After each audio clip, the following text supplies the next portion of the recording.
Round two of the inaugural Over-40s IMC World Cup, played at this beautiful Wynberg Boys High School, which is a famous high school in South Africa. And we're honoured today in having the presence of the headmaster, Dion Skeepers, and may I hand the microphone over to him to let him say a few words. Dion. Thank you, Sterling. Welcome to Wynberg Boys High School, ladies and gentlemen, and the players. It's really a privilege for us to host the IMC Over-40s Cricket World Cup this year. Just perhaps a bit of a brief history on Wynberg Boys High School. We were established in 1841. We are a traditional South African boys' school with just over 1,000 boys, and obviously a rich heritage of cricket. We have produced former and current international cricket players. The most well-known are probably Jacques Kallis. You find yourself here on hallowed ground called the Jacques Kallis Oval.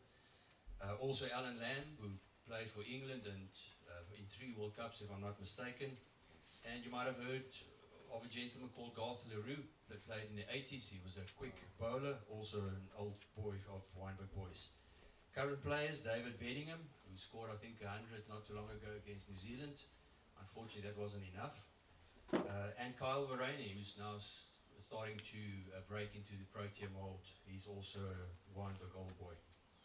We also are proud to have produced the SA schools, both the SA schools rugby and cricket captains for the past 2 years, and also the SA under-19 cricket captain this year, who played in under-19 World Cup a couple of weeks ago.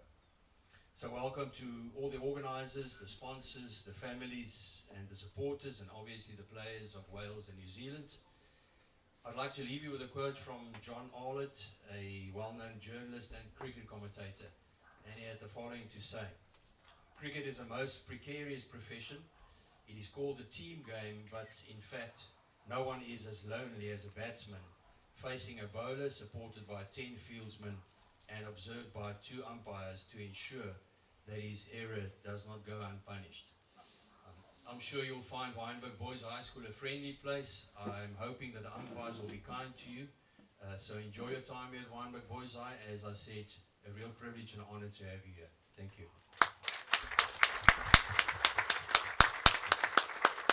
Thank you, Dion. That's a magnificent opening to our game today. And we, as you say, we are all privileged to be here, to be able to play in this beautiful part of South Africa with the backdrop that we have. So first of all, to move on, the 2 umpires have supervised the toss, and New Zealand won the toss and decided to bat. So Gareth and Peter, can you come forward and exchange banners for the photograph?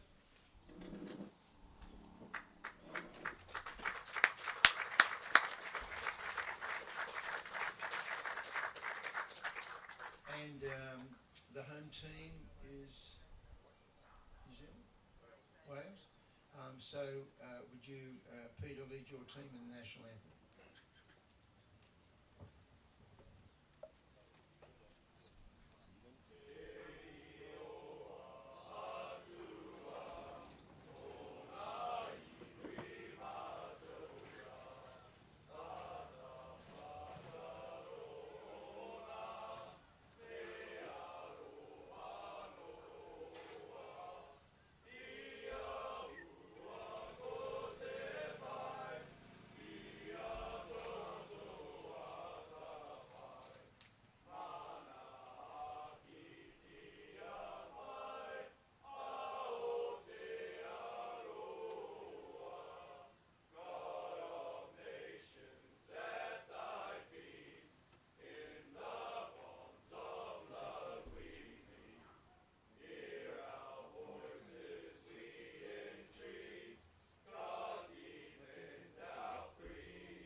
Well done, boys. And Gareth, can you lead the Welsh in your national anthem?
Okay, now before I asked the two teams to shake hands before the start of the game and then come out to play, we've had a special request because of the unique picturesque situation we're in.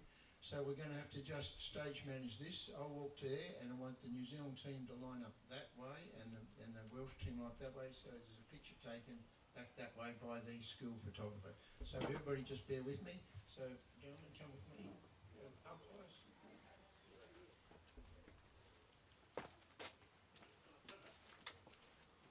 And so the New Zealand team along that way and the Welsh team along this way, so we can take a picture.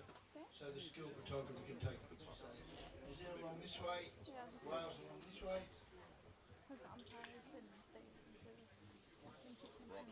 Propping you up, or facing your side now.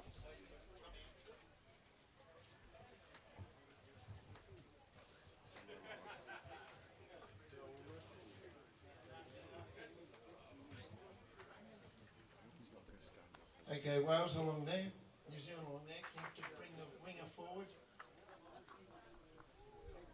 Bring the famous New Zealand winger forward. That's it. That's it. Boys, straighten your back line there. Big hole in it. Okay, thank you.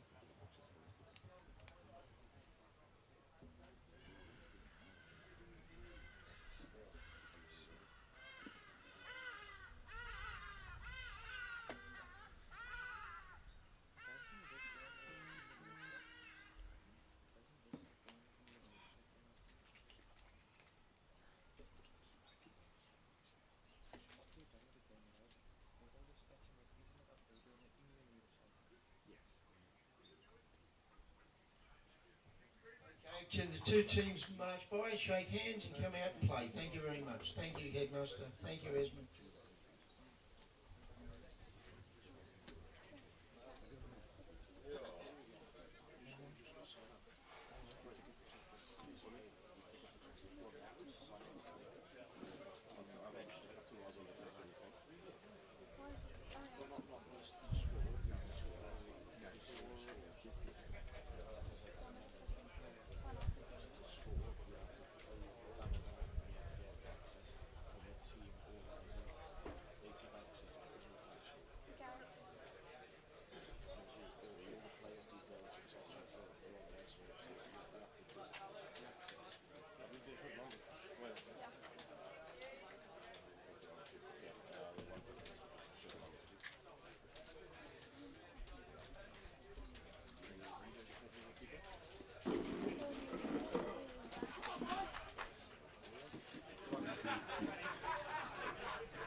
Yeah, it was five. Yeah. Took notice of the storm. I'm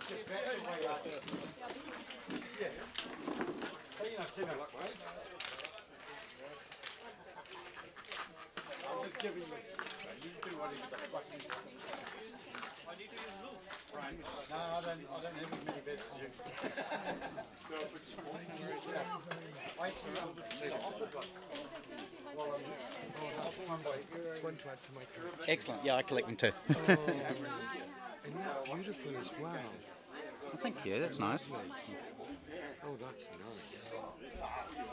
That'll proudly go on my blazer. Excellent. Good to hear. I found it hot at the end. I think because there was no breeze. And then the breeze came up in the afternoon. So Wayne, whenever you're ready, mate. No rush. Oh, yes, I haven't. I'm in no rush to do nothing. See what happens. Good morning and welcome to the beautiful Wynberg Boys High School in Cape Town, South Africa for round 2 of the IMC Over-40s Cricket World Cup. You may have just seen the national anthems being performed by both teams. Great occasion. New Zealand singing God Defend New Zealand and Wales singing Land of Our Fathers. Wonderful song. Beautiful occasion. And New Zealand have won the toss They're going to bat, which means that Wales will field. You can see them out in the field there.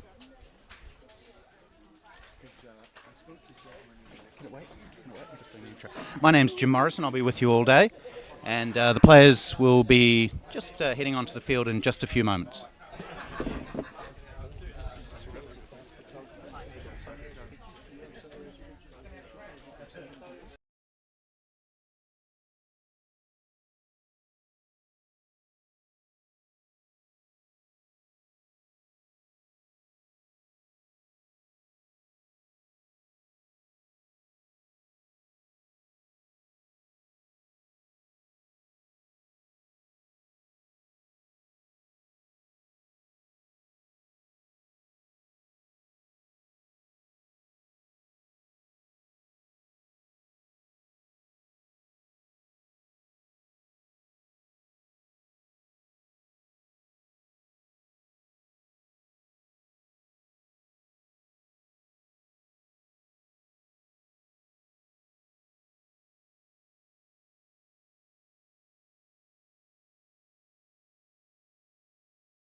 Right, so you can see the players are in the middle now. New Zealand have elected to bat first. Hardeep Singh will take strike.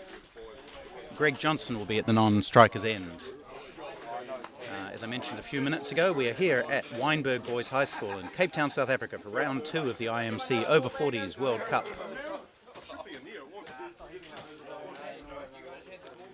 My name is Jim Morrison. I'll be with you all day, along with our scorers, Salim, Brian from Wales, Alexis and Wayne doing the pitch vision stuff for us. We've got an amazing setup this year. All sorts of camera angles and other widgets and exciting bells and whistles. So should be a fun day for you guys watching, wherever you are, welcome. And should be a fun day for the players. It's a beautiful day. And opening the bowling for Wales is Matthew Smart. Okay, so good luck to all the players. Sorry? So Hardeep Singh, who scored 57 yesterday, will take strike to Matthew Smart. Here we go for the first ball.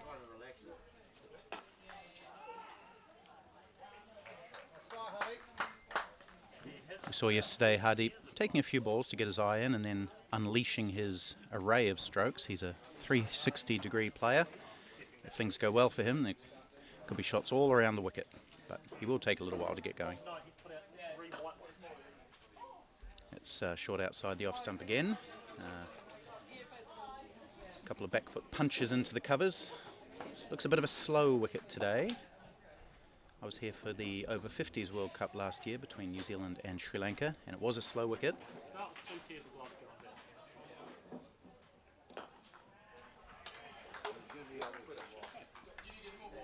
New Zealand won its opening round match against India yesterday by 104 runs, scoring 263 and then bowling India out for 159.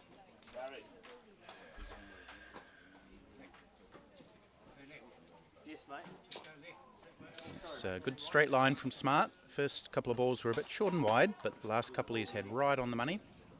And Hardeep watchful. Wales, conversely, lost their match yesterday to South Africa by 8 wickets. Very strong South African team, that is.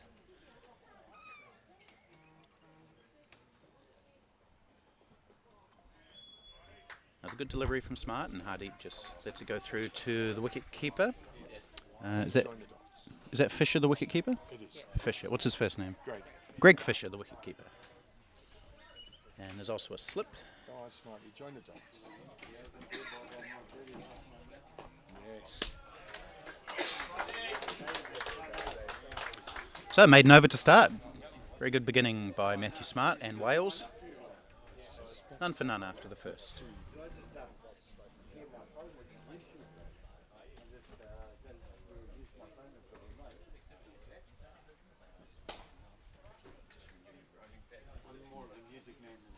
It's going to be Dylan McPhee.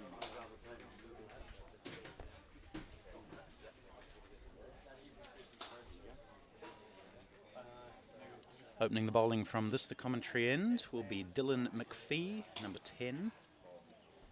And he'll be bowling to Greg Johnson, who's making his New Zealand debut today. Didn't play yesterday. South African born, Greg Johnson. So he's back in the land of his birth, playing for his adopted country, New Zealand. So a big moment for him.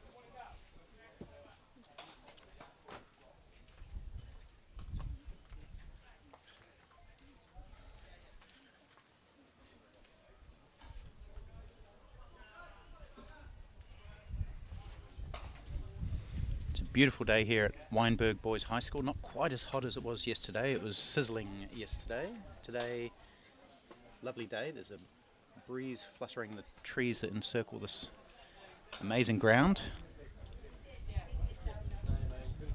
Where we're sitting up here is probably about 10 metres above the ground level, which gives us a really good perspective. And there's a bank that goes around most of the ground. Picket fence along the remainder of the periphery. Very scenic. I'm sure you'll see in some of the pitch vision pictures throughout the day. Right, here's McPhee bowling to Greg Johnson. And he's off the mark straight away. Thick outside edge down to third man. Gets a warm round of applause from his teammates, who are very happy for him making his debut today. Greg Johnson, the man they call Dex. So one slip in place, no gully, backward point. And Hardeep slaps that full toss away out to the boundary for 4.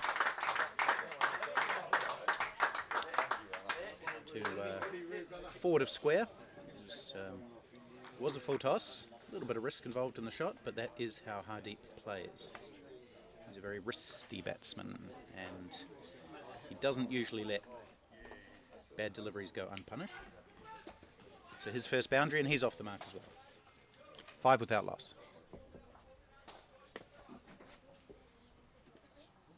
You're going to have the day off tomorrow, Billy? Short, no timing this time. Just gets the cue end of the bat, puts a bit of chalk on it.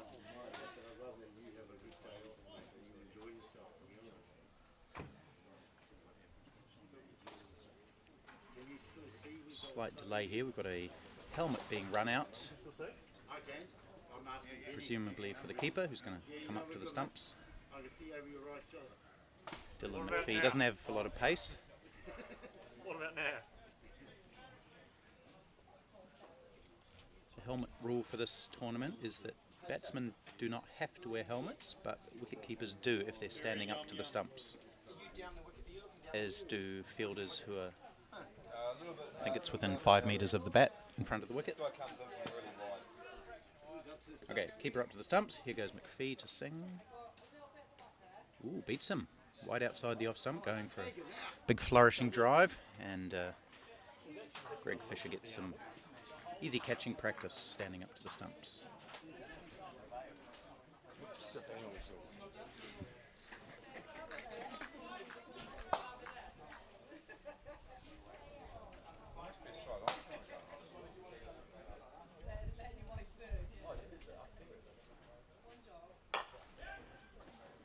Full, no timing again from Hardeep. He hasn't really got his timing going. His bat's sounding a little bit woody, and he's, well, it is woody, but it's... He's calling for a new bat. Yeah, he's calling for a new bat. It doesn't sound right. He carries about 7 or 8 bats with him, does Hardeep. Quick single this time. Good running. Chance of an overthrow. They probably could have got it if they'd been alert, but Greg Johnson wasn't watching that time as the ball went past the wicketkeeper, and Hardeep will come off and replace his bat now. Got up.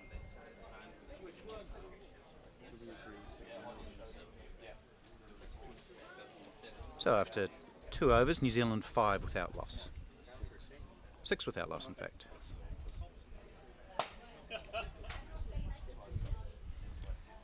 Thank you to Brian, the Welsh scorer, over to my left, keeping me on my toes, as I'm sure he'll do throughout the day. And we've got Salim there as well. Are you doing the cricket club scoring? Okay, so we've got 2 scorers there. There's no excuse for any errors on my part today. The scoreboard doesn't react well. Oh yeah, we do have a scoreboard as well. And I've got a screen in front of me, and I've got my laptop, so really if I make a mistake, it's just poor effort on my part. So, Borodar is the Welsh for welcome. Borodar is the Borodar. Borodar is Welsh for welcome. So Borodar to all our Welsh viewers. Very slow this wicket. That ball from Smart just took an age to get onto the bat. Hardeep does enjoy pace onto the bat, so he'll have to temper his natural instincts. normally he stays so low.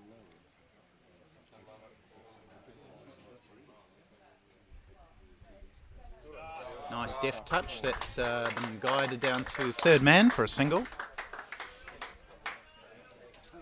So yes, hello to all our Welsh viewers. I guess the time is similar to what it is here. Is it 2 hours behind? Okay, so it's 8:30 in the morning over there. So if you're just waking up and having, what do Welsh people eat for breakfast? Welsh rarebit? No, Cheese on toast. Cheese on toast for breakfast. Okay. not for breakfast.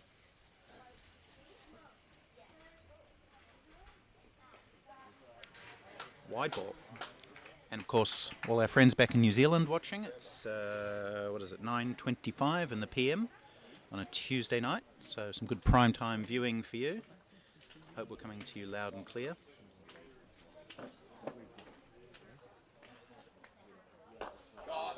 Nice crisp drive by Greg Johnson, but straight to the man at cover, no run. And in fact, wherever you're watching around the world, you may be in India or Pakistan or Sri Lanka or even a non-cricket playing country, welcome to Borodara to you. We chuck them into their lava bread and cockles for breakfast. Lava bread and cockles. Okay. Someone's breakfast. Okay, cockles as in the seafood cockles? Yes. For breakfast? Yes. Okay. With lava bread, which is a seaweed type. Sounds very exotic.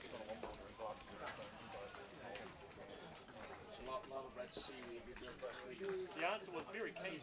Okay. Oh, it sounds delicious. So if that's what you are eating for breakfast in Wales, then enjoy, and enjoy the cricket to go with it. What a way to leave it.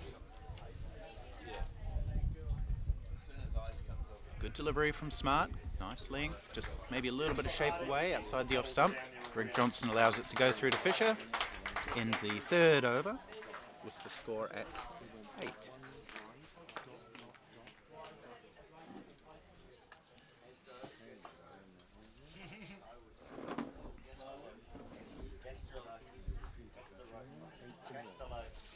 And if you are watching from Wales, you might be interested in the Welsh over-60s team. They're playing India right now in the over-60s World Cup.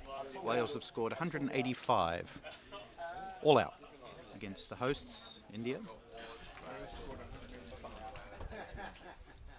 And if you're watching in New Zealand, the New Zealand over-60s are playing Zimbabwe. Zimbabwe 213 for 8 after their 45 overs.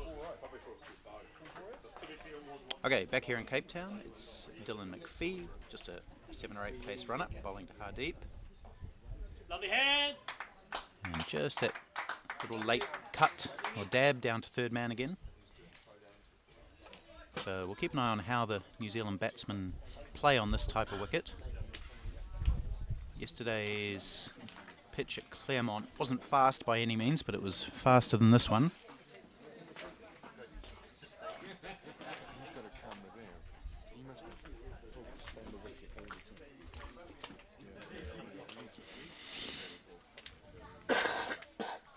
Ooh, beaten outside the off stump, goes for a drive and maybe just a bit of swing away from McPhee as well.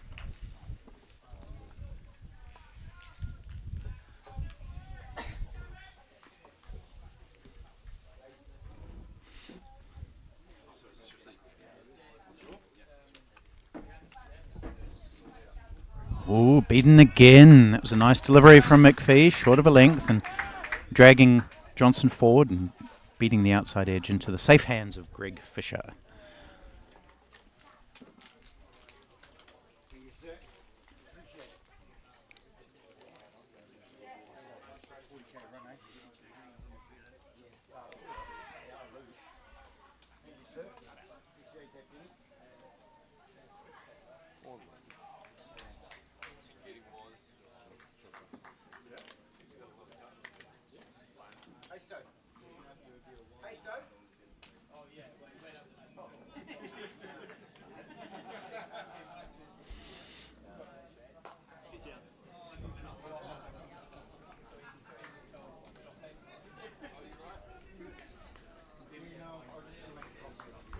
Bit of a crowd building up here at Wynberg Boys High School. We've got all the players and we've got a bunch of supporters. The Welsh have brought a big pack of followers with them, which is wonderful. And the pavilion behind me filling up. Not much space left there, which is great. A few people scattered around the outside of the boundary, looking for shade. Nice straight drive by Greg Johnson. Doesn't beat mid-off though. It did beat the bowler. But mid-off made good ground to his right. Another overdone. Another tight one from McPhee.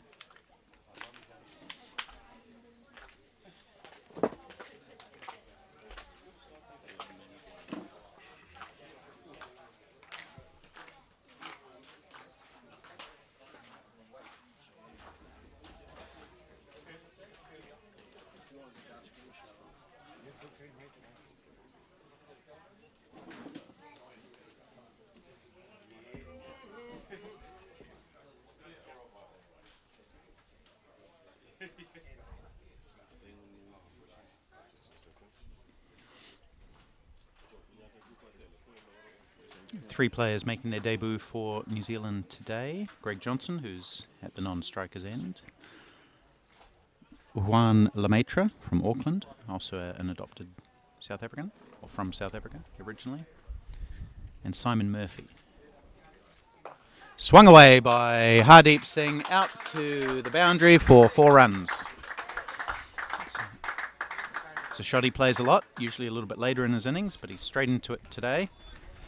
Down on one knee and hoisting it away out to the empty mid-wicket area. His second boundary.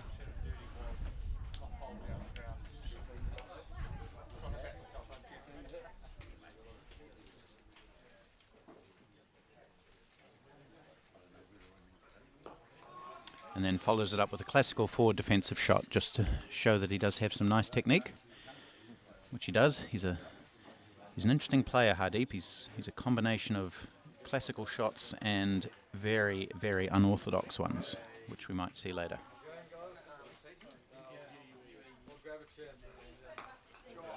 There's a bit of a slog, I guess, way into the onside. It's beaten mid-wicket. And 2 runs to Hardeep. Still not happy with his bat, I don't think. He hasn't really timed one yet. Maybe just still getting used to this pitch, which is very slow.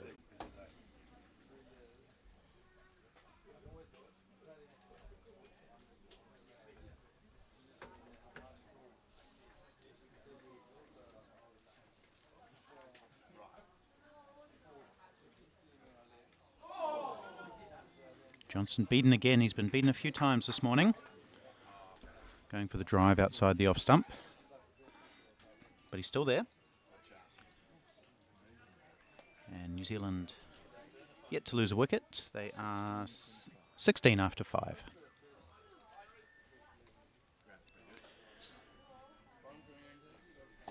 So we're here at Wynberg Boys High School, which is a pretty posh boys' school, I'd say, and in a lovely upmarket suburb of Cape Town. Jacques Cullis, the best known alumnus of this school in terms of cricket. Also Garth LaRue, the big fiery fast bowler from the 70s and 80s. I don't think he ever got to play test cricket, but he certainly scared the whatever out of a lot of batsmen around the world playing first class cricket. Probably unlike Dylan McPhee, who's bowling here, just medium pace, and guided down to third man again. So we've seen a few runs down that area today.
Quick single, but well judged.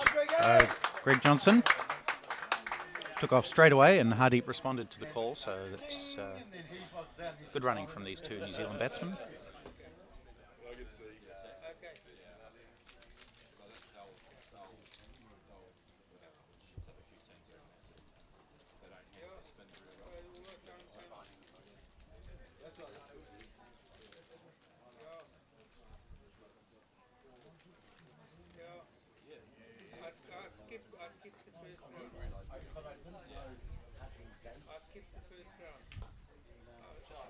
Tucked around the corner, bit of work for the fielder. That's Matthew Smart, I think. But he does it, and another single to the total.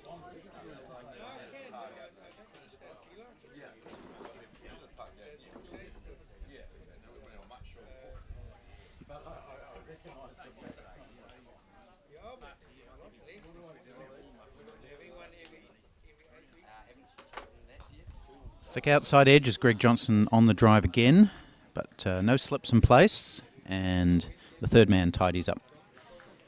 So there was one slip for the first couple of overs, but Welsh captain has quickly dispensed with that.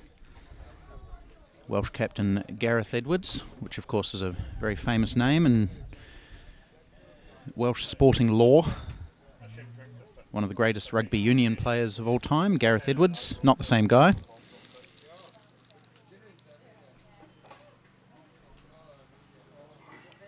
He was a halfback, wasn't he, Gareth Edwards? Or was he a first 5'8"? You're a rugby man, Brian?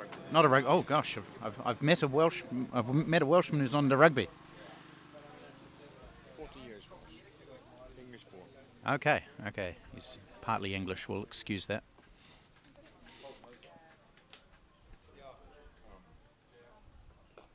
I hope you can sing at least, Brian.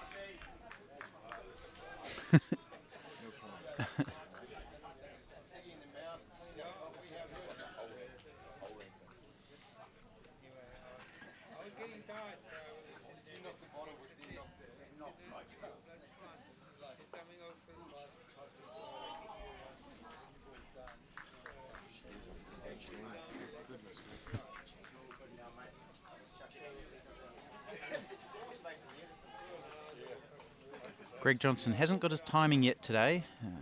It is difficult on this very slow wicket. Ooh, a little bit of confusion chance at the bowler's end. Hardeep wanted the single, but probably wasn't one there, as there was some good work by the mid-wicket fieldsman who had a shy at the stumps. And Hardeep just got back. He's quite an enthusiastic guy, Hardeep, with everything he does, and he sometimes overdoes it a little bit.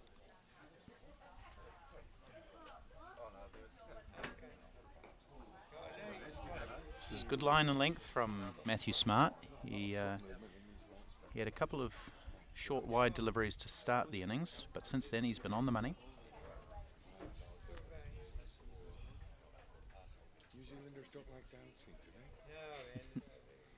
Need some feet movement. Have a biscuit if you want one. Thank you. I had some before. It's difficult when you talk.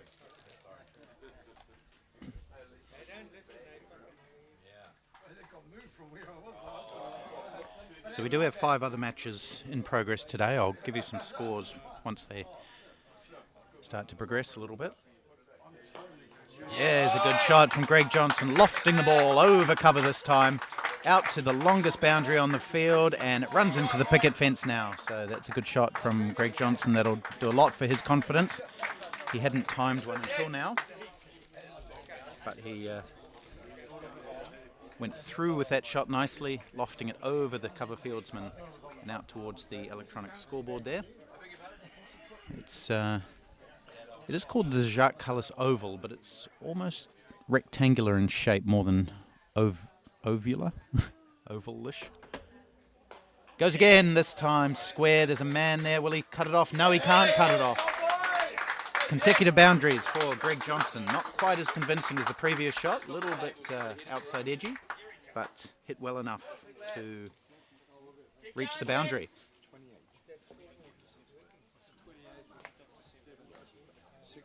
Diving attempt by the fielder there, but just sort of dived over the ball a little bit.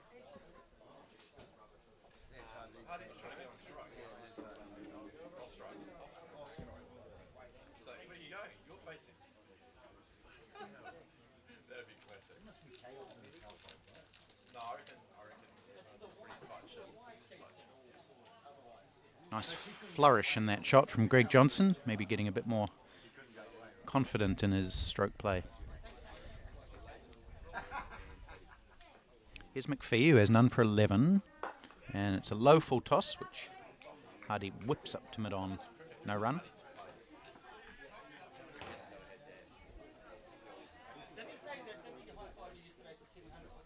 So Greg Johnson, 11 off 21. Hardeep Singh, 16 off 21. Both have a couple of boundaries to their name. Matt Smart, none for 17 from 4. Dylan McPhee, none for 11. off 3.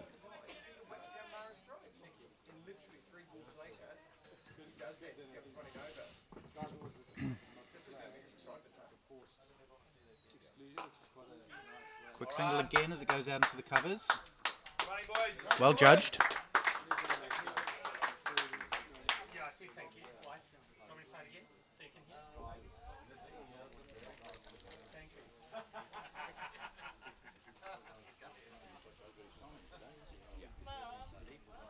Can you hear me?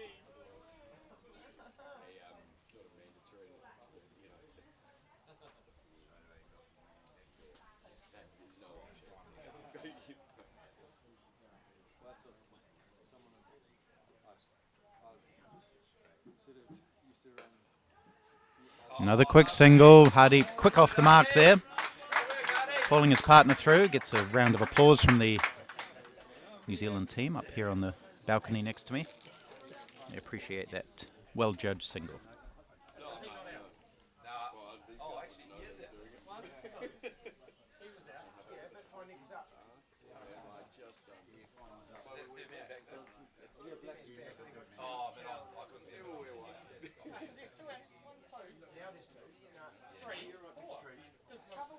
Wide, outside edge, down towards the boundary. Is the third man able to cut it off? No, he's not. And defence for 4. So Wales dispensed with their slips after a couple of overs, and there's been about 3 or 4 balls that have gone through the slips cordon since then, including that one. That would have gone probably straight to first slip, as Hardy slashed at that wide delivery. So Wales a little bit defensive, perhaps early on. Full smashed away, doesn't give the mid-wicket any chance to cut that off. There's 2 men there and they tried to converge and cut it off, but it was hit too hard, too fast, into the boundary. Consecutive 4s to finish off the over for New Zealand. Hardeep Singh suddenly has his strike rate up to 96 now. 25 off 26 he is. Starting to do Hardeep things. And New Zealand 38 without loss after 8.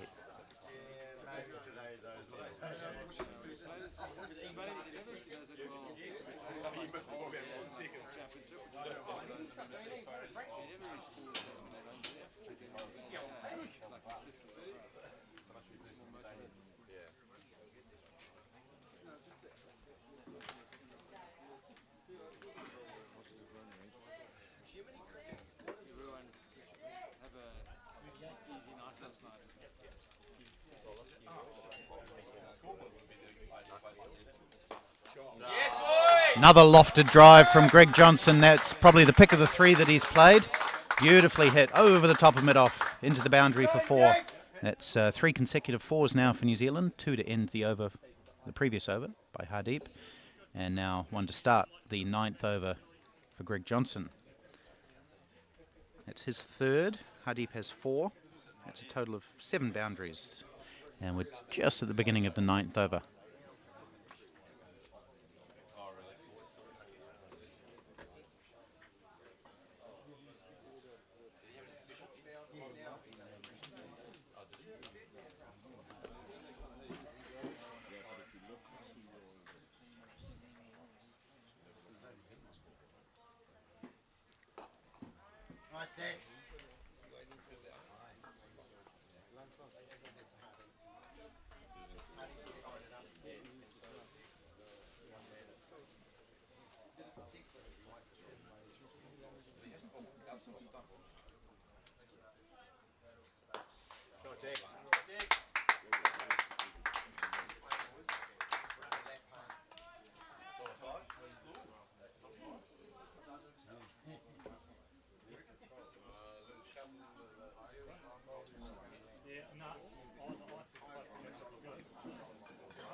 Oh, Hardeep shaped up for a lap there and ended up leaving it alone. He's good that he can adjust. He premeditates sometimes, but he is able to adjust, which sometimes leads to some unorthodoxy.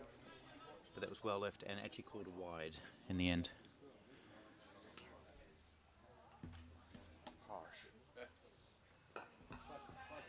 So it looks like he might be dipping into his bag of tricks a little bit now, Hardeep Singh. He has a wide array of shots.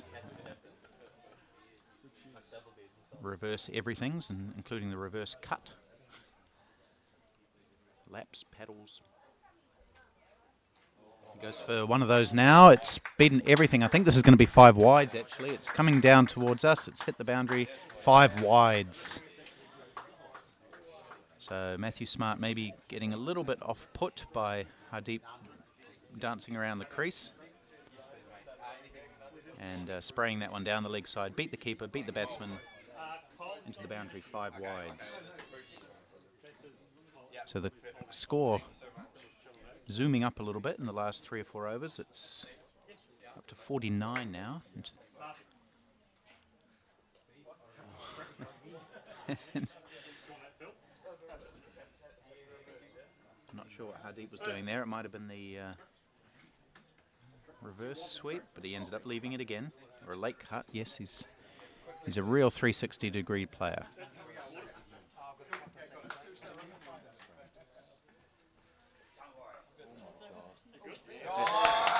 Well plays. He gets on top of that one, knocks it down to third man. So well adjusted by Hardeep. That one was short, and it was like a slow short delivery. So he had to wait for it. 50 up for New Zealand in the 9th over, or after the 9th over. So they've moved quite competently on to 50, 51 after 9 overs. You can see the Welsh line up there on your screen. Look out for Sean Morris when he bats. He scored a century in, I think, Wales' first ever international match last year. Also Nick Morgan scored 57, I think, yesterday against South Africa, so that's a good effort. And Gareth Edwards, the captain, he'll bowl some off-spin. Owain Hopkins, also a good player from what I've seen and heard. And also James Breeze. So yeah, some decent players in the Welsh lineup. Now, looks like we've got a change in the bowling, perhaps. No, it's still McPhee, sorry.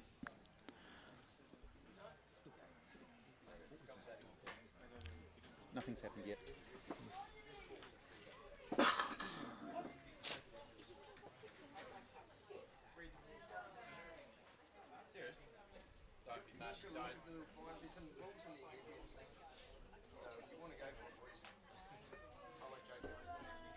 You want to be out the second one?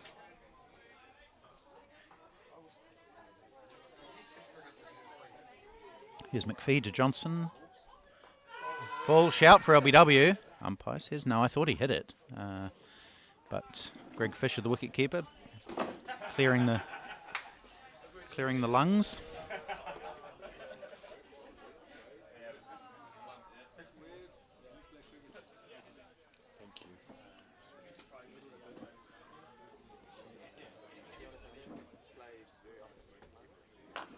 Nice drive from Greg Johnson. Well fielded, actually. Is a little bit parried away, so they will get a run. But that was a nice, crisp shot on the up from Greg Johnson. And good fielding.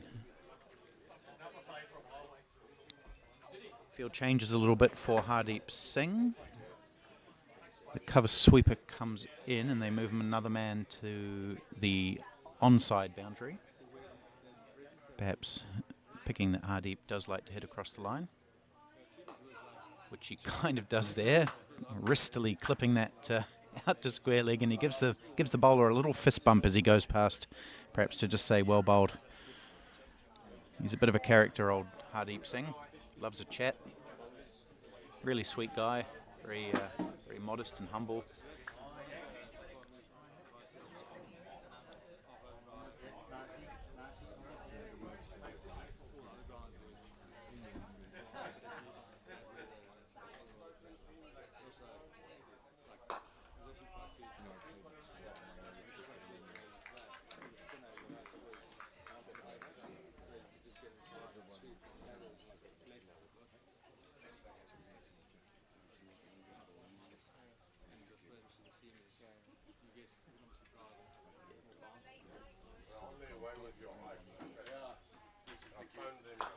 Driven again by Greg Johnson. Single down the ground to long off.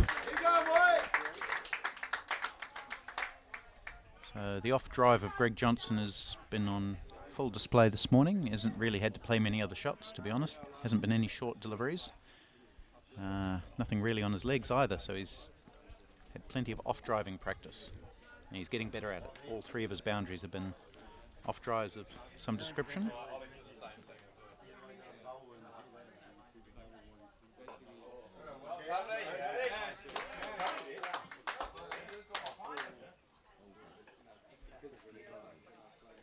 Nice boys. Go lads.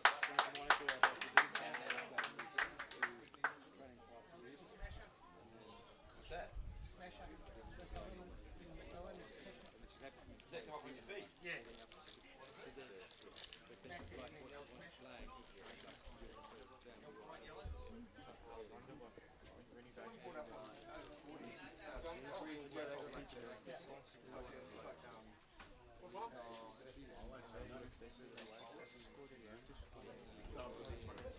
Looks like the Welsh captain, Gareth Edwards, coming into the attack now. Is that right, Brian? Yes, he's distinguishable by his height. He's quite a tall guy. Bowls a bit of off-spin, I believe, according to his interview with Anthony Telfer on the Spirit of Cricket a few weeks ago. That's right. Yes, he did mention he was back up to Robert Croft at Glamorgan, so didn't get to play any first-class games because Robert Croft, the England off-spinner, was standing in his way. Otherwise, he might have had a bit of a gig there. The wonderful thing about Masters cricket, people like this guy. That's right. We've seen at the over-50s level the success of Ewan Rees. Do you know Ewan?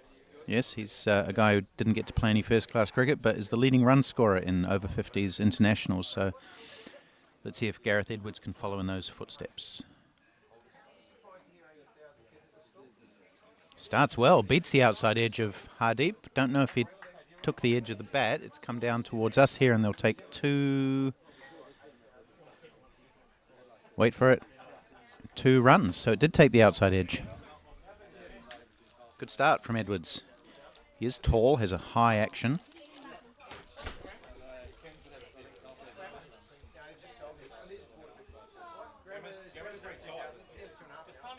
Westlake's 2.5, Dorana's 2.5. I think there's like sense like a super central.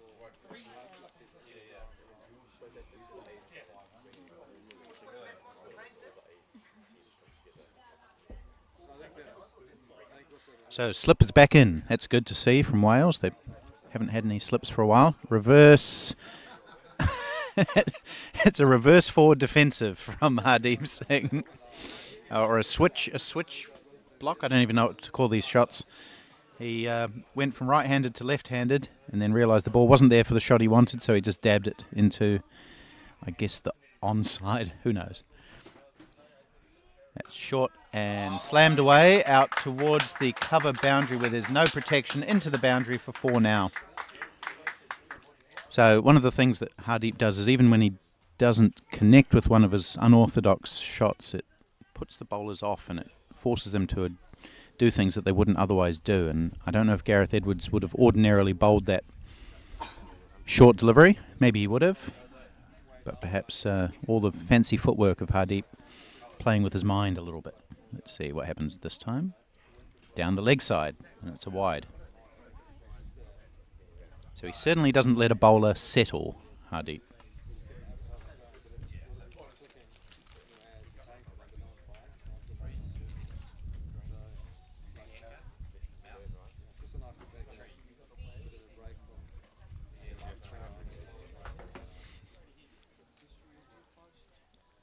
Short in the air. It's going to fall safe, but he didn't time that well at all.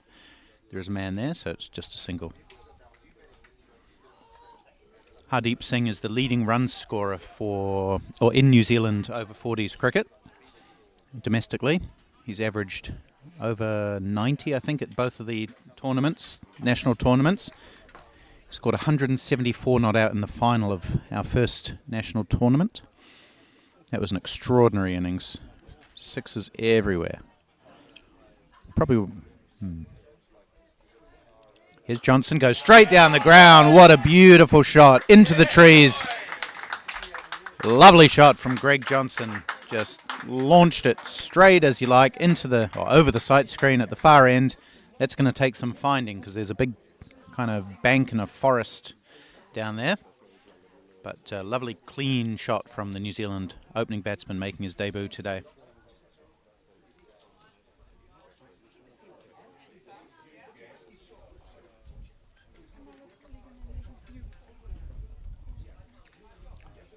So, unless the Welshmen are very good at finding balls, there could be a bit of a delay here. That is quite the forest down there. Last year there were a few balls lost. Oh no, he is great at finding balls. Good man. He's retrieved it.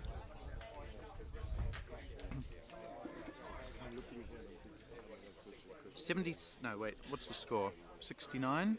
69 without loss, New Zealand now.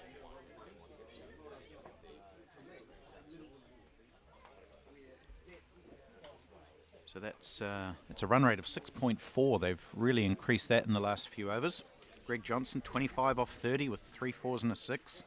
Hardeep Singh, 36 off 35 with 5 boundaries. So the Welsh bowling lineup is going to have some questions asked of it. Long on has gone back, right where that ball went, although about 10 metres lower than it went. Long off is also back. And there's 2 men. Actually, this is interesting. It seems that there's 4 men outside the circle, and I believe that at this point in the game you're only allowed 3. Have I got that wrong, Brian? There's a square leg, there's a cow corner, there's a long on and a long off. In fact, yes, the umpire is as observant as I am, and he's signalled a no ball. You're only allowed 3 men outside the circle for the first 15 overs. So, insult to injury for the Welsh. Not only being hit around, they've now been penalised for trying to protect the boundaries. And it's a free hit to Greg Johnson.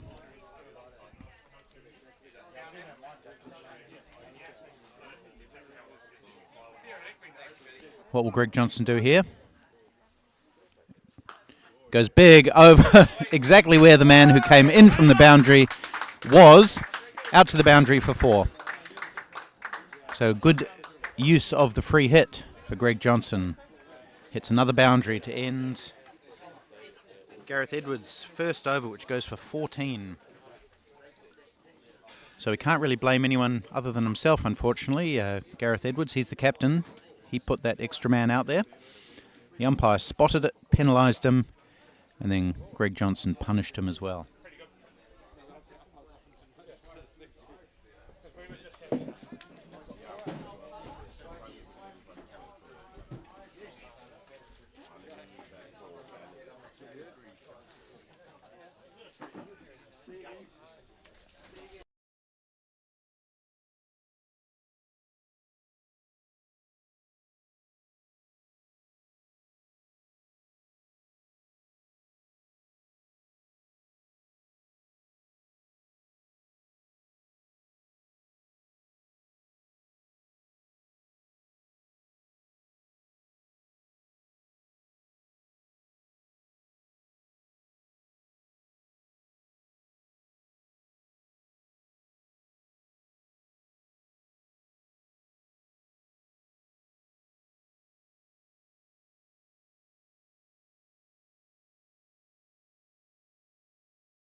Exactly you're talking about? I'll confirm. Someone said something, so I'll see.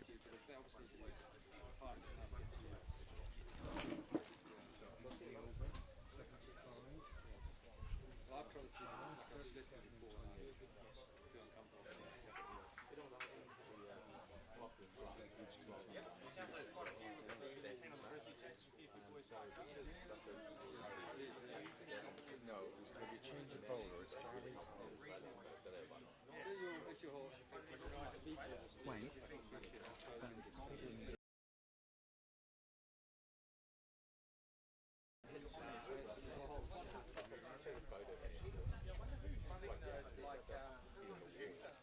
So we've got a change of bowling. Number 16, he's also a tall Welshman. What's his name, Brian?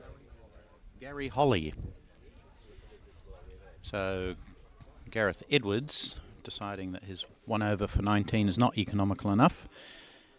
Taken himself off, and he's given Gary Holly a chance. Looks like a medium pacer.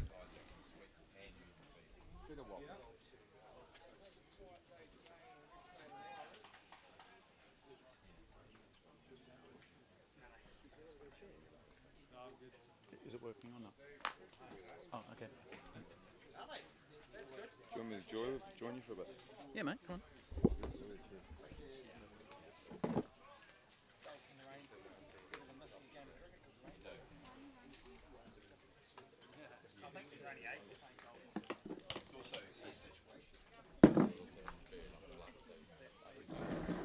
So Peter Connell, the New Zealand captain, has slid in next to me here in the commentary position. Good morning, Peter.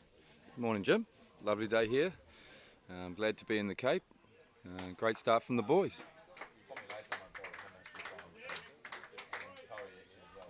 So you won the toss and you chose to bat today, Peter. Talk us through that decision, mate. Yeah, it looked a bit softish. We certainly were happy to bat or bowl, to be honest. Very keen for some of the boys to put some runs up on the board early in the tournament.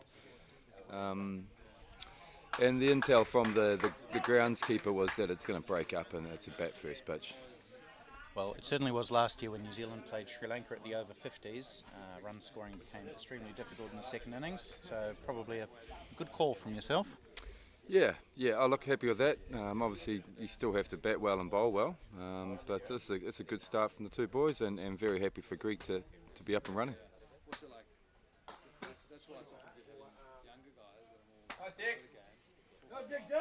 He didn't have the best of times in the warm-up match against Canada, so this will do a lot for his confidence, won't it? Yeah, that wasn't a great track. I wouldn't take a lot from it, but being new to the team, he's obviously very keen to press his case, and yeah, this will do him a world of good.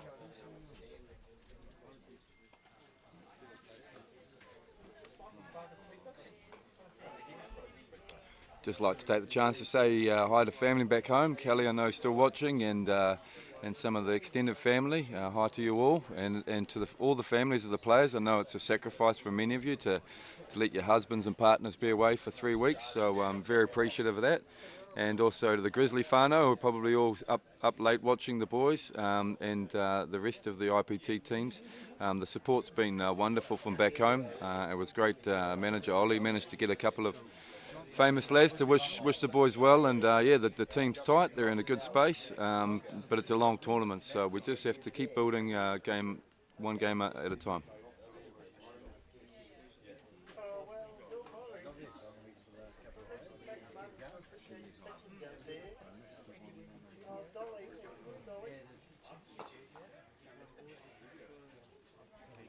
And how have you found the tournament overall, apart from the cricket, Peter, or the organisation and the opening ceremony and all the rest of it? Yeah, it's fantastic. It's great to see the 12 teams here, all in their colours, proud as punch. The opening ceremony is fantastic. Cape Town's a lovely city, but to have the bongo band, or whatever you call that colourful group, marimba band, doing their thing, and yeah, we would have had probably 100,000 people watch us through that stretch. At least. It was very warm, but yeah, the South Africans love the Kiwis, so we certainly had a lot of support.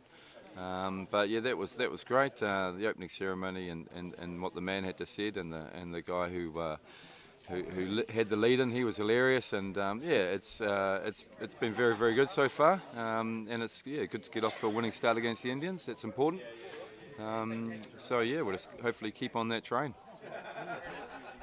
80 without loss after 13 overs. Dylan McPhee is now into his 7th over. Thank you, Brian.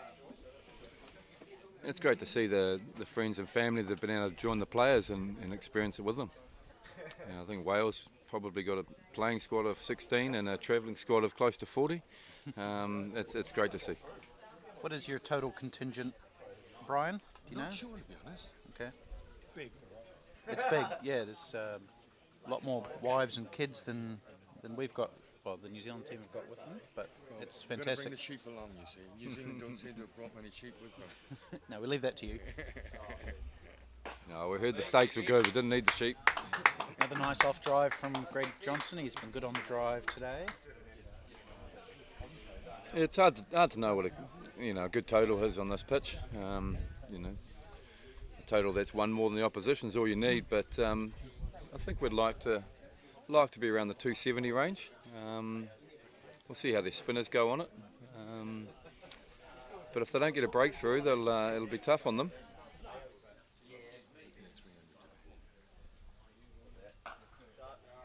It's through the gap. It's heading out towards the boundary. I don't think it'll make it. The fielder there's pretty swift.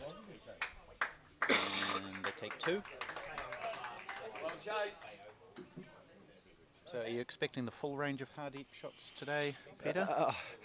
Yeah, he's a fantastic player. Part of the reason he is so good is he can play a lot of different shots. But he certainly picks his ball. He picks his areas. He knows where the gaps are. But what I really like about him is he's constantly putting pressure on the bowler. Doesn't let them settle for too long. And yeah, he's a fantastic part of our team and a really important one as we go deep into the tournament.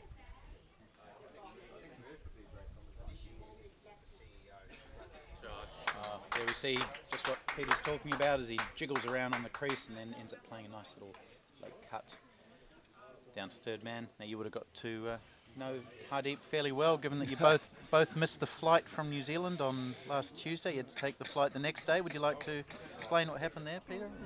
I think you've explained it. Yeah, for differing reasons. We both flew out the day after. I think we were both glad we weren't alone, but that was an unfortunate mishap. Yes. But you made it, and here we are. So yes. We'll leave it at that, shall yes. we? Okay. Yes, I think we should. Can you see Leighton? We have litigated that at fine sessions. Okay, so 84 is the score. No wickets down after 14 overs. That's a run rate of just over 6, and a very comfortable start for New Zealand. Probably worth pointing out some of the extended squad members who've helped make this all possible. We've got Graham Benny, our physio, with his son here, Steve, who've been fantastic for the team. Benny's been a busy man, but Steve has certainly chipped in and done his part and helped Ollie Ormond, who's been fantastic as manager. He's a bit of a pocket rocket, but he's needed to be because it's the admin's been busy. There's been a bit of gastro bugs floating around, and I know COVID's still doing loops around. So yeah, the laundry, the hydration, the travel plans, fantastic team goes behind the actual 12 that play. The 4 boys yesterday in that kind of mid to late 30s heat did a fantastic job in hydrating the lads, and it's all those things that go on behind the scenes that make a team go well.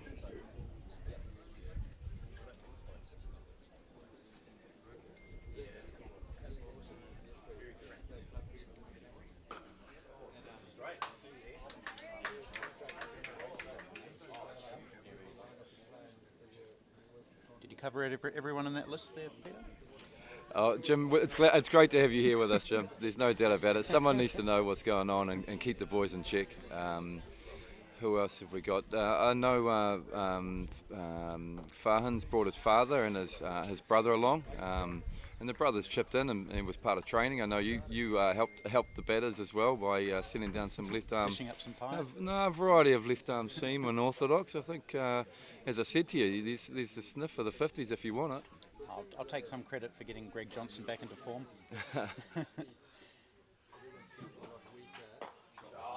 It's another nice shot from Greg on the off drive again. It's beaten cover, but the long off scoots around, and it's the longest boundary out there. We saw Greg Johnson hit it a couple of times earlier, but not this time. Takes 2.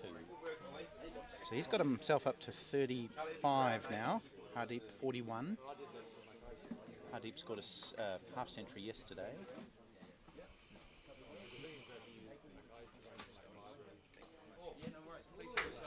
This one's tickled around the corner. Shortish delivery. And an extra single to the total. Who are the next couple of batters lined up, Peter? Well, James Marshall, he's in next, and he's fantastic for the team in a tempo way. He can obviously hit good and bad bowling, but he takes the game on. As you saw yesterday, he was a bit disappointed about getting out, but that was a real injection that we needed at the time. Ben Rapson and Bo yesterday were excellent. They set the game up for us at a time where it was in the balancing a little bit, and that partnership was maybe close to 100 runs. Was fantastic right out of the top draw. So he gets the spot at 4 today. And Scotty Mara, who's gone well for us previously and hits the ball clean, he's coming in at 5, and yeah, the team bats deep, so hopefully the top order do the bulk of the run scoring, and the bowlers, and set it up for the bowlers later on. First drinks break now after 15 overs. New Zealand 89 without loss. How have you found it this time around, Jim? Obviously being here with the 50s this time last year. Yeah. Anything different? Well, it's a slightly different vibe. I think because a lot of these guys are still playing sort of Premier League cricket, there's obviously the youth side, and obviously the standard's a little bit higher than the 50s overall. In terms of the pitch vision and all the commentary and setup and the live streaming, that's a step up as well. We've got a lot more bells and whistles this year, so that's great. And because it's the first one, just feels like there's a bit more anticipation and a little bit more buzz around, a bit of excitement and unknown quantity about it all. But yeah, otherwise quite similar to last year. Followed the same template.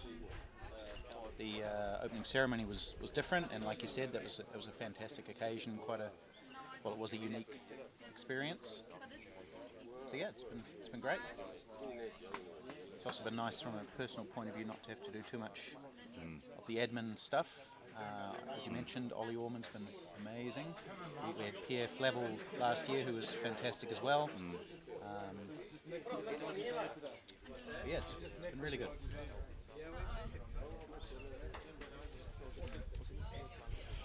Have you mentioned the Jarks Cullis Oval we're playing on here? Certainly have, yes. The principal welcomed us this morning, and he mentioned a couple of other names. There was Garth LaRue, who's a former Protea. Who was the other one that he mentioned?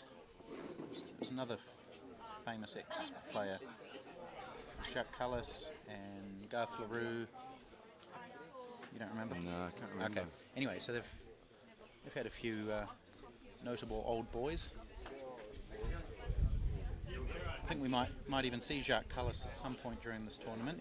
He lives in Cape Town, I think, and Roger said that he might pop out to see a couple of games. I hope he does. Fantastic cricketer. Had the privilege of playing him once before. Pretty imposing opening batting combination, him and Graham Smith in a T20 match. Yeah, we did okay, holding them to about 170, and only lost by 10 or 15 runs, I think, that day. So that was playing for the Island team. Obviously, different colours today, but glad to be with the native men in black. And yeah, like I said before, the boys are just very proud to pull on the fern. We had our final 3 squad members get their caps today. and it's great to see Greg making a good fist of it first up. But you'll see Simon Murphy opening the bowling later in the day, and Joanne Lemaitre, the third and final person to be capped for the NZ Over-40s. Just talk us through that a little bit more, Peter, for the benefit of our viewers, how you ended up playing for Ireland. You're not particularly Irish, are you? No, I certainly don't sound it. I do have some Irish tendencies at times. With drinking? Well, that's one. But yeah, my grandmother was an Irish lady, so we had an Irish passport through her. It didn't mean a lot when I was growing up, and I was around about 23, 24, 25, and I'd been playing for Hawke's Bay for 2 or 3 years, and there were a lot of stalwarts in the CD team. It didn't look like there were many doors opening there anytime soon, and my wife and I wanted to travel the world, so we did that. And around about that time, the Irish team had qualified for the 07 World Cup in the Caribbean, so we thought instead of kind of the stock standard England, we'll have a crack at life in Ireland. And we never really looked back. There were certainly challenges with work. I'm a teacher by trade, and there were no full-time contracts pretty much throughout the time I was there. So it was always a balancing act. But yeah, it took about 1.5 years, 2 years to get into the full squad, and yeah, debuted against New Zealand, and that was a tough day, tough learning day at the office. But was that the game where James Marshall scored 160? Correct. Okay. Dropped him on 15 too. So you did? I did. Oh. Caught and bowled chance, made it a bit double pain. But they gave us a proper lesson in margins. Brendan McCullum and him nearly put on 300 for the opening stand. McCullum was caught on the deep square boundary above the guy's head, and out comes Ross Taylor, who then upped the ante. He pongoed about 80 off about 30, and poor old Daniel Flynn he was batting forward, didn't get to face the ball. He got out there into the middle, but didn't get to face the ball. And yeah, 9 overs, none for 94 was. I spent the next 1.5 years of my career trying to bring the RPO back down under 6. Playing the associates helped that a bit. But yeah, look, that's the challenge, that's the margins, and at that time the associates didn't have a lot of matches against the test playing nations, and they certainly got to find out pretty quickly the difference. You know, New Zealand's got a pretty strong first class system and generates some great players, and yeah, just a much bigger pool of players really. But that was a fantastic journey. Yeah, lots of great experiences. Getting to a couple of World Cups was obviously a really highlight, and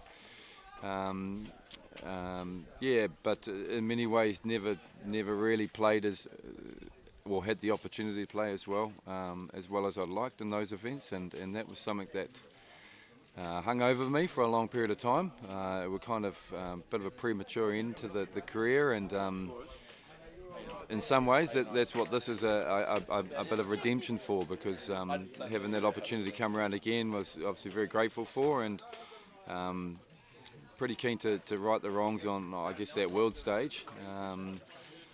But that said, I don't feel any pressure. We're here to enjoy ourselves. We've got a good team. We hope we're playing in that final game and go well. And if the stars align, we'll take home the trophy. But if not, we'll enjoy the journey. Now we've got Owain Hopkins. He's come into the attack at the commentary end. Just another military medium pacer.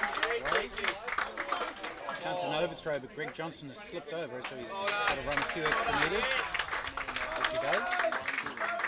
A round of applause. I'm not sure if that's for the good running, or hopefully not for the poor fielding. So Owain Hopkins, number 3, pretty young-looking 40-year-old. He's got the headband on. Looks more like a tennis player. He's bowling to Hardeep Singh, who's on 42 from 49. 44, I beg your pardon, with those 2. Goes right back and pops that one out to point. Another shy at the stumps, but backing up is a bit better this time. Look, I'm going to leave you to it now, Jim. Thanks for the chance to chat, and I'm sure some people back home will appreciate to hear a friendly voice. But just one more shout out to all the support back home from from all the regions of New Zealand. We certainly feel your love, and it will help us as we go deep in the tournament. So all the best and enjoy. Thank you, Peter. And Peter leaves. Hardeep Singh hits another double out into the offside field.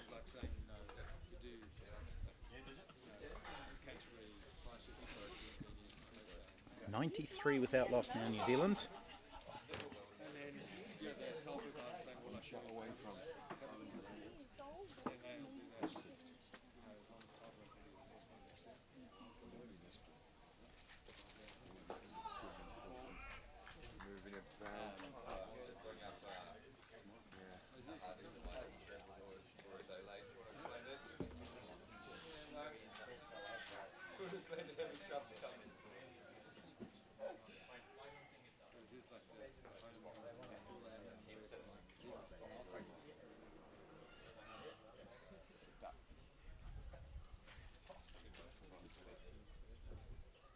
Ooh, that's a good delivery.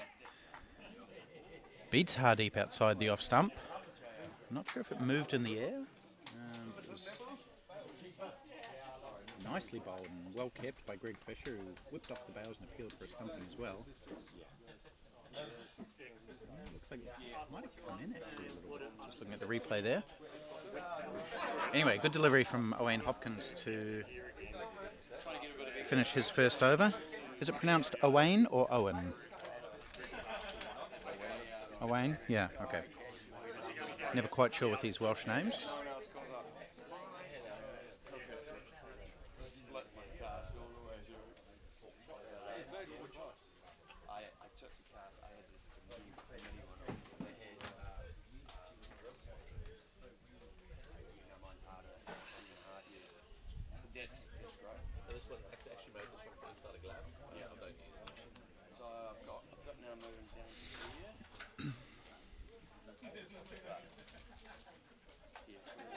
So just the one over of spin bowled by Wales so far. That was Gareth Edwards' first over, which went for 19. The rest of the Welsh attack has been medium paces.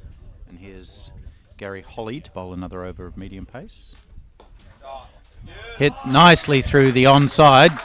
First shot off his legs from Greg Johnson today. It's another long boundary out there.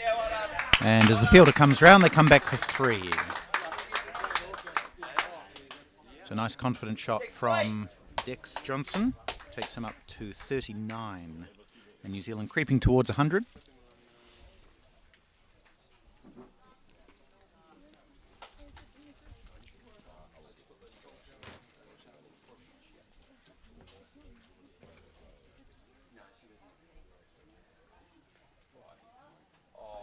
Now, that might normally be called a wide, but Peter Tate, the umpire, has explained at the captain's and manager's briefing that if the batsman moves across, the wide line goes with him. So in that case, Hardeep Singh did move across to the offside and therefore not given a wide. I forgot to give a shout out to the travel agent Joe Donnelly as well, so give her a quick plug. Okay, Peter Connell, New Zealand captain, has also asked that we thank our travel agent, Joe Donnelly, who helped arrange the New Zealand team's group booking. Full toss, slammed away, out towards the boundary. One bounce over the bank for 4 to bring up Hardeep's second consecutive half century for New Zealand. It was a pretty poor delivery, but he still had to pick his gap, which he did. Lofted it out towards mid-wicket. One bounce for 4. Brings up another half century for Hardeep Singh. He was disappointed to get out yesterday for 57. So I'm sure he'll be looking to make this into a big one. He's got a great opportunity to do it. He's in form.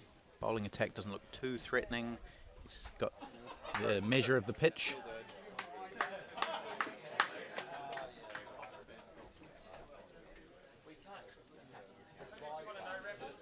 .50 off 57 deliveries for Hardeep Singh with 6 boundaries.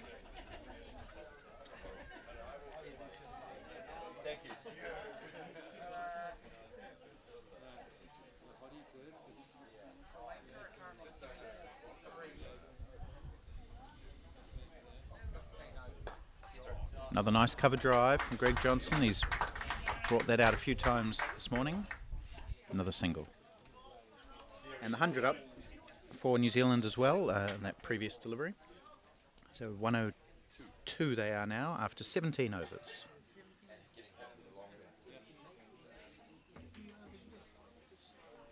Now we might be able to give you a couple of other scores from around the grounds. India are playing UAE. They're 48 for 2 India. India, of course, lost to New Zealand yesterday, and I think UAE lost to Sri Lanka. It was a pretty close game. Sri Lanka are 74 for 3, playing against South Africa, so that's not a bad effort from them, going at 5 and over. Who's got the runs there? Marlon Fernando, 37 off 24, so bright innings from him.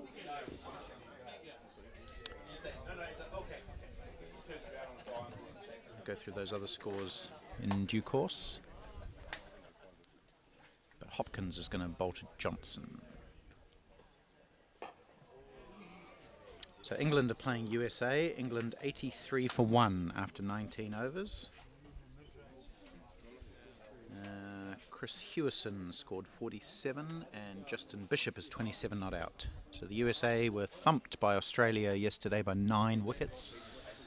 They'll be looking to put in a better performance against England, who comfortably beat Zimbabwe.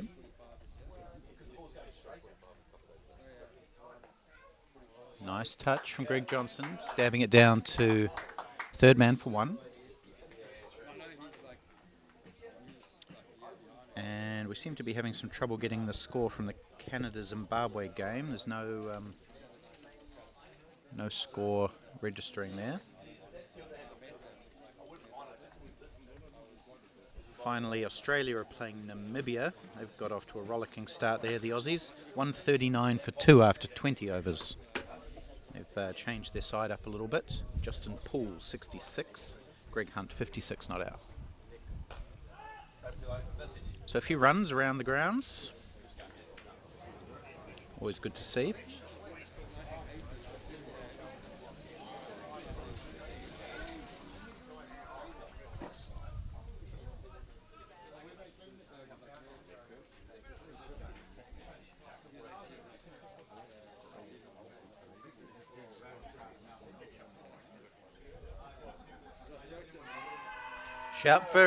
Shout for caught behind. The umpire wiggled his head. I wasn't sure if he was nodding or shaking it, but he's kept his finger down, so it's not out.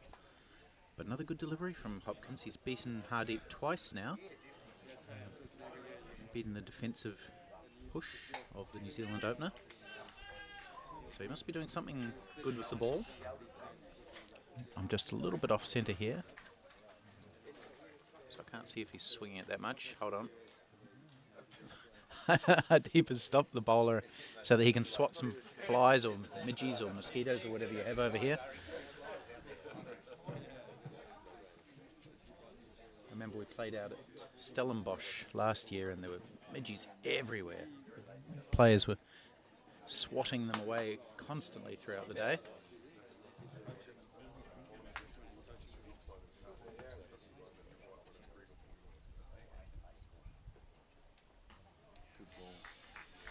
Yeah, another good delivery from Hopkins. He's been on and just outside off stump. In the channel, as Brian describes it.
Just adding a little bit to what New Zealand captain Peter Connell said earlier, thanking the members of the extended group. Special thanks to Warren Guy, the pre-tour manager for the New Zealand side. Oh, that one kept a little bit low. Warren has done an amazing amount of work to get the New Zealand side over here. All the pre-tour planning and a huge amount of admin goes into that, as it does for every team that's here. But Warren was the man who made a lot of this possible, so thank you to you, Wazza. Hope you're still watching. Nice straight drive from Greg Johnson down to long off for one.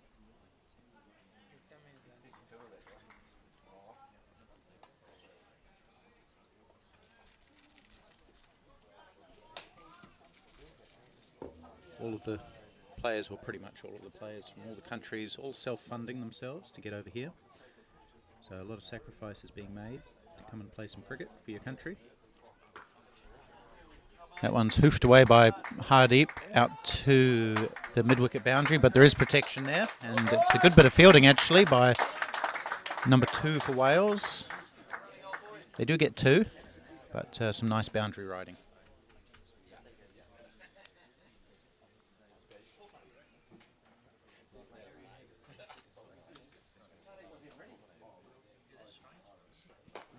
Similar shot.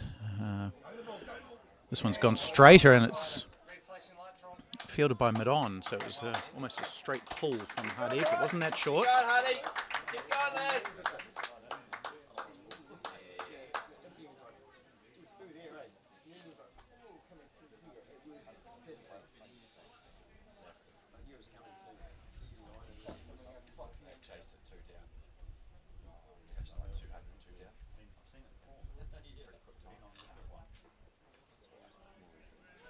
That one is a wide. Hardeep didn't follow it this time. Good bit of keeping from Greg Fisher. And Hardeep gives him a fist bump as well to say well done. He's a real character, old Hardeep.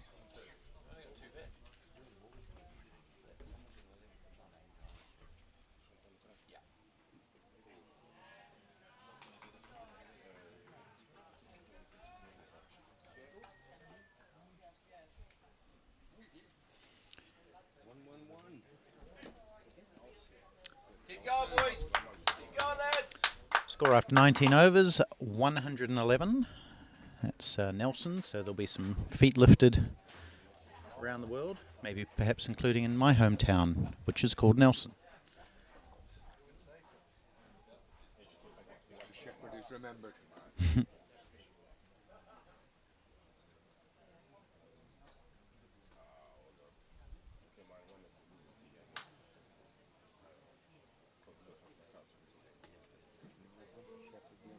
Mm-hmm.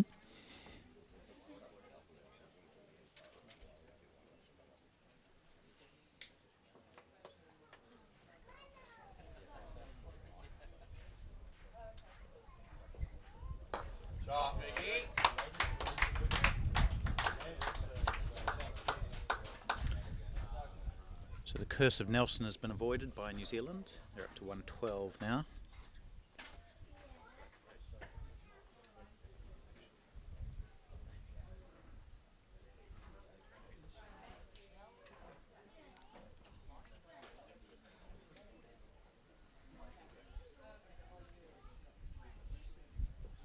Here we go. He's played a scoop right over his own head, down to the boundary for 4. So there you go. That's the unique Hardeep Singh shots that we come to expect at over 40s level in New Zealand.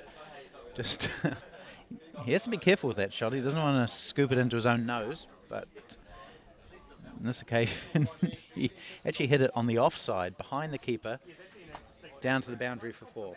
So pretty unusual shot, but not if you're Hardeep Singh.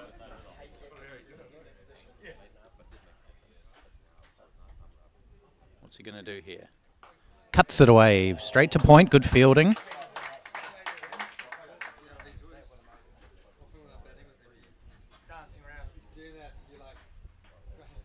Practices playing a left-handed slog, so I don't know if he's going to start batting left-handed at some point. There's always something going on when Hardeep's at the crease.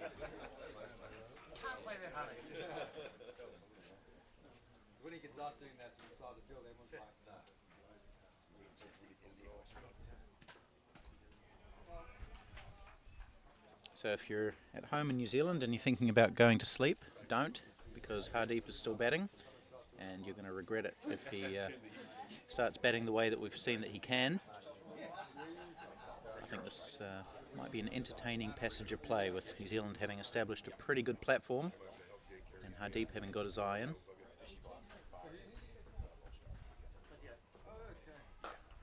Slams that one away, half fielded by Point. He's a good fielder, that guy, and he's saved a few runs. They do get one though.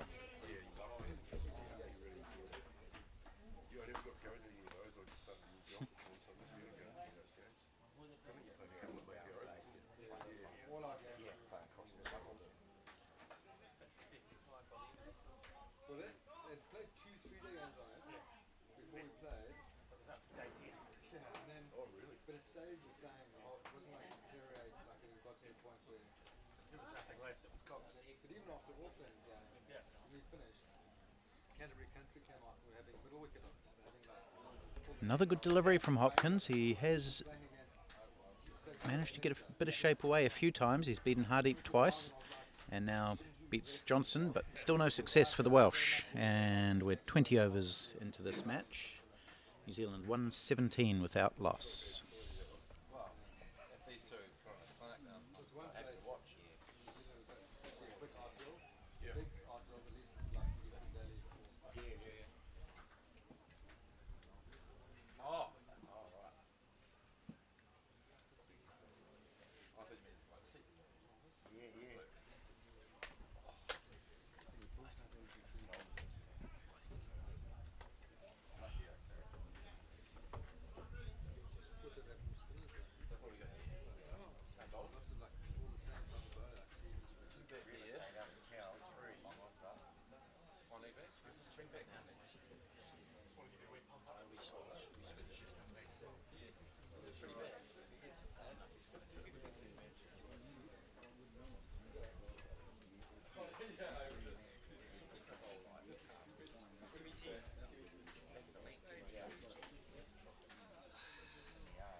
Oh, Hardeep goes over extra cover, out to the boundary for 4. Beautiful shot, hitting it on the up. Lovely wristy hit from the New Zealand opener. Gives another fist bump to the Welsh wicketkeeper. They've got a bit of repartee going on there. Bit of a connection forming. But yeah, lovely shot. Lofted over extra cover, out to that long boundary. Another 4 for Hardeep. And he goes leg side this time. This is going to go for 6, I think. Another long boundary. It does go for 6. Hardeep raises his hands. He's happy. Shows off the guns. He's delighted that he can hit the ball that hard.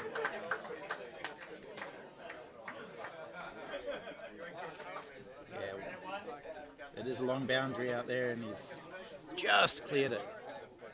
So lovely slog sweep from the entertaining New Zealand opening batsman. What's he going to do now?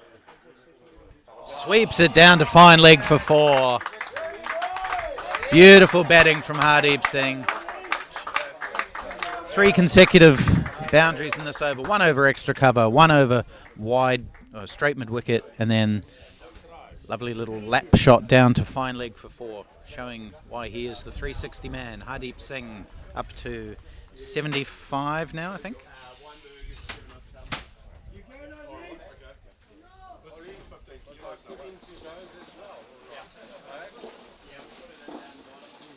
Oh, he's been hit in the face here. Gone down on one knee. He's calling for the helmet, but it's a little bit too late. He's been hit in the side of the face. Maybe the ear. guys are coming in to help him out. Went down to end up playing a kind of a reverse sweep. Hit him in the face. He's okay. He's still on his feet.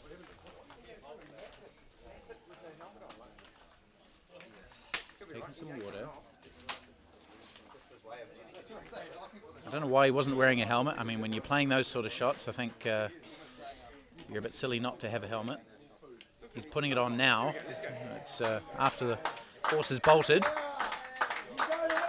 He's a tough little unit, this fella. He got hit in the nose at training the other day, and it has a cut on his nose. It got through the grill of his helmet. Today it's hit him on the side of the face. It just gets a little bit of ice on it for 1 second. Not sure what that's going to do. And has a drink of water, puts the helmet on, and he's ready to go. He's laughing. So he's going to be okay.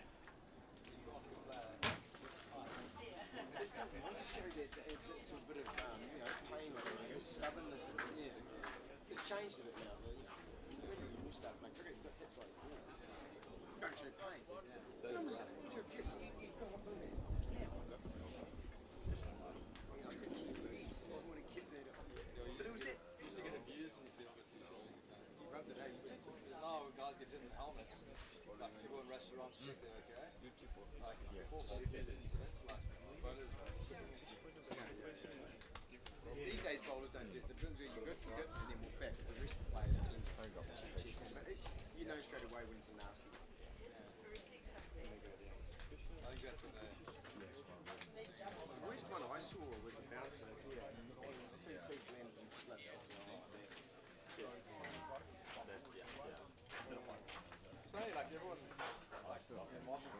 There's just a little bit of a delay here as Hardeep makes sure that he's okay. He didn't indicate that he was fine, but I think in these sort of cases you just want to take a little bit of a breath and just make sure that you are actually okay and not injured. You know, blow on the side of the face with a cricket ball at any level is a fairly serious situation. He does seem fine. He's putting a helmet on. And the Welsh players just having a little chance to recoup and lick their wounds. Hardeep up to 75 from 74 deliveries now, 9 4s and a 6. Greg Johnson has been excellent support to Hardeep, 44 from 51.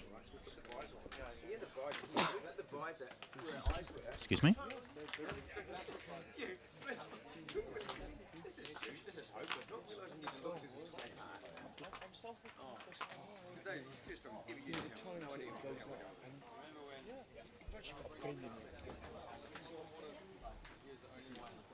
Thank you for the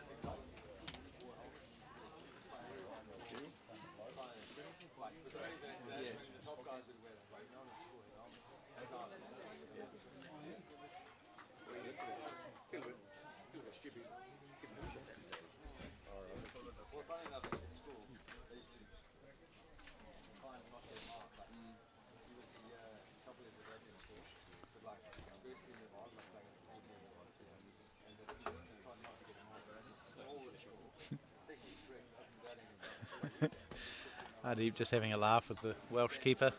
Okay, it seems like all's ready to resume. Hardeep's okay, the bowler's okay. Let's play.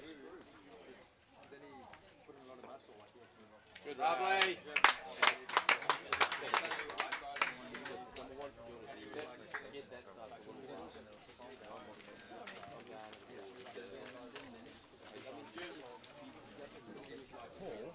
Paul, have they taken order for food? There is some food in there. Very, he is known. No, I'm okay. They're obviously doing a buffet. Like, that last 5 balls, no chicken burger.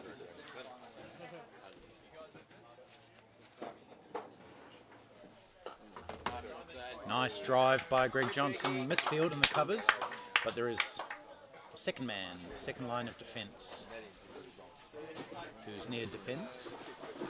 And comes off defence to throw the ball back to the bowler. 1 run scored. End of the over, 133 without loss after 21.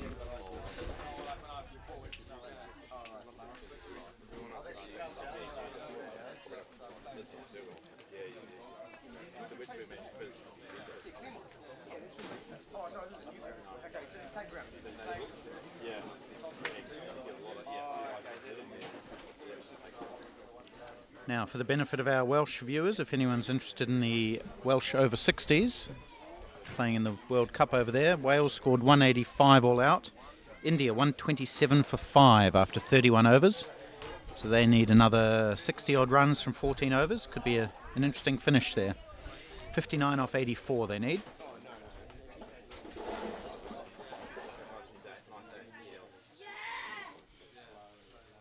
Here's Hopkins to Johnson. Good ball, nice shot, good cricket.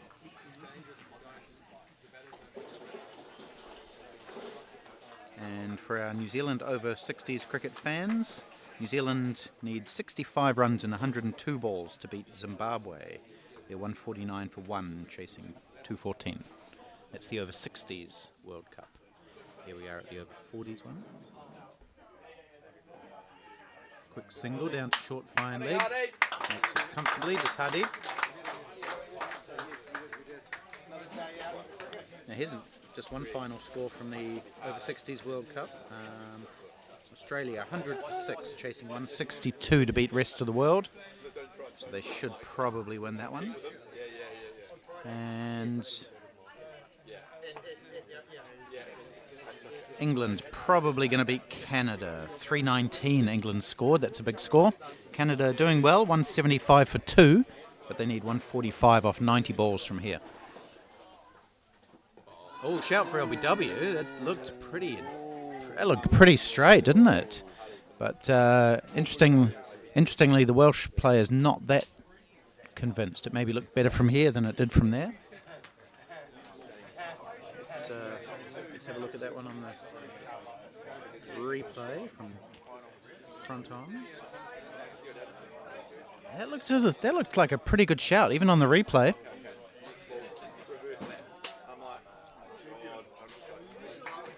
Nice, elegant guide down to third man for another single. Yeah, I'm not sure what was wrong with that LBW. Maybe missing leg. You can see on the shot there, Sterling Hammond with his partner Tammy walking around the boundary. Sterling Hammond, the chairman of the International Masters Cricket Executive Committee.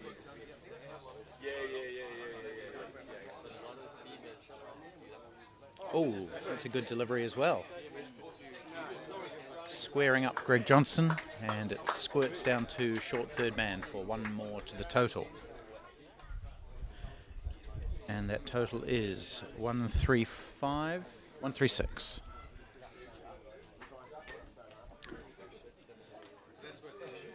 Greg Johnson not far away from a half century. That would be 50 on debut for him. But we'll come back to that soon. For now, it's Hardeep Singh. He's on 77.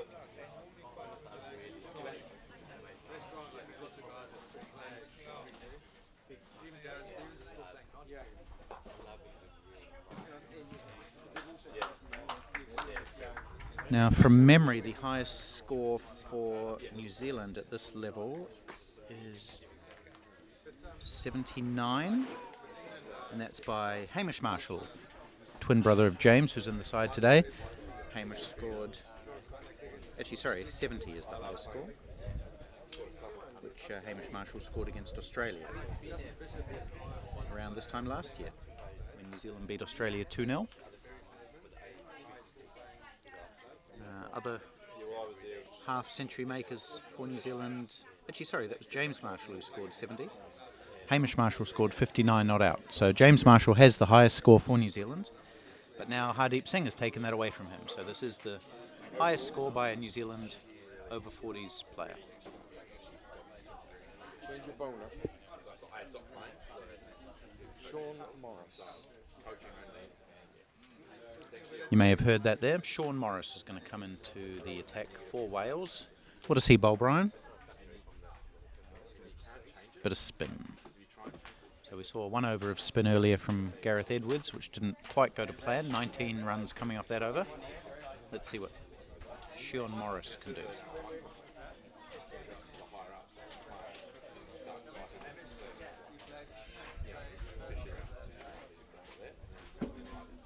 Then I don't want to be seen as being like looking like the association says the coach is that they have to drive. You know, like, and the players get all the support. Way too quickly. It's not great.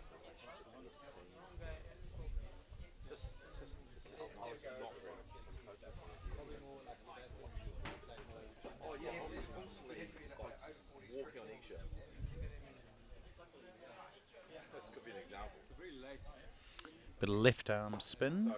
Starts with a drive down the ground to long on. Fairly gentle left arm spin. We saw India yesterday, they had 4 left arm spinners. 2 of them took 4 wickets each.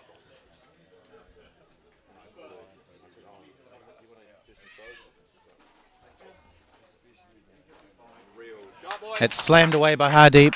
Nobody down there at deep backward square leg. Into the boundary for boundary number 10. For Hardeep to go with that one huge 6 that he hit. He's into the 80s now, 81.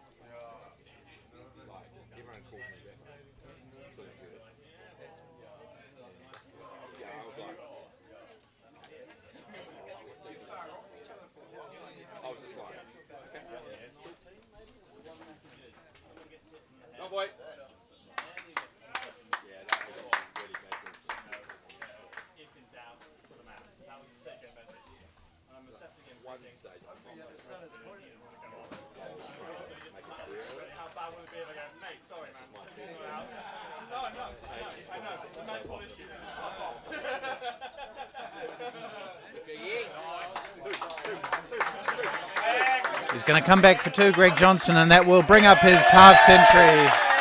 50 on debut for Greg Johnson. He's delighted about that. He's a bit short on confidence coming into this match, but he's played extremely well today. 50 on debut for Greg Johnson. Congratulations to you, sir. Well played. Gets a hug from Hardeep.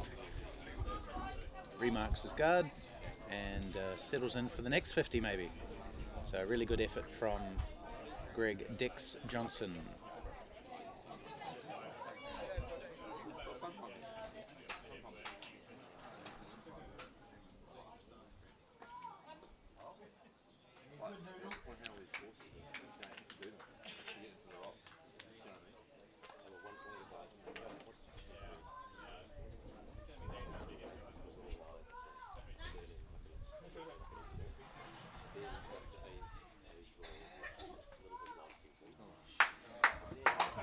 One's hit away, chance of reaching the boundary, but some good footwork out there by the boundary rider who just puts the old boot down and stops it from trickling over the line. He's been quite industrious out there. Number 2 for Wales. I'll see if we can find out who that fielder is.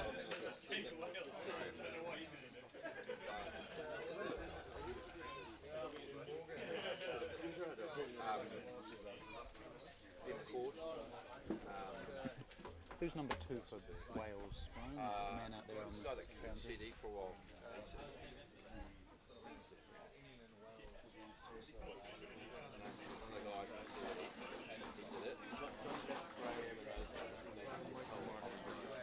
That's right, that doesn't matter. Thanks, man.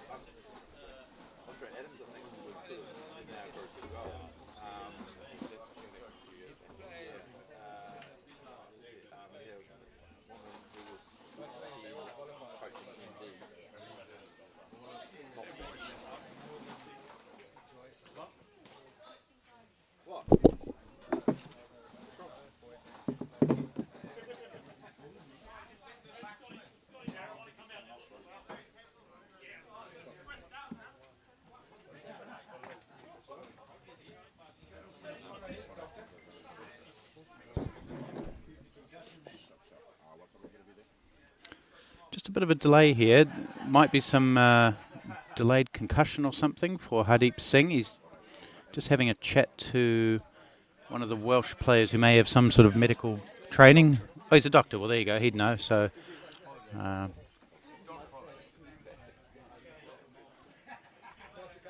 Hardeep was hit in the face a couple of overs ago. He seemed to be okay, but it might have just been adrenaline that was telling him that he was fine. And he's just having a chat with the Welsh player, who's a doctor, maybe explaining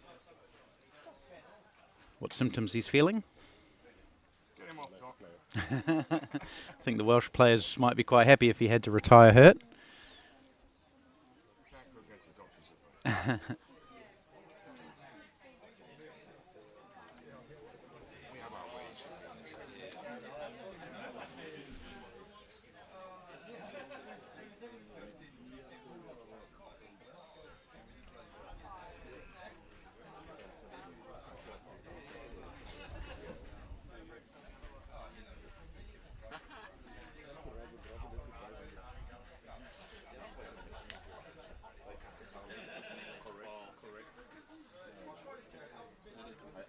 There's a few other people involved in this conversation. We've got Ollie Ormond, the New Zealand manager.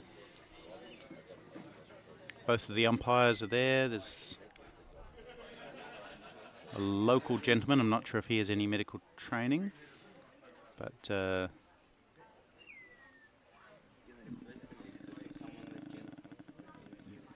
is a doctor there, and that's the Welsh number 6 you can see. Doc Holliday, they call him.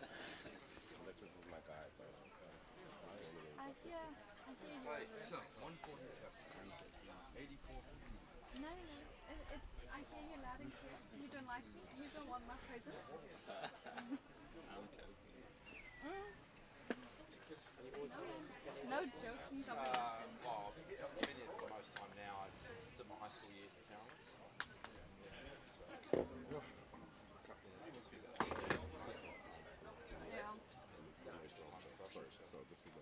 So the doctor's walking off the field. The New Zealand manager's still there, and also this unidentified gentleman still having a chat with Hardeep.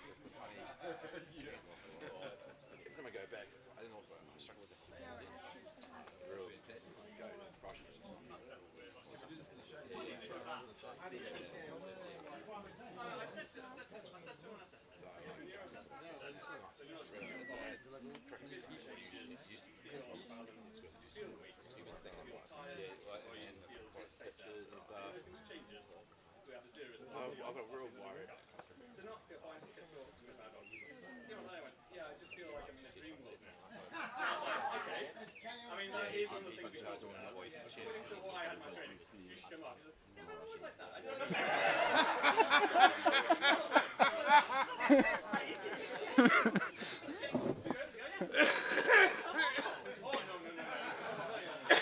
I'm not sure if any of that came through on the effects microphone, but the Welsh doctor is just explaining the conversation he had with Hardeep Singh. He had previously said that if he had any symptoms of feeling disoriented or unsteady on his feet or unclear about anything, to let him know. And he's just had another chat with him, and Hardeep said, "Oh, Doc, I'm feeling like I'm in a bit of a dream world." And the doctor said, "Well, you should certainly come off then." And then Hardeep said, "Yes, but I'm always like that." So he's just going to stay on the field.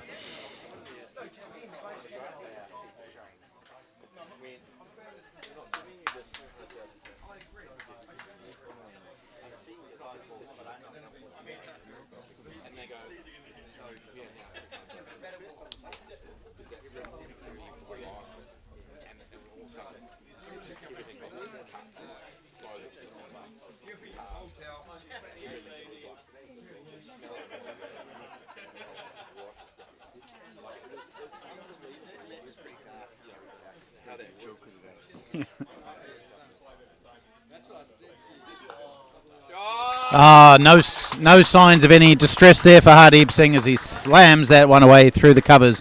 Beautiful shot for 4. Hardeep Singh racing up towards a century now. 88 not out from 82. Lovely shot. Got width from Hopkins and showing some nice classical technique to go with the unconventional unorthodoxy.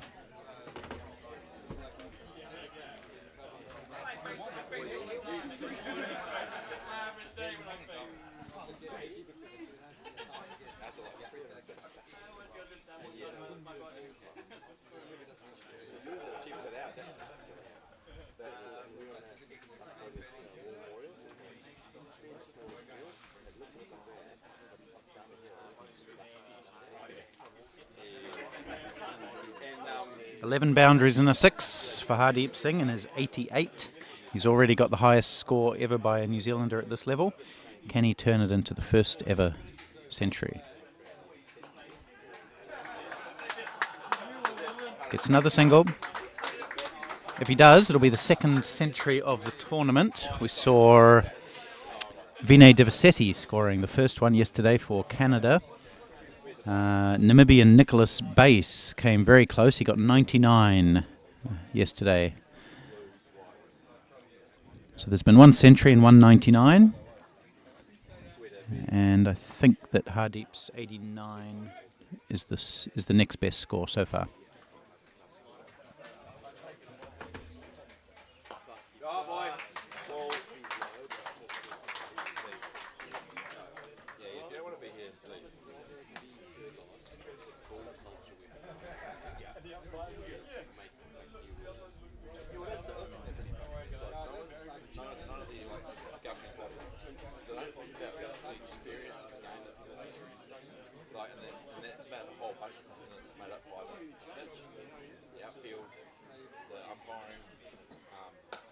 Whoa, he slammed that one back down towards us.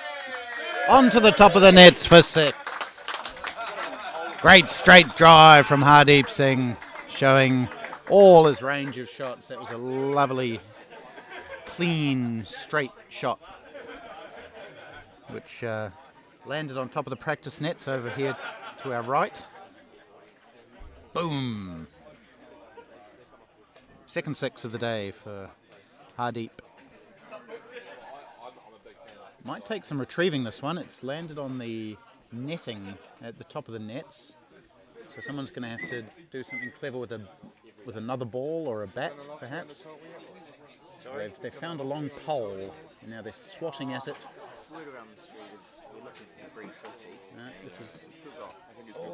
No, it's rolled back down. It's going to take some fetching. Yes, you can see it on the screen there. Everyone's having a go. New Zealand's got their tallest player out there, and he's done the trick. So some good batting skills there from Paddy Sullivan, New Zealand 12th man today, or 13th man perhaps. So the ball's back. Hardeep Singh up to 90. What's he up to? 94 now? 95 in fact. So potentially just one shot away from a century. Don't go anywhere if you're watching this match.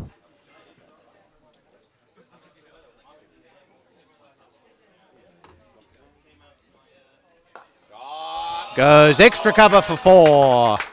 Another boundary for Hardeep Singh. He's up to 99 now. What a great display of batting this has been today from Hardeep Singh. 99 off 85 deliveries, 11 fours, 2 sixes. Shots all around the wicket. We've seen laps, we've seen scoops, we've seen reverse shots, we've seen straight drives, we've seen classical extra cover drives, we've seen whips through mid-wicket. Seen a couple of 4 defensives in there just for good measure. Haven't seen the reverse cut yet. That's a shot that he's known for playing. But maybe he'll loosen up a little bit when he gets to his 100. If he does. 1 run away from that. Let's not forget the contribution of Greg Johnson. He's been an excellent foil. He hasn't been bogged down at all. 53 off 60 balls.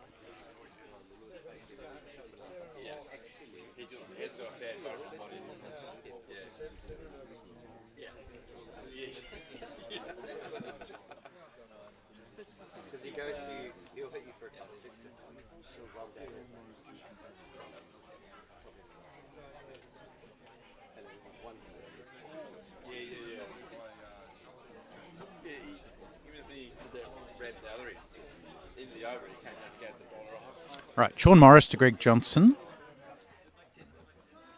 Oh, nice little paddle round the corner. They'll take 1 and come back for 2. Good bit of batting from Johnson.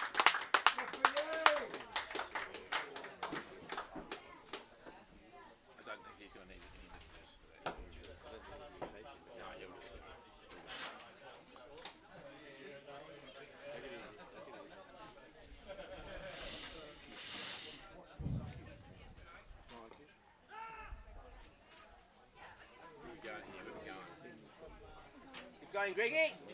We're on the boundary here, Joe. Where would you go? Me? Yeah. Go here. Sweep?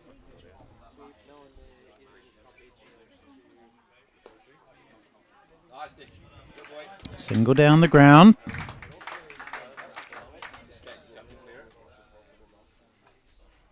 It brings Hardeep on strike. He's on 99.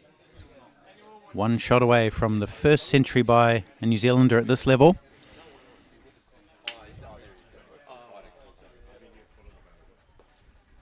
Not this time. Good delivery from Morris. I don't know if... Oh yes, Hardeep will know what he's on. The electronic scoreboard at the far end of the ground has the individual batters' scores.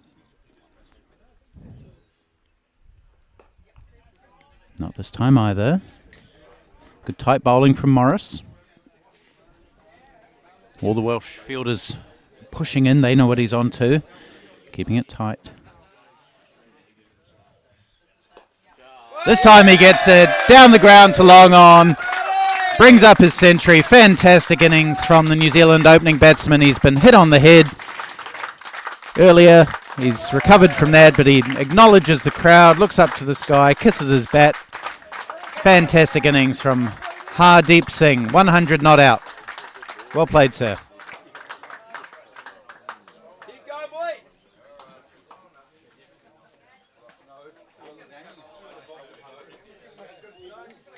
100 from just 88 deliveries in just 25 overs. 12 fours, 2 big sixes. Shots all over the place. Fantastic innings by Hardeep Singh.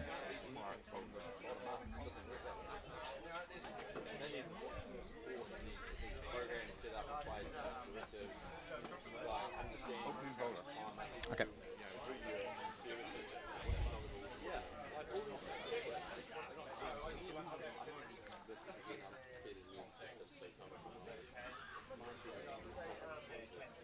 So New Zealand's run rate is up to 6.7 now, 168 without loss they are.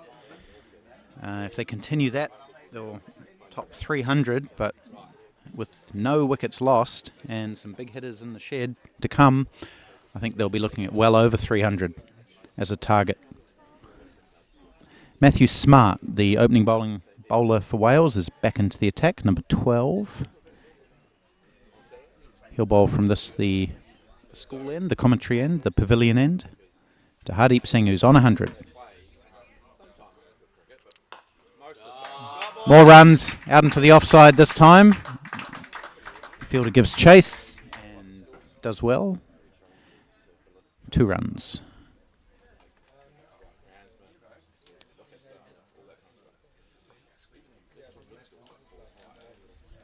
Hardeep looking all around the ground, picking his next shot. I wonder if he's decided where this one's going to go already.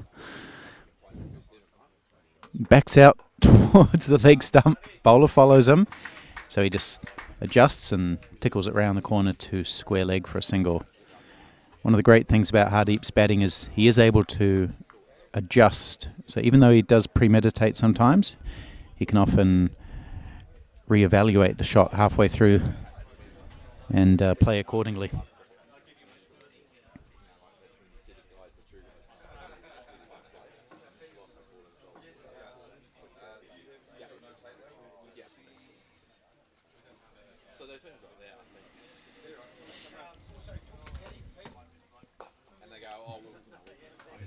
Bit of a swat down the ground by Johnson. Takes one more.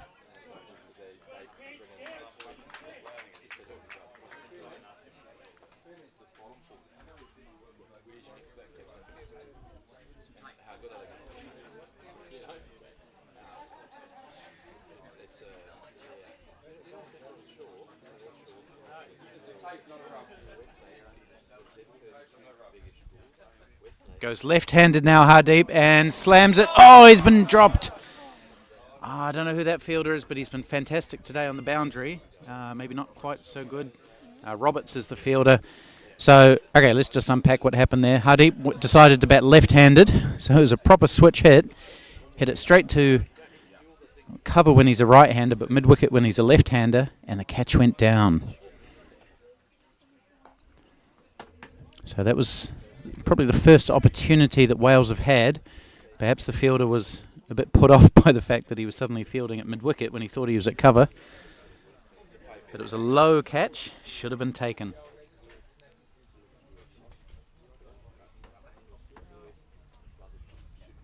Oh, it's a wide. Well taken by the keeper. Gets another fist bump from Hardeep Singh. They're developing a bit of a bromance, those two.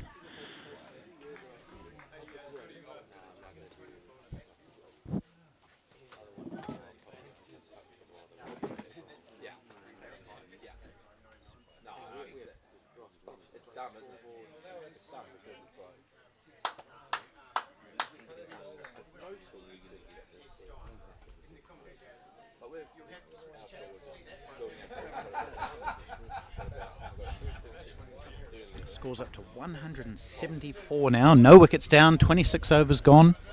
New Zealand on target for a big score today here at Wynberg Boys High School. The Over-40s World Cup.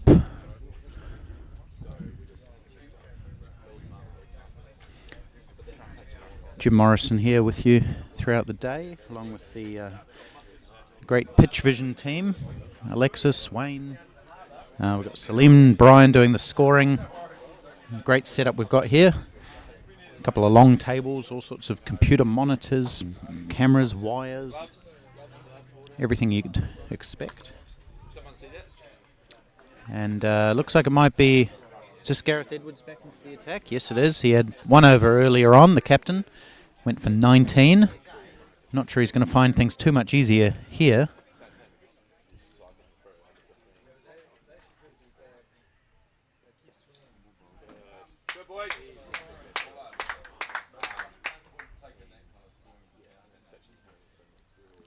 He's got a long on, long off, square leg on the boundary and a cow corner.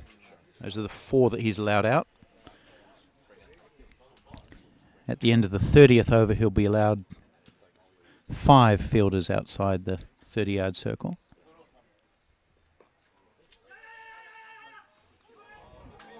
Chance at the bowler's end, hits the batsman, the ball thrown from the fielder.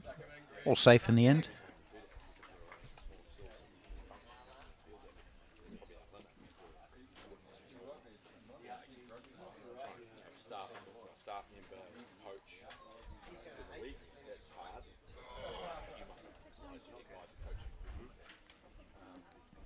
Goes left-handed again, and then defends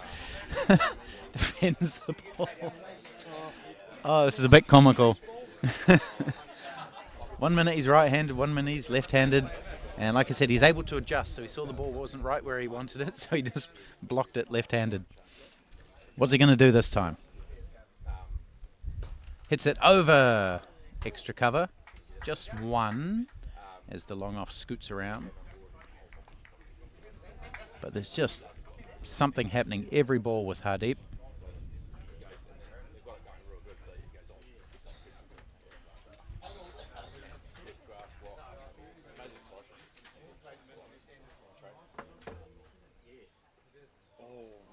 Good ball from Gareth Edwards. Johnson going back to cut, missing it through to keeper Fisher.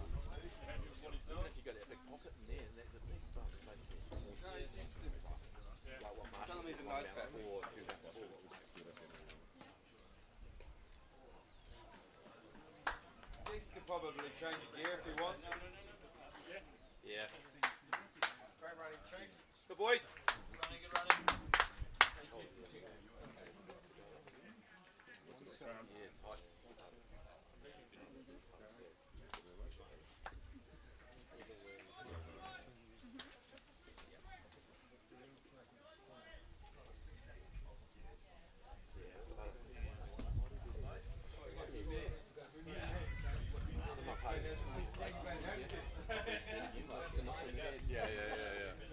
Well, we've been entertained so far today by these 2 New Zealand batsmen, Hardeep Singh and Greg Johnson.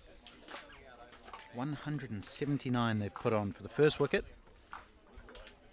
They've hit 16 boundaries and 3 sixes between them. Obviously no success for the Welsh bowlers yet. Dylan McPhee, the most economical. He's gone at just under 4.5. All the others are going over 6, including Matthew Smart, who's coming in now. And Hardeep plays, what a beautiful wristy shot over extra cover there was. Backing away, just opening the body up and breaking the wrists just that little bit late to give him the angle over extra cover for 4. What a delicious shot from Hardeep Singh. Goes leg side again, and this one's gone not with a lot of timing, but out to the boundary again at cover point for 4. So just boundaries all over the place. Pretty unstoppable when he's in this sort of mood, Hardeep. You just got to wait for him to make a mistake. But he hasn't made many today. The only chance he's given was when he played a left-handed slog sweep. And he was dropped at mid-wicket. So 4's off the first 2 balls of this over. And it's going to be 3 in a row now as Smart bowls a full toss on the legs of Hardeep, and he slaps it around to backward square leg for 4. So this over, 4, 4, 4. Hardeep Singh up to 114 now. 118. Can't even keep up myself. 118 from 99 deliveries.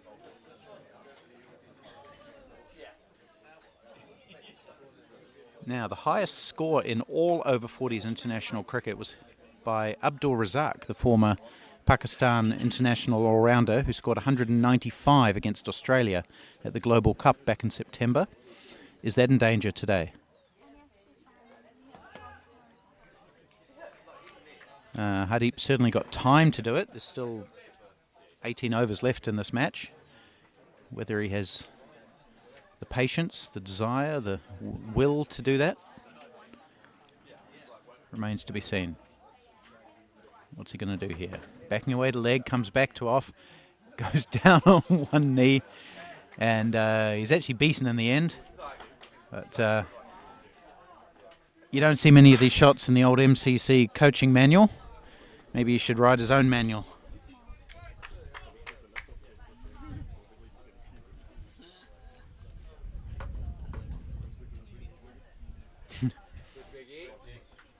And he entices a wide from the bowler, which the keeper misses as well. So there's a total of 2 runs to the New Zealand total.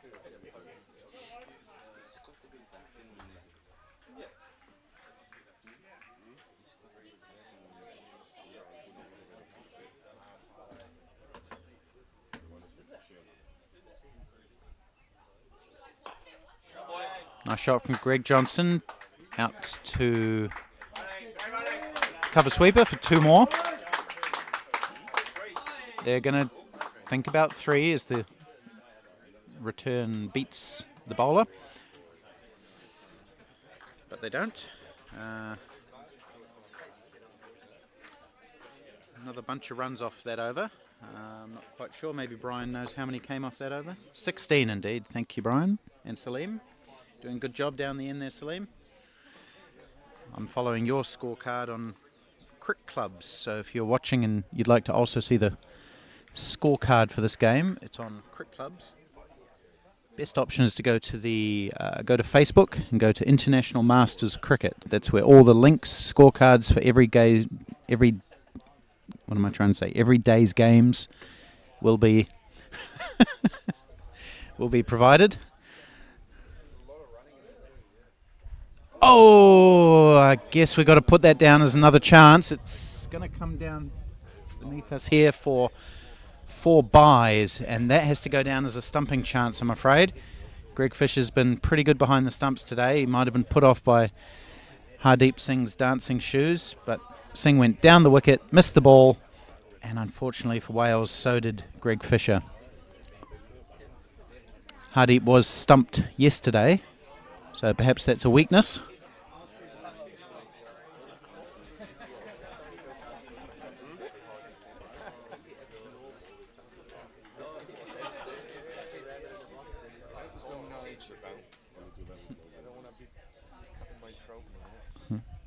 Tries it again. More success. Over. Extra cover. 1 bounce for 4.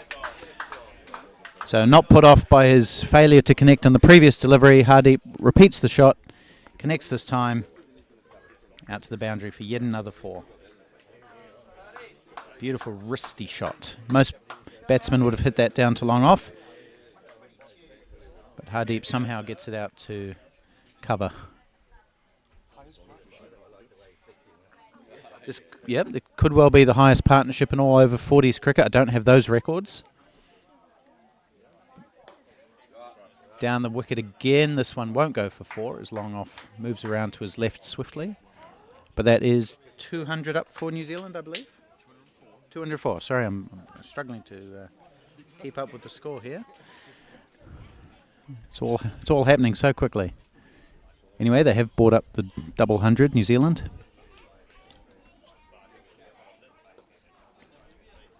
Don't the analysis at the other end have the highest partnership?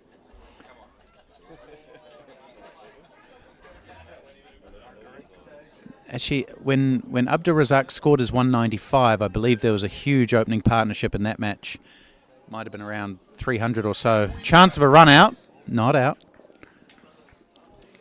That was the semi-final of that Global Cup played in Pakistan when Pakistan had all their test players playing. Likes of Misbah-ul Haq and Abdur Razak and Hassan Raza. They all showed up. And I think Pakistan put on like 380 or might have even been 400 in that match against Australia. So I wonder if even that target's in danger today.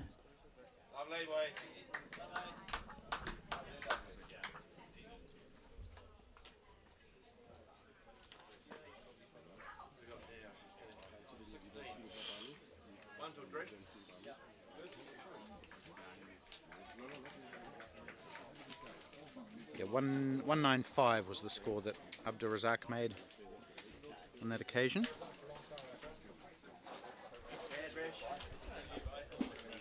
And I think after him, I think the next highest score is by Kenny Carroll of Ireland, who scored 133. I'm just checking through my stats here. There haven't been too many hundreds at this level. Singh Dionarine from West Indies has got one.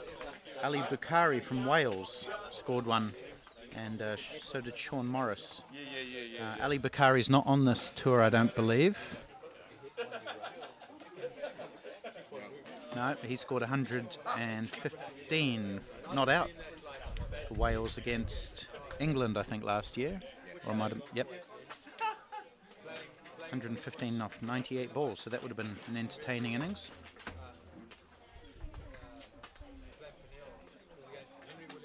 Sean. Okay.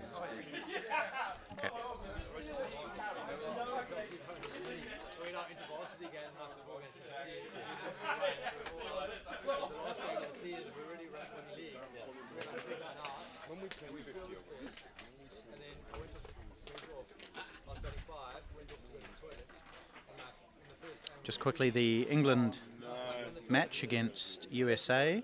Both of the big names in the England side have been dismissed. Darren Stevens out for 37, Nick Compton out for 16. But they're still doing okay there, 162 for 3 after 32 overs. India 121 for 3 after 30. They're playing UAE. Anyway, here's James Breeze, who's going to bowl some off spin to Hardeep Singh. 124 not out he is, 105 balls. Amazing innings.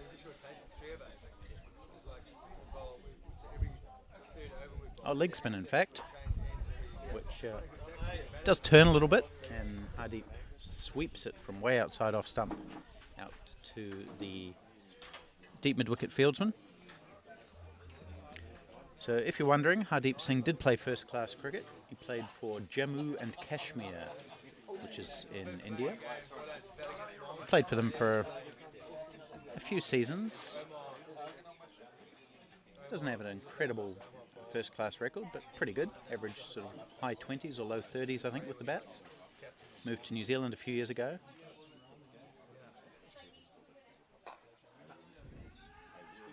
One more to Johnson.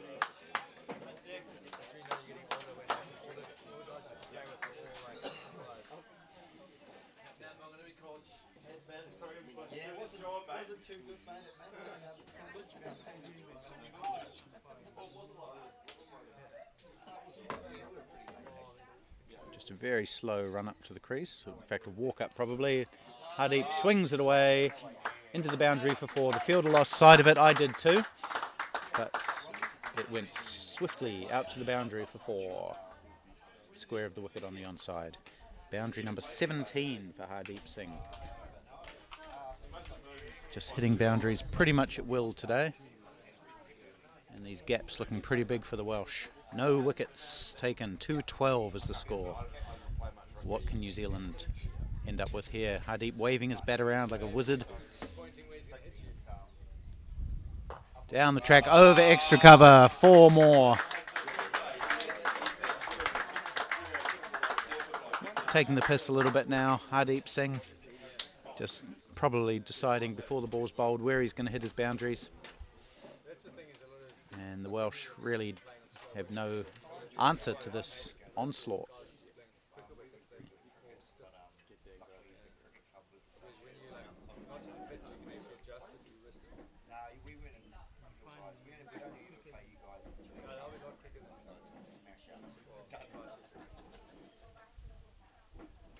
Oh, that might have bounced twice actually, I'm not sure. It was a very slow delivery. The second bounce might have been just in front of the stumps. I'm not sure what the law is these days with that. It's allowed 2 bounces before the crease, that's right. So it can't bounce more than twice. So probably the correct call from the umpire.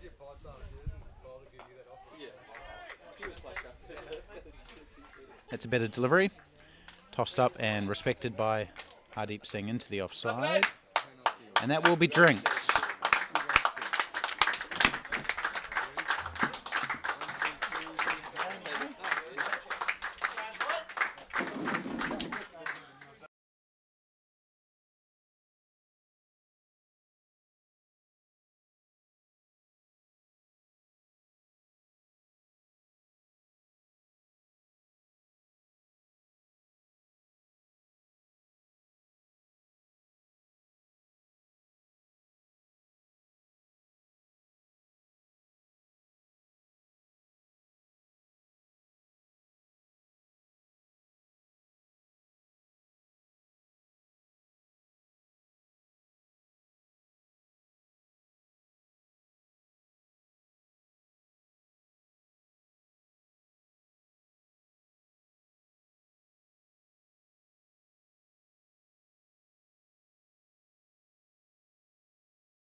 this lovely part of the world.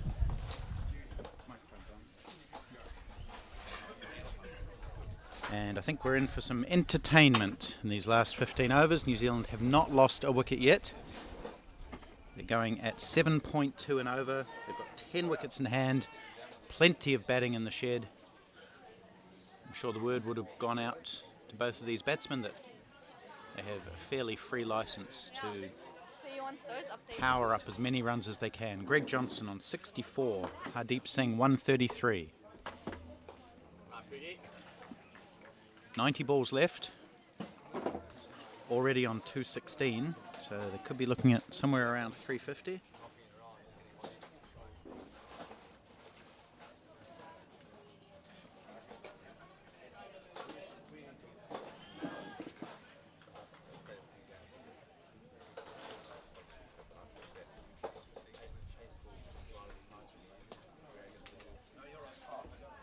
Gareth Edwards bowling to Greg Johnson. Goes straight down the ground, into the side screen for 4, 1 bounce. Lovely clean hit from the Aucklander. Born and raised in South Africa. Been living in New Zealand for quite a while now, but he's back on home turf and he's batting well. 68 he is. Goes offside this time. They'll take a single as there's a little bit of a misfield at cover.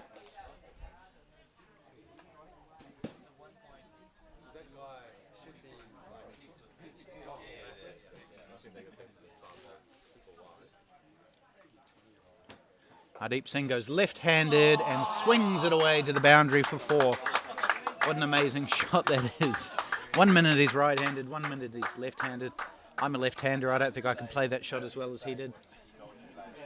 Sweeps it away, down to the boundary for 4.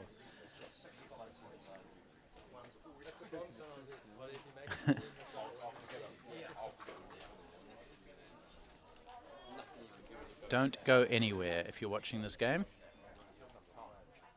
Goes left-handed again. Shout for LBW. Umpire raises the finger, so maybe you can go somewhere now. Hardeep has been out. End of an amazing innings, 137. Trying to go left-handed for the sweep again. Adjudged LBW.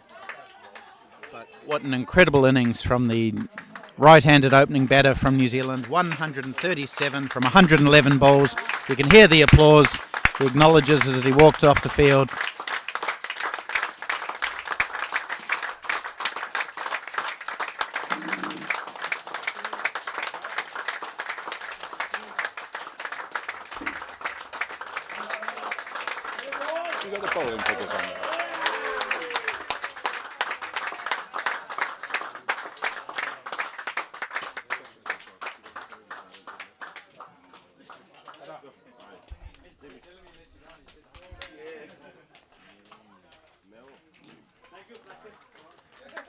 So the news doesn't get too much better for Wales. The incoming batsman is former New Zealand Test and one-day player James Marshall.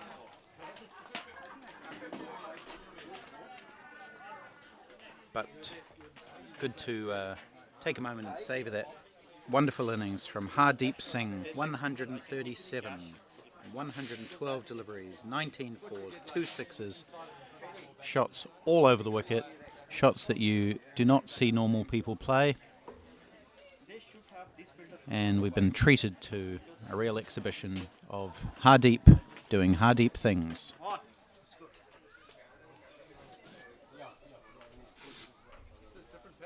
Wales, on the other hand, they'll be delighted that they've finally managed to grab a wicket, albeit to a right-hander playing a left-handed sweep shot. They will certainly take it, and Gareth Edwards will be pleased as captain and bowler. He's the only wicket taker for Wales. 4 overs, 1 for 40 he has. I'd read out the Welsh bowling figures, but they don't make pretty reading.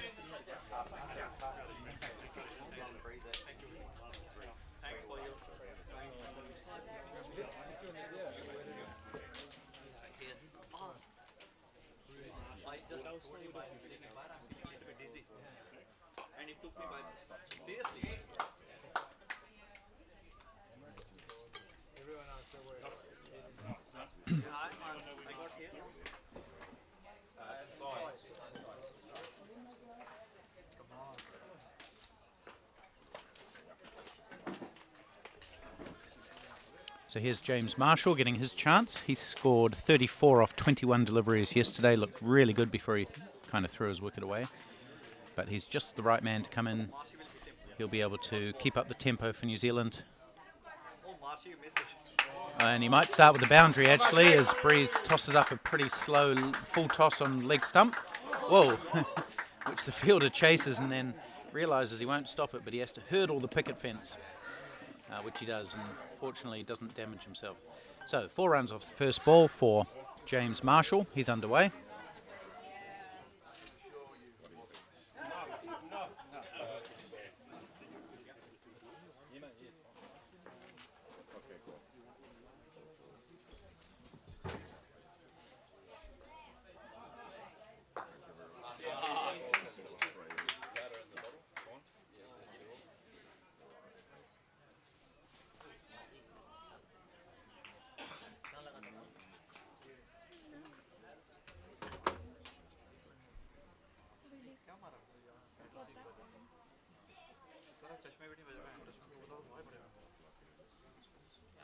Okay, then who is the one that gives the idea?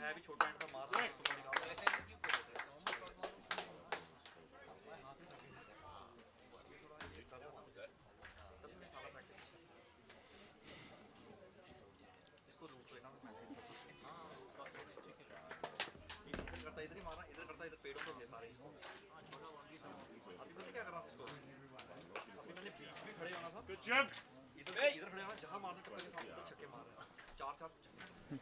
Thanks, Paddy.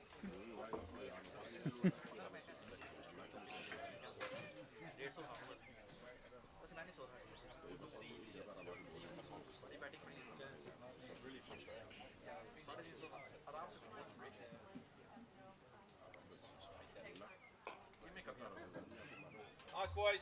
Good balance.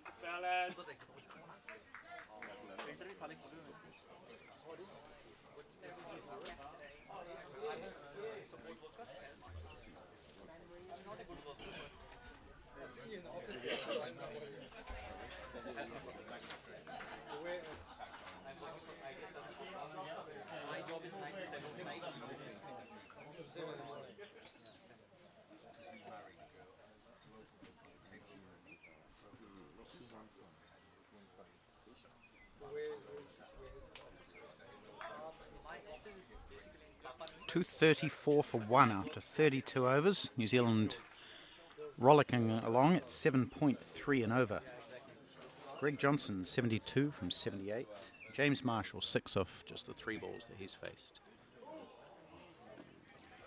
Gareth Edwards, having taken a wicket in his previous over, now induces a false shot from Greg Johnson.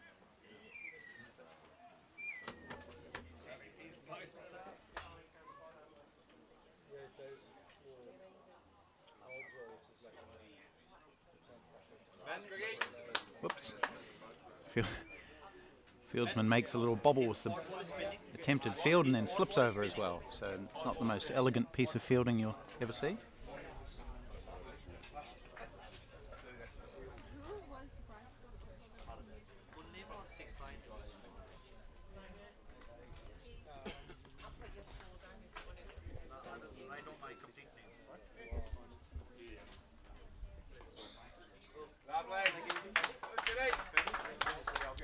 spot So James Marshall, who's just come to the wicket, turned 45 about 5 days ago.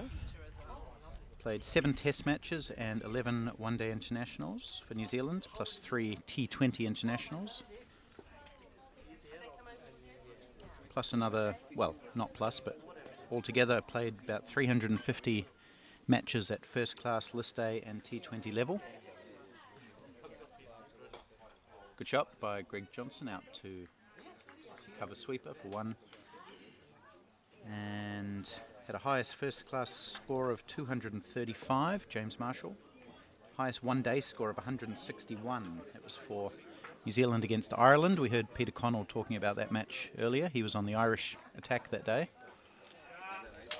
And Marshall might pick up a boundary here. He does, as he cuts that just behind point into the boundary for 4. It's his second boundary. So yes, James Marshall has a bit of pedigree. He played for New Zealand over 40s against Australia last year, scored 70 in one of the games, along with his twin brother Hamish, who unfortunately wasn't available for this tournament, but I'm sure he's supporting, hopefully still staying up and watching.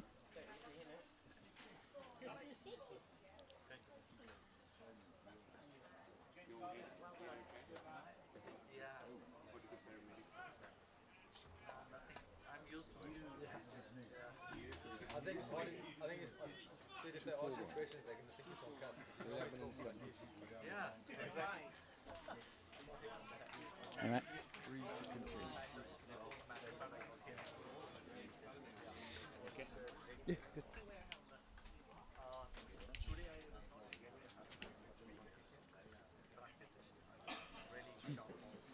Have you just arrived, Roger?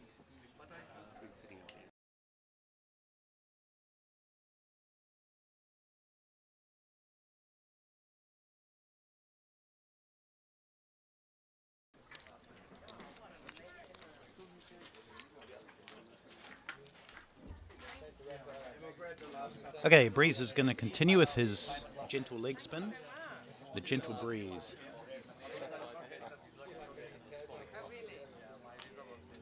Bowling to Greg Johnson, who sweeps and sweeps well, but the fielder slides and keeps it to 2 runs.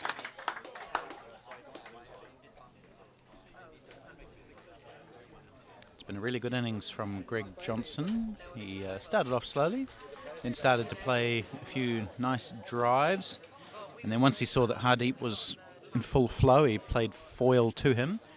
Now he's got a chance to open up and perhaps even head towards 100.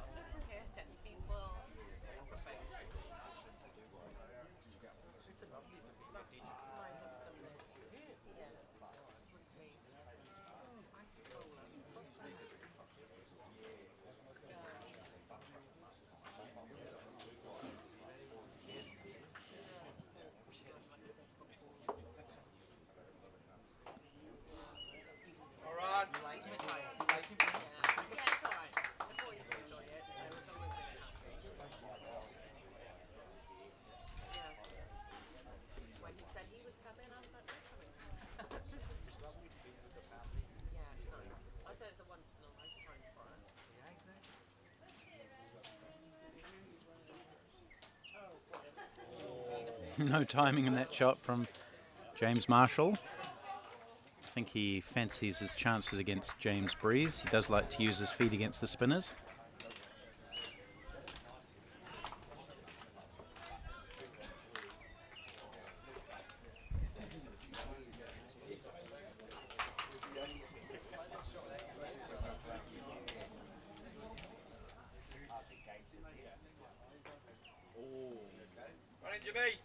Another single.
Nice little guy down to third man for a couple of runs for James Marshall.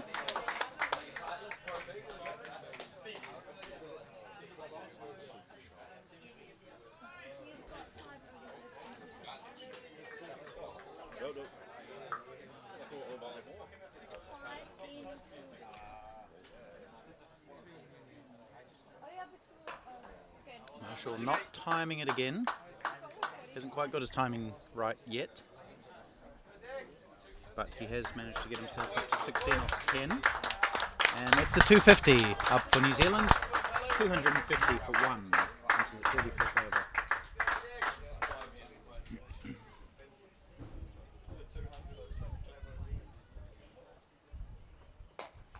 Johnson goes big into the gap. And 1, 2, 3 bounces into the fence for 4. The fielder came around and made a good sprawling effort.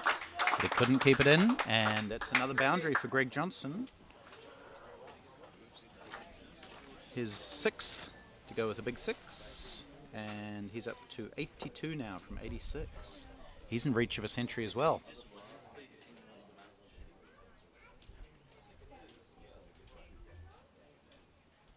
Goes big again. This time the fielder will intercept it, and they'll take 2. So it's a nice big boundary out there, which means that when you hit it out there, there's usually a chance of 2.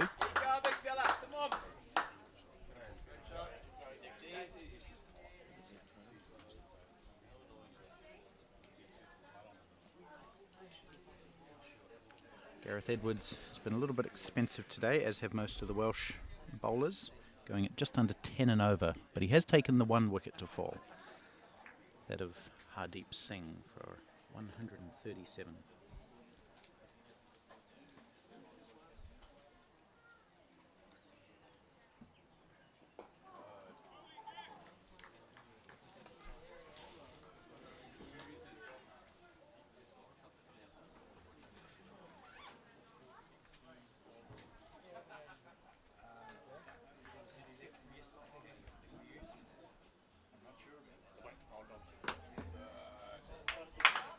Boy.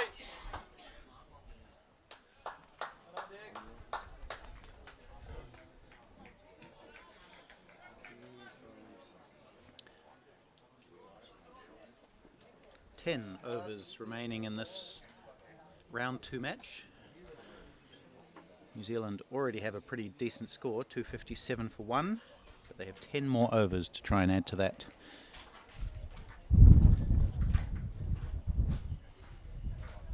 As you can see, it's a beautiful setting here at Weinberg Boys High School.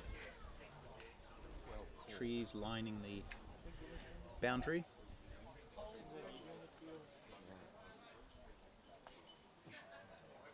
Nice long white picket fence around the perimeter, and then a steep bank that curves around and brings us up to the pavilion, the algae pavilion.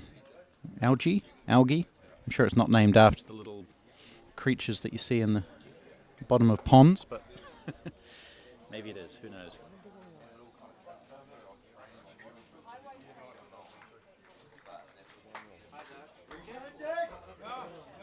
And we are, of course, playing at the Jacques Kallis Oval, named after the famous South African all-rounder who attended this school.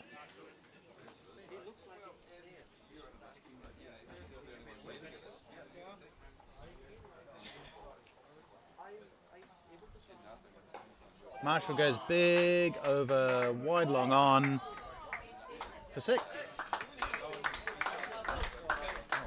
Oh, it was actually a drop catch. There's a brick wall here preventing me from viewing that, but looks like the fielder had a chance to catch it. You might see it on the replay here. Ah, yeah, up high to his right. Couldn't snaffle it, so that's the second dropped catch for Wales today, and it ended up carrying it over the rope for 6. Slammed away this time into the offside. It's into the gap. It'll take some stopping. It might get to the boundary. In fact, it does. Great placement from Marshall, and the fielder may have hurt himself. He's tumbled over the line there, and he clutched his leg straight away. Also his face. So I hope he's okay. The New Zealand substitute player has rushed over with some ice and water. That's nice. We've seen the Welsh doctor helping out New Zealand batsman Hardeep Singh today, so good good camaraderie between the two teams. Wales and New Zealand, of course, have a good traditional bond, established largely through rugby, and also sheep, I suppose.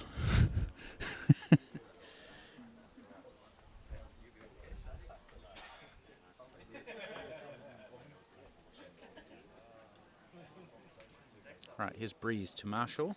22 he is, and that's another 6. Slog sweep over the boundary for 6. The fielder thought he was in with a chance for a moment, but it ended up going about a metre or two over his head.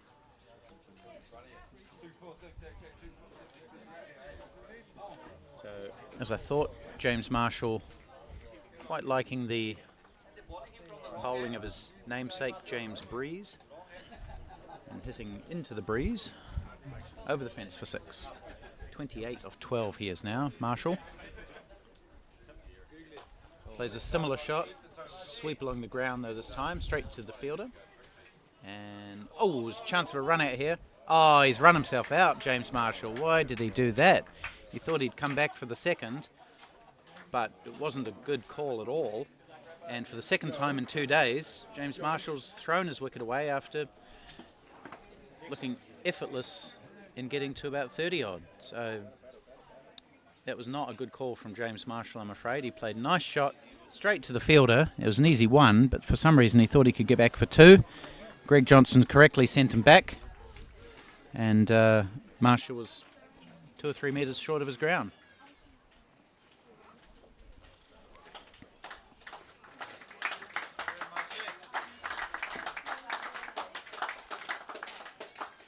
Wales take their second wicket. And James Marshall, who scored 34 off 21 yesterday, has scored 31 off 13 today. So very good little cameo, but I think he really would have liked to have carried on a little bit longer.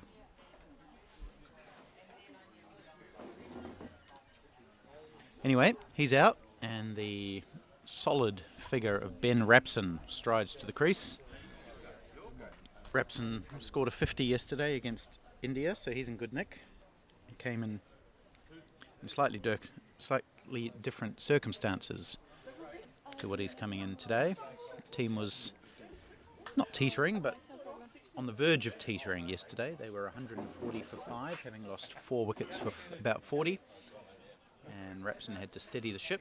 Today he's got to help power the ship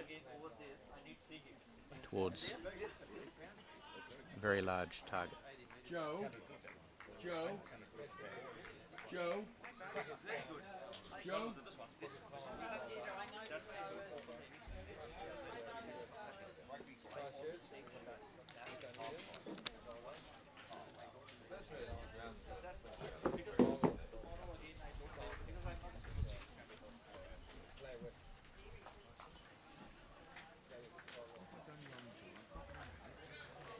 Yeah, primary fielder, but Gary in. End of an over that took a wicket for Wales. Also conceded 2 sixes.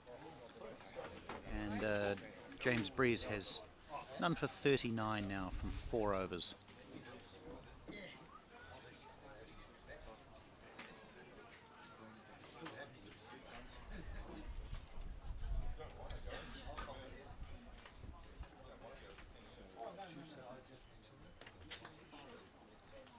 Change of bowler now. This might be, is that the doctor, is it? Doc Holliday? Yep. So I don't know what his first name is. It's probably not Doc. That would be a bit of a case of nominative determinalism. What is it? Simon Holliday.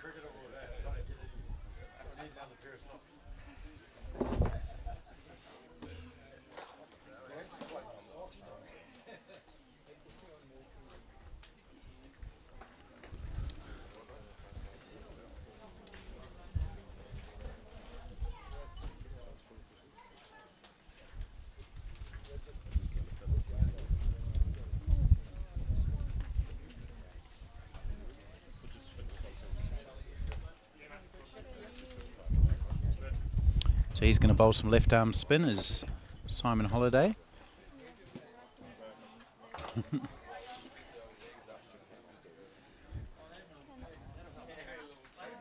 Repson punches the ball back towards him, and Greg Johnson has to leap back into his ground.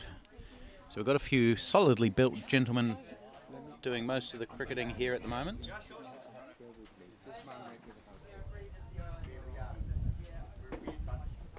Repson down the wicket.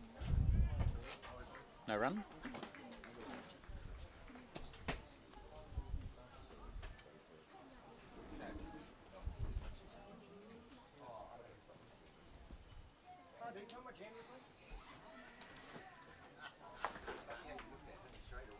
Tossed up, hit again to the same fielder.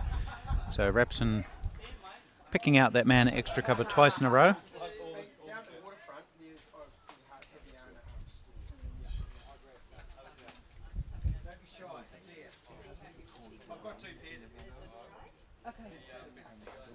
This time he hits it straight to him again, but able to take the single as the fielder has to tumble away to his left.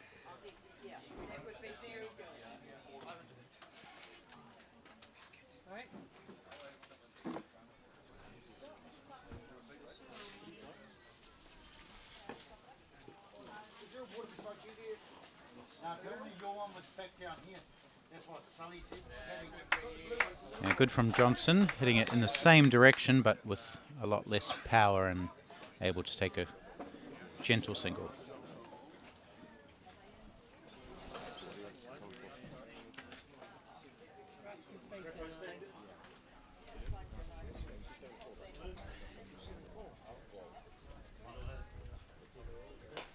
Repson goes straight down the ground for 6 runs.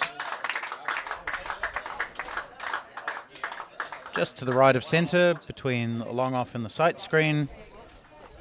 And a good solid blow from Christchurch man Ben Repson.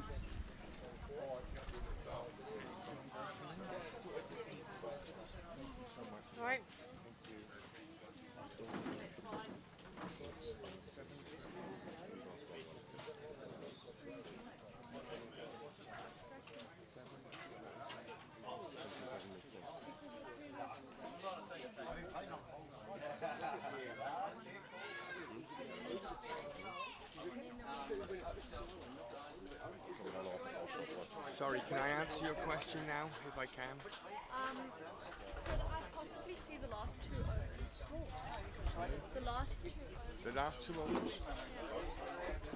Yeah. Could you read them to me? In order. So, the last over or the one before? The last 2. So the one before and the last one. From the wicket over. Well, it went. Breeze's last over went 1, 6, 4, 6. Yeah. The run out on 1 with a 1 dot. Okay, cool.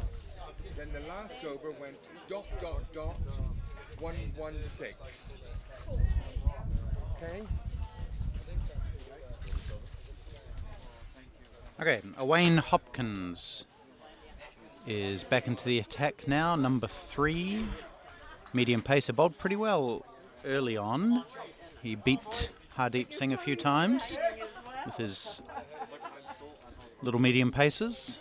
What can he do to Greg Johnson now? Starts pretty well, good line, but Johnson guides it down to third man, or third, for a single.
Looking for 2, but it'll just be 1.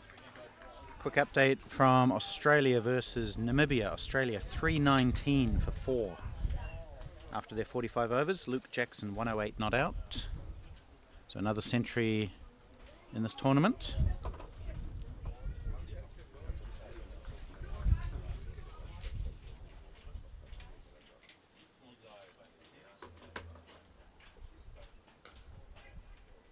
Hit hard, but straight to point, no run. South Africa, they're playing Sri Lanka. Sri Lanka 159 for 9. They've still got about 8 overs to bowl there, but just the 1 wicket left for Sri Lanka. India against UAE. India 187 for 4. Iqbal Khan, the captain, scoring 56 not out so far. Big hit from Ben Rapson. He's a big lad and he's leaned back and boofed that into the trees and down the bank into the secondary cricket ground down there. Looks like somebody was down there and able to toss it back, so that's saved the Welshman a bit of a fetching job. But great shot from Ben Rapson. That is probably the shortest boundary on this field, square of the wicket on the leg side. But it was probably still going up when it hit the trees. So good strong shot from Ben Rapson. 2 sixes he's hit now. He's up to 14 from 8.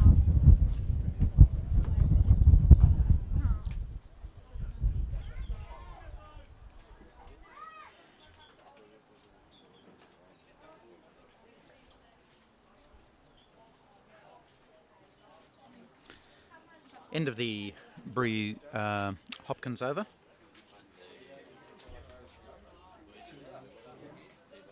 Just quickly give you some of those other scores. England, they're playing USA. England 233 for 5. They've got about a couple of overs to go there.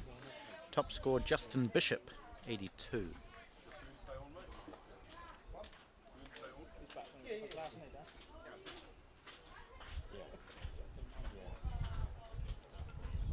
And still no scores coming through from the Canada-Zimbabwe game. I'm not sure what's going on there.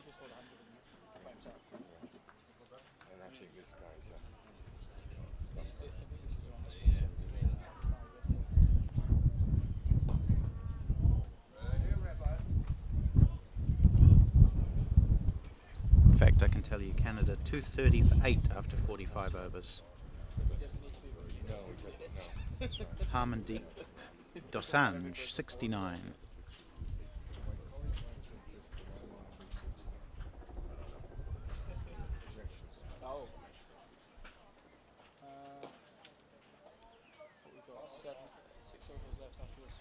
One more to Greg Johnson. He's up to 90 now. Just 10 runs away from what would be a fantastic century. He had a pretty bad warm-up game against Canada. It was a match where players were allowed to come back and bat, like more than 10 wickets could fall. See, Ben Rapson goes straight down the ground. It's a big shot which has gone over the boundary for 6. Third 6 for Ben Rapson. And then the second one that's gone straight into the sight screen. So some good hitting from Big Ben Rapson. Just quickly on that warm-up match. So the idea was that both teams could bat their 45 overs, no matter how many wickets they lost. Greg Johnson was out to the second ball of the match for a duck. So when New Zealand had lost its 10th wicket, he came back in to have another go. He got himself another duck. So not the greatest start in terms of practice. So to then come into the actual World Cup and score 90 is a fantastic effort. And I'm sure Greg will feel great about that.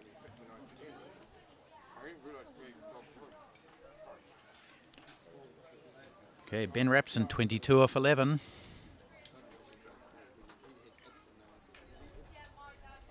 Goes again, straight down the ground. 1, 2, 3 bounces.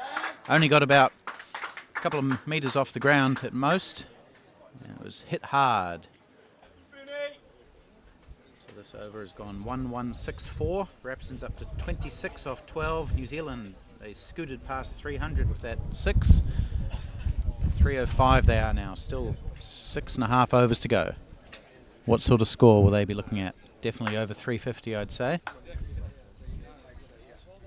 Oh, that one keeps low. Bowled a little bit shorter by Holiday. And Rapson jammed down on it.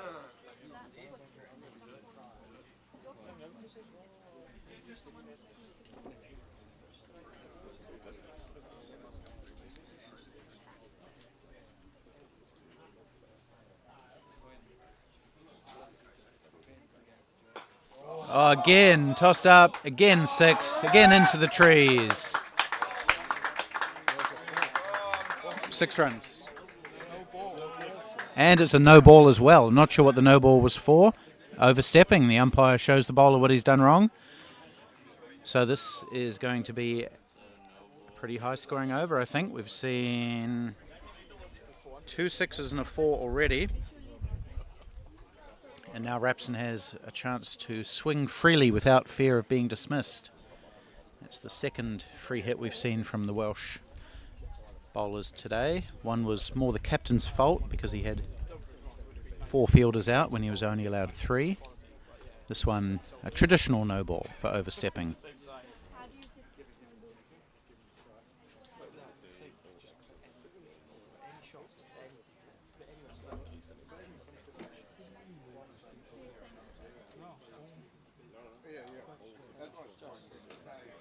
Delay here as the ball has gone down that bank at the far end. There's a row of trees and then kind of a thickly wooded bank, and when the ball goes down there it can be a little bit time consuming to retrieve.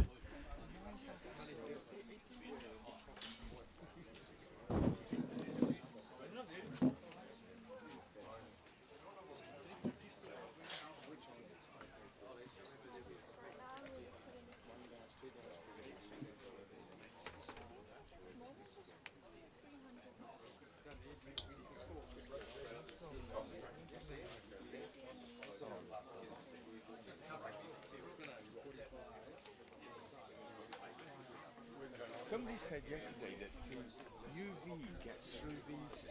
Oh, really? Yeah. Wow. Okay. Must be ultraviolet.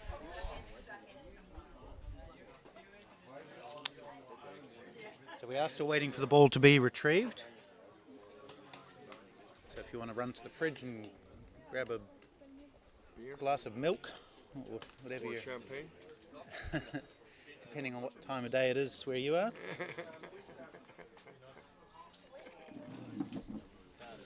Or what your drinking proclivities are.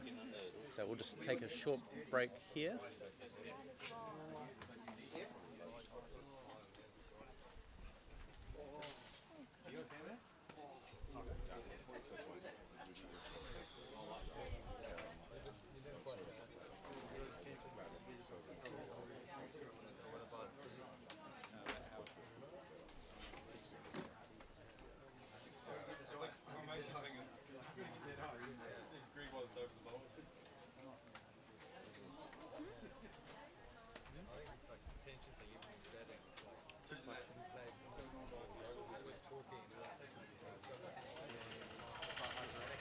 Oh, he's on YouTube. Looks like YouTube. Isn't it?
You can see a few of the Weinberg boys, high school boys, watching the game. Maybe they're on their lunch break. Well, they're not watching the game, they're watching Fielders look for the ball. Still searching for that 6 that Ben Rapson hit. It's looks like it may have been retrieved. There's a few of the Welsh squad in their high-vis vests striding back confidently, which suggests that the ball is back. In fact, it's in the hands of the bowler, so yes, it has been successfully found. Change a ball actually, so they've given up on that one that went down the hill, and they found a new ball.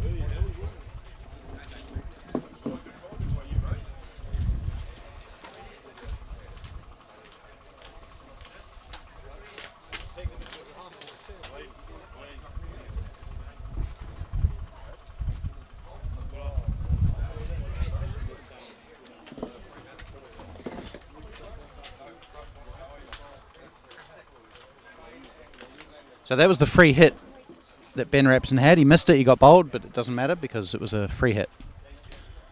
So it can't be dismissed except for run out. Can you tell me who the scorer is that hasn't got the lanyard? Where is the scorer?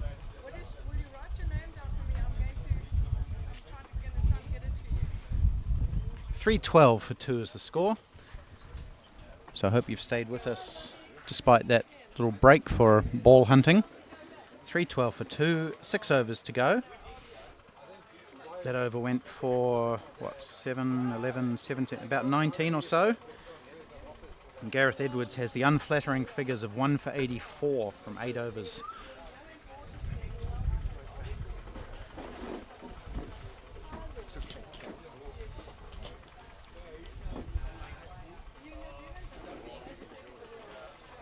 So, can Greg Johnson bring up his 3 figures? He's on 90 from 95. He's facing Hopkins. Won't add to the total. Oh, he will add, in fact, as there's a little misfield at point. 91. Sorry, I can't get down here. No, I'm not sorry I'm here. It's, how much is it just Salim? Salim, what is your surname? I said, Mr. Salim. Okay. Sorry, Oh, Rapson has a huge swing at that, trying to launch it into the trees or over the trees again. Makes no contact.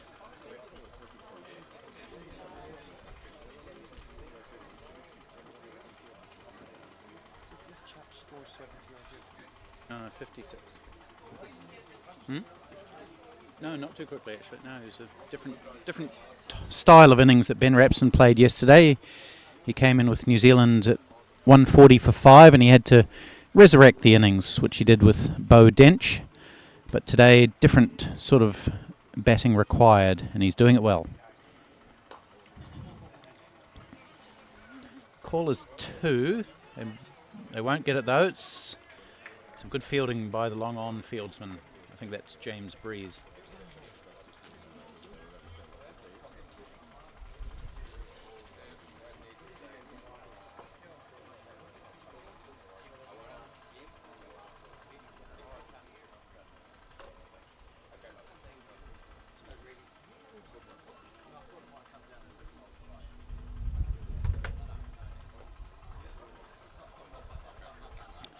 Good delivery from Hopkins. He's actually bowled better than his figures would suggest. None for 43 he has, but he's challenged all the batsmen today. Just military medium pace, no great speed, but he's moved the ball away from the batsmen a little bit.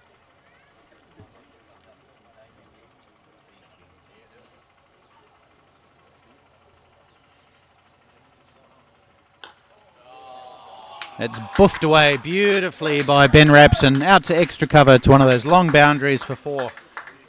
No great foot movement, but lovely swing of the bat.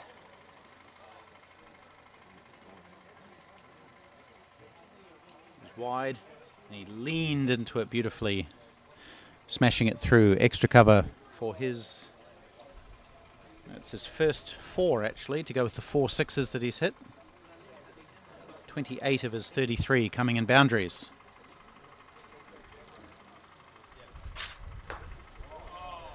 That's also firmly hit, but straight down to long off for 1.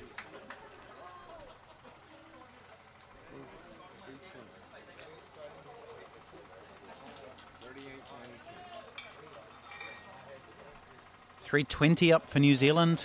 Still 5 overs to go. So if they can score at 10 and over, that'll be 370.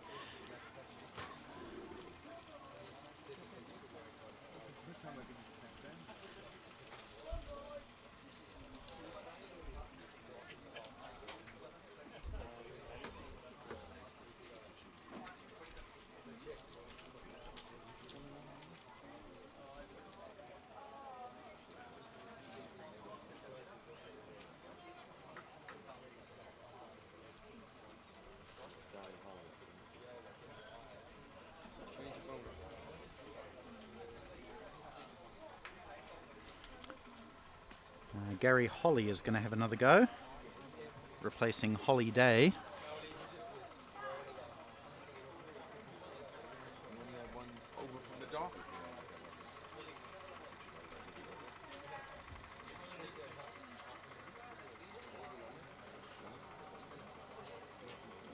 Holly bowled 5 overs in his first spell, none for 42. What can he do here? He's going to be facing a rampant Ben Rapson.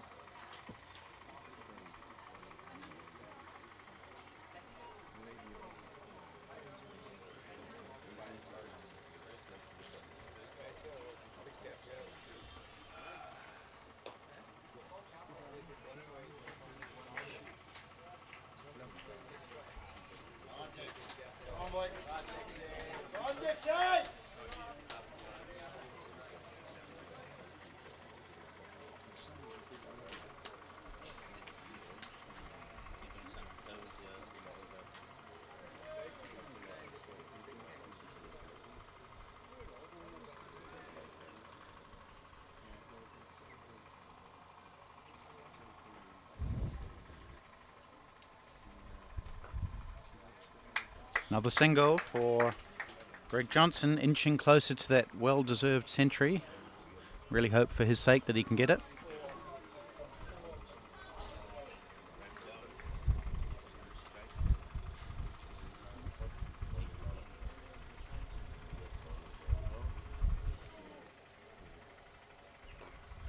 Hoisted away by Ben Rapson. Over the boundary for 6 number 5. This one a little bit short, and Rapson leaned back and put his weight behind that one into the first aid tent, which isn't really being used for first aid. Or maybe it is. Mainly being used for shade down there at deep backward square leg. So 5 sixes he's hit today, Ben Rapson. He's up to 39 now.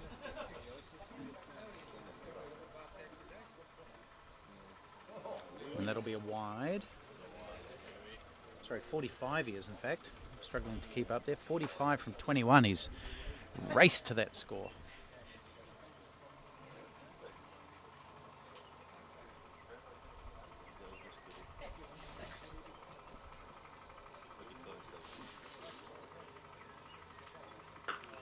Now that could be the biggest of the lot. He has moosed that. That is a huge hit from Ben Rapson to bring up his 50. Second straight 50 for Ben Rapson, and that is going to take a lot of retrieving that ball. He's hit it off a length, well over the picket fence, over the trees, in fact. I don't know if we're going to see that on replay, but that has gone a long way.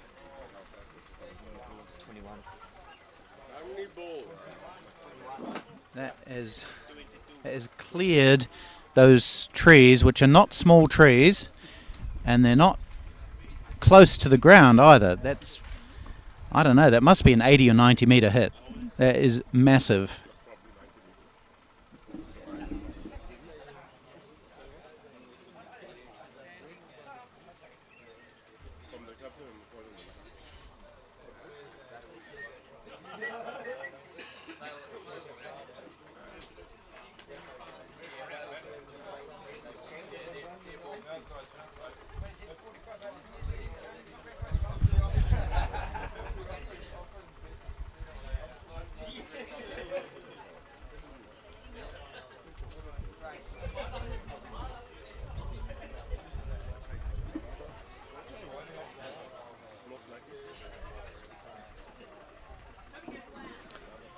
So obviously a wee bit of a delay here is that ball.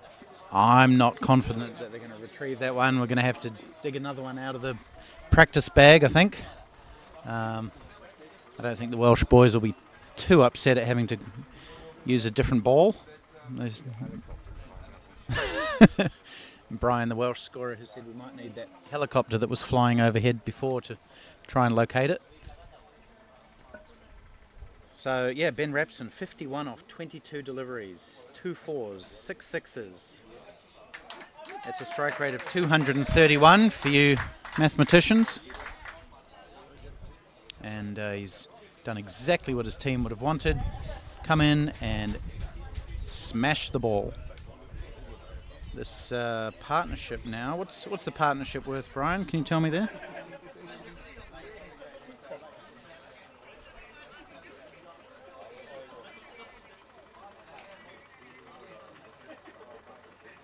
Let's see, the last wicket fell at 275. We're now up to 335, so 35 plus 25 is 60. So 60 runs these two have put on, and Ben Rapson scored 51 of them.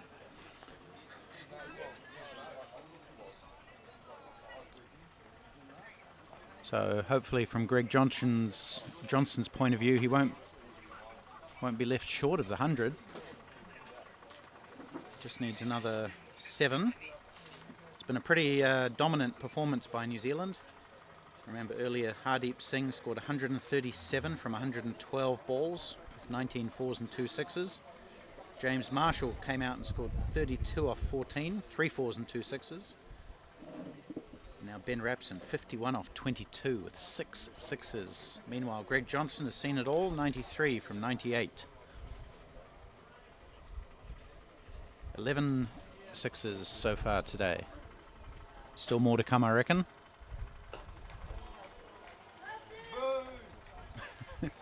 Rapson hits it to extra cover for a dot, and some wag in the crowd boos him.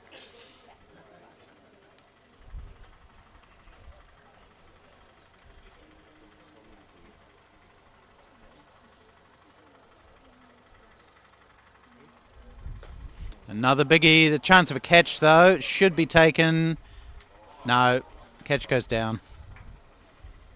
He never quite looked completely settled under that. That's number 10. It might be Dylan McPhee out there.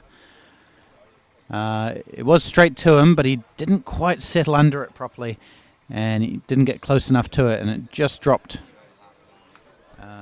through his hands. Maybe took it a little bit low. So another chance for Wales. They haven't been spectacular in the field, I have to say. Hardeep Singh was dropped at mid-wicket. James Marshall was dropped on the boundary, and now Ben Rapson's been dropped as well.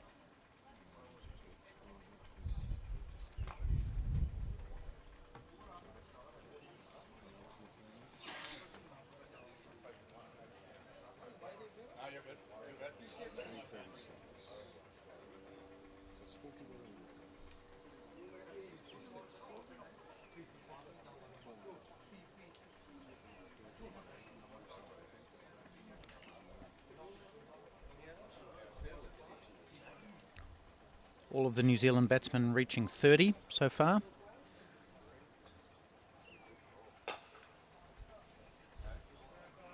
Rapson doesn't time it. Down to long on for 1.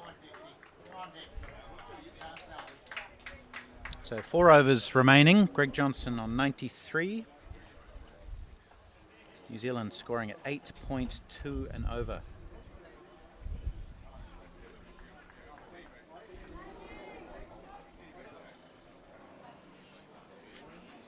Here's Hopkins to Johnson on 93. Guided down to third man again. Good batting from Johnson. Just happy with the singles, giving Johnson the Rapson the strike. In fact, no, he's not going to do that, as an overthrow brings him back on strike. So a little bit more sloppy fielding from the Welsh. Maybe wilting in the heat here. They've come out of a Welsh winter, which, although I've never been to Wales, I'm pretty sure it's not this hot in Wales during the winter. Or the summer, for that matter.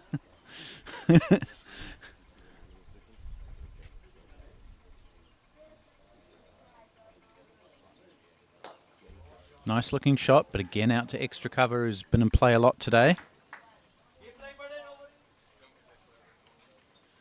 Johnson hunched over. What's he done here? Has he hurt himself? He's wringing out his hand. Oh no, it's his, maybe his knee. Let's see. Is he unwell? Not sure if it's his hand or his leg, but he's got some sort of injury. It seemed a bit innocuous. He just played a extra cover drive in the last ball. His elbow, perhaps. All the armchair doctors around giving their long distance diagnoses.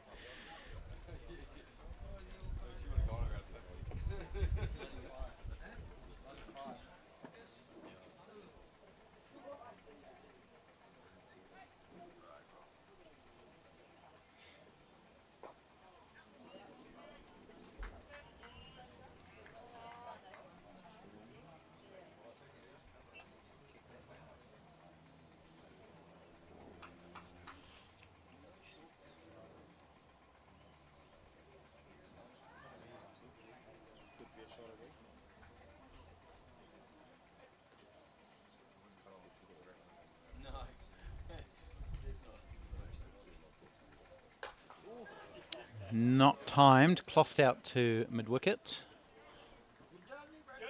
1 run though, adds to the total. 340 for 2 now.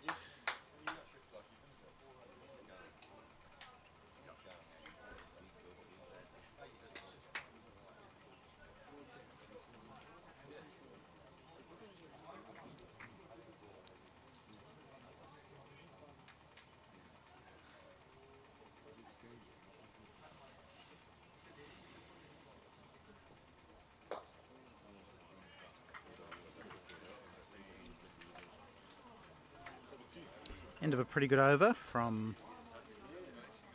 Owain Hopkins, who, as I mentioned earlier, has probably been the best of the Welsh bowlers today. He's gone for 6.75 and over, but he has actually bowled well, strange as that might sound. And just 5 runs off that over at this stage of an innings that has amassed 341 is a good effort.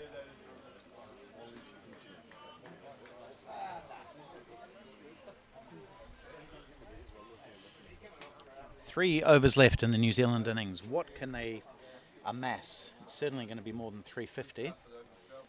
So that's one question. Also whether Greg Johnson can reach his century. Maybe Ben Rapson's eyeing up a century as he launches another 6 into the trees. Might as well keep a fielder down there to retrieve these balls, I reckon. That's the 3rd or 4th one that's gone down that bank into the forest.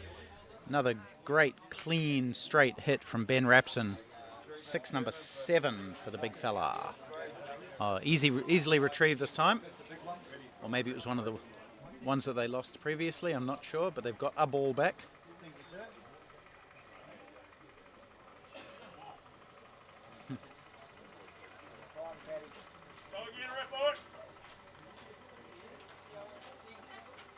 He's up to 60 now of 27 balls.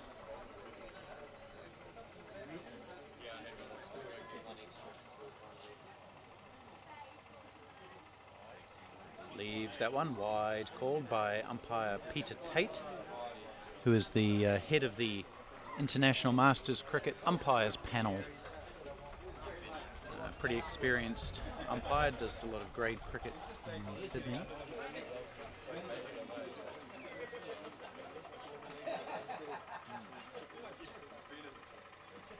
Oh, there's another wide. Holly losing the radar a wee bit here.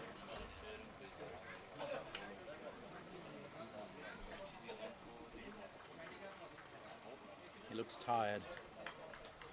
Gary Holly, 6 overs, none for 65. Might have a bit of a sore neck as well, watching all those 6s go back over his head.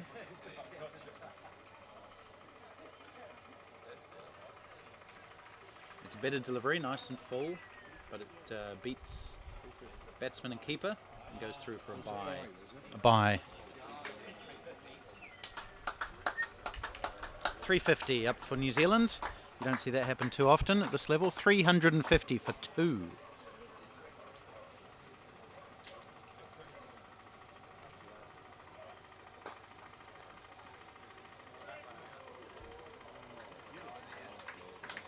Greg Johnson inching closer to that 100, 97 he is now.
Ooh, good delivery from Holly, beating the man on 96. It's a good effort. And that ends the 43rd over. So New Zealand have 2 overs left. Greg Johnson has 2 overs left to get 3 runs, which wouldn't sound normally too hard, but he's been definitely the quieter partner in this partnership.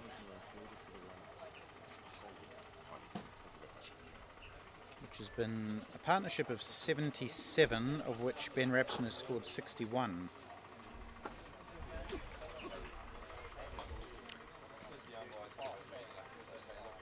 So hopefully from Greg's point of view, he can reach those 3 figures. It'll be well deserved if he does.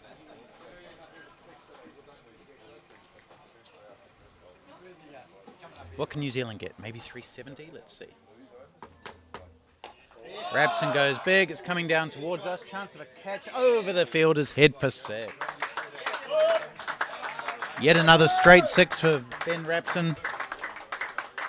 It's the 8th dinger that he's hit today.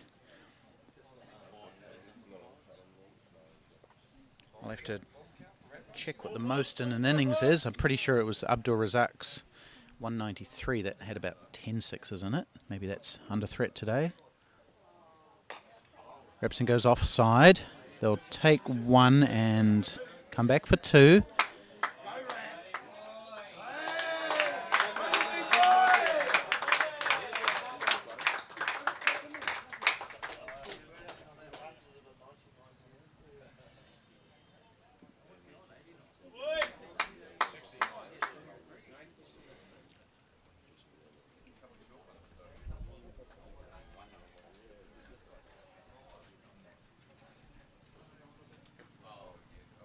Oh, and then a deft touch from the big guy as he guides it quite elegantly down to the vacant 3rd man for 2 more.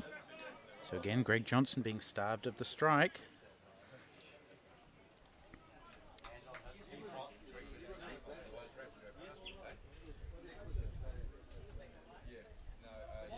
Ben Rapson has gone 6-2-2 in this over. 10 off the first 3 balls. None of them terrible deliveries. There's 6, number 9 for Ben Rapson into the trees. Once again, full toss, hoisted away onto the leg side. That's the shortest boundary on the field, but it could have been another 15 metres longer and he still would have cleared it, I reckon. He's up to 73, I think? 77. I wonder if he's going to overtake Greg Johnson. Is that a possibility? Could he be the one to get to 100? That would be something special if he could do that. Oh, there's a big swing at it and he's been bowled. Dragged it on, I think. So Ben Rapson's, well, can we call it a cameo? 77 off 33 deliveries. That's some good hitting. 2 4s, 9 6s from Ben Rapson. as if the innings, well, it didn't really need impetus, but he's given it even more. And yes, yeah. So Scott Mara is the new batsman coming in now. He's also a good hitter. Just Rapson gets a good round of applause, well deserved.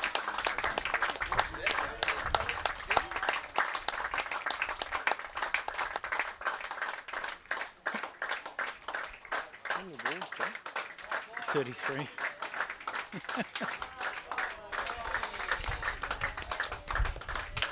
Gets high fives from his teammates. Smiles all round. Good effort from Ben Rapson. 77 from 34 deliveries. New Zealand scorecard today. Hardeep Singh 137 from 112. Greg Johnson 97 not out from 105. James Marshall 32 from 14. Ben Rapson 77 from 34.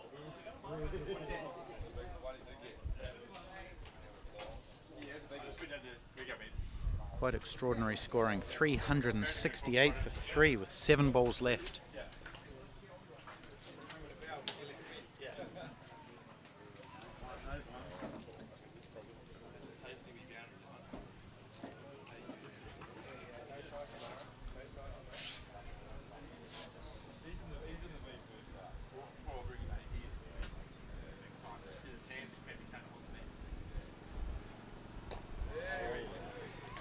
And Mara shows respect to that good delivery to end the 44th over. Maybe just having one eye on Greg Johnson's 100 there, giving Johnson strike to start off the final over.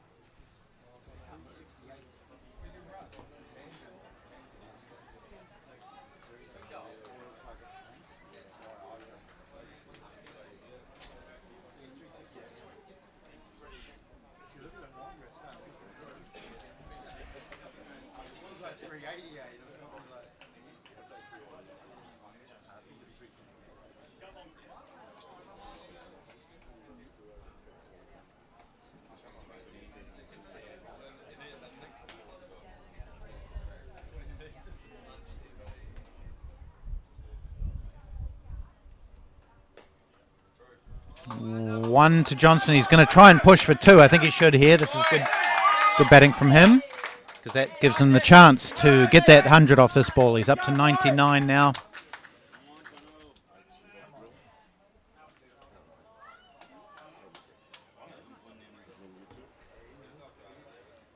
So Greg Johnson on 99. He's been there since the start, batted through all 45 overs.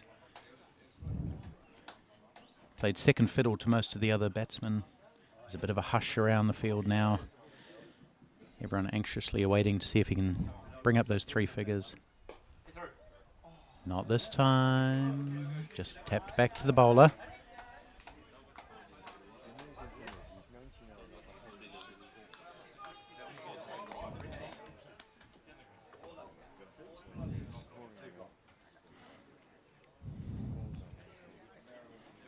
Four balls left in the innings.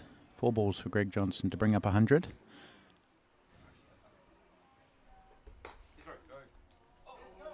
Oh, he's not going to get it. It's parried away by the cover fielder. So no one's too worried about the total for New Zealand. I think they've got enough, 370. Just the only point of interest is whether Greg Johnson can bring up his 100. The field is in, which you wouldn't expect at this stage of the innings normally. All the fielders trying to keep Johnson on 99. Tickled round the corner, called through by the Scott Murray, makes it! Greg Johnson, 100!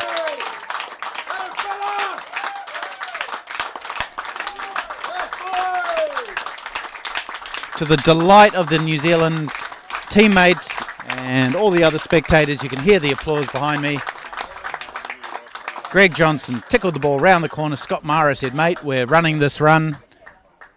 I'll take the risk. And Greg Johnson made it. Scott Mara made it.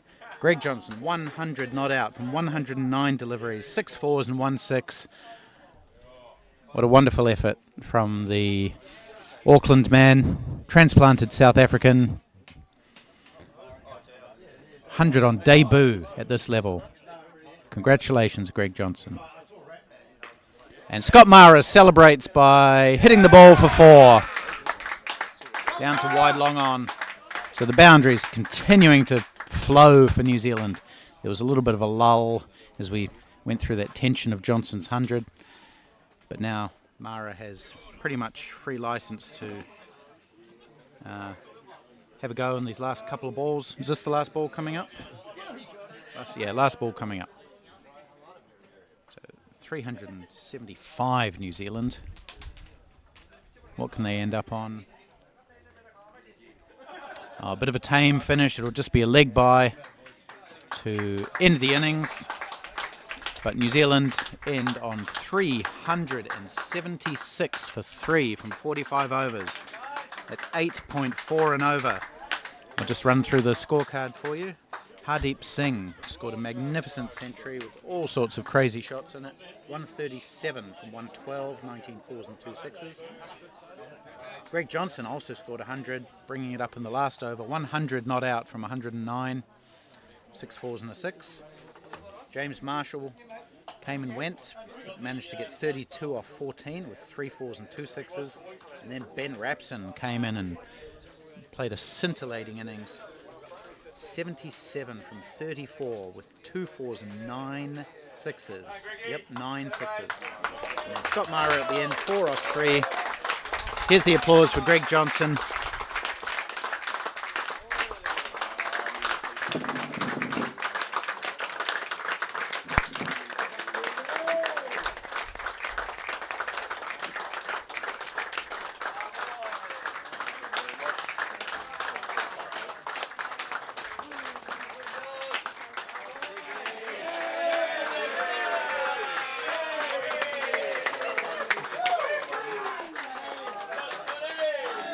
Smiles all around from the New Zealand team as Greg Johnson high fives his teammates, the New Zealand players, head into the changing room with pretty satisfied with their effort, I would say. 376 of 45 overs. And when we come back in about 30 or 40 minutes, Wales will need the modest total of 377. Join us then.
Welcome back to the Wynberg Boys High School Jacques Cullis Oval in beautiful Cape Town, South Africa, for this round 2 match between Wales and New Zealand. As you can see, the New Zealanders are out on the field, and the Welsh opening batsmen are striding to the wicket with a very stiff target in front of them. 377 runs to win this game. Yes, you heard that right. 377 is the target. My name's Jim Morrison. I'll be with you for the duration of this Welsh chase. We have Salim and Brian scoring along to my left, and Wayne over to my right, and all the good folks from the Pitch Vision team bringing you these pictures. And what great pictures they are. Some real upgrades from the last time I was here with the Over-40s World Cup. It's looking really nice today, so well done to Pitch Vision. And we're going to have Peter Connell bowling from the far end. He's just doing a few bouncing and a few bounces and warm-ups. He's just about ready to go. Scorers, are you ready? Says the umpire. And the opening batsman for Wales is Sean Morris. 2 slips in a gully. Oh. Starts off with a wide. That looked a bit shaky, that one, from Peter Connell. Sean Morris has an over-40s international century to his name. He scored that against England last year. I think that was in Wales's first international over-40s match.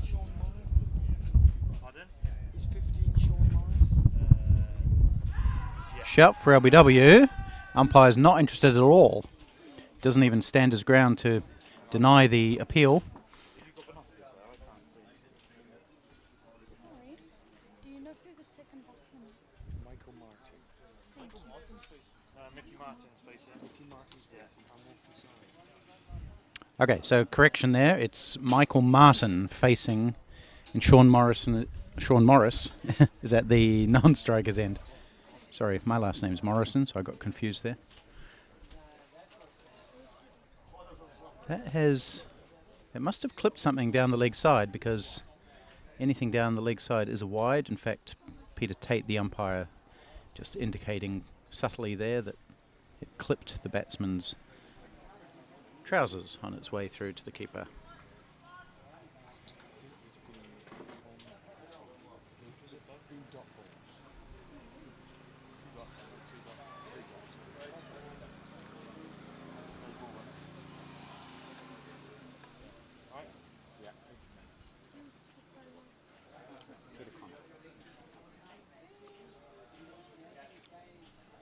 From the stance, I watched them going out and Sean's got a fence, and then she switched over. And then as soon as I saw the stance, that's not Sean.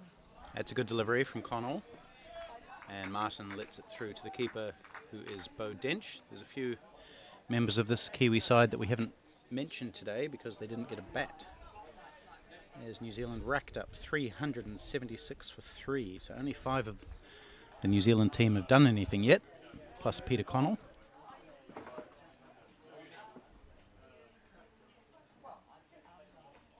Oh, it's a good delivery. Beats Martin.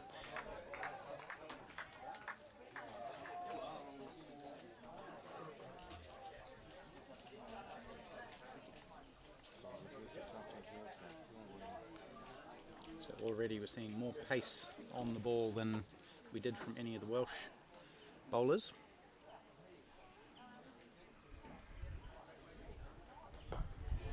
And that's another good delivery just on off stump, bringing Martin forward to end the first over. Maiden. So that just makes that nearly impossible task just that little bit harder. They need to score at 8.57 already, the Welsh. If you're just joining us, well, that was a mistake. You should have been here for the first innings, because New Zealand racked up 376 for 3 from their 45 overs. Centuries to both of the openers, Hardeep Singh and Greg Johnson.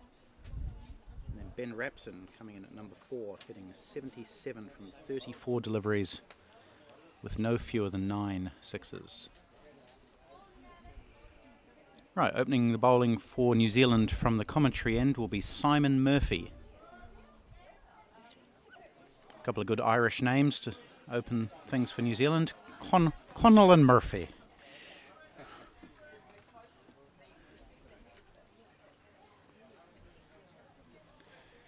Just a shame that Paddy Sullivan's not playing for New Zealand today. He's the other paceman. Anyway, here's Simon Murphy. He's making his debut for New Zealand today.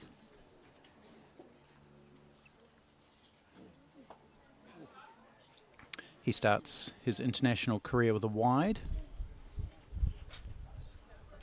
Now, Simon Murphy turns 50 this year, and he's going to be playing for New Zealand A Over-40s in a quad series that's coming up in March. So as soon as he gets back from this tournament, he's going to go play in another veterans cricket tournament. So this will be a good warm-up for him.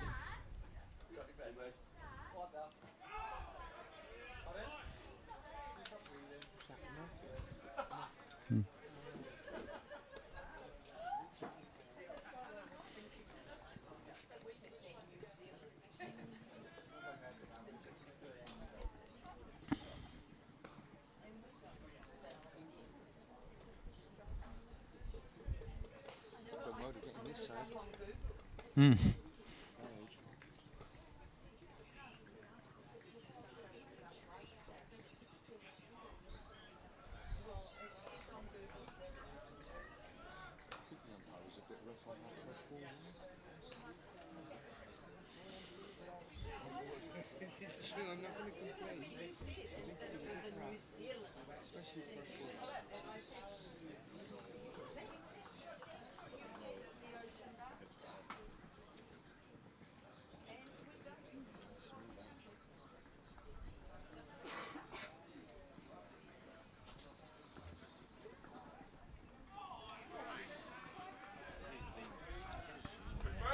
Good delivery from Simon Murphy. He's played a lot of Hawke Cup cricket, which is the level just below first-class cricket in New Zealand. Played for North Canterbury, or Canterbury Country, I think. Also had a few seasons over in England as an overseas professional, and still holds the record for most wickets in a season in one of the leagues. I forget which one. It might be the Liverpool League or something. Took 110 wickets in a season, breaking a record held by Curtly Ambrose. Could have been. Oh, and that's a good nut.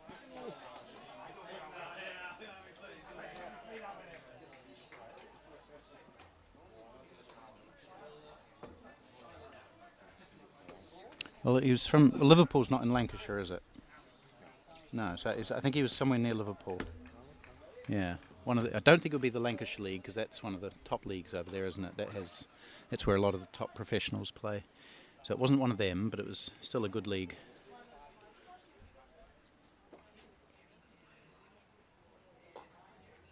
And Wales are underway, so the chase has begun. Well, they did get a wide as well, but that's the first run off the bat.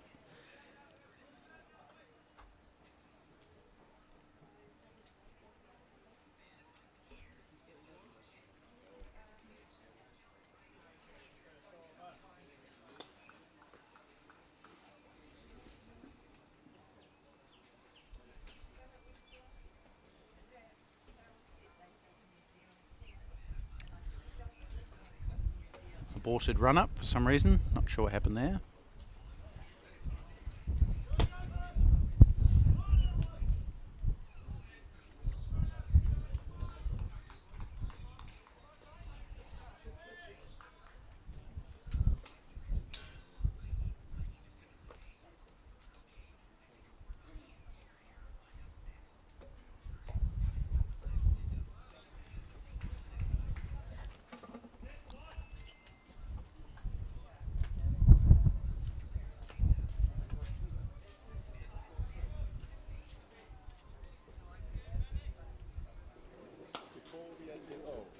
Before you close down your computer and everything, can I have a quick look at the bowling division? No, you don't want to. No, I do. Well, I've just seen I bowled, I got 1 for 80 but off 8s, but I only bowled 6. Oh, so the pitch vision I think made a little bit of an error, so you've probably got the correct one. I can tell you yours, Gareth. 1 for 57 off 6. Yeah. Makes a bit more sense.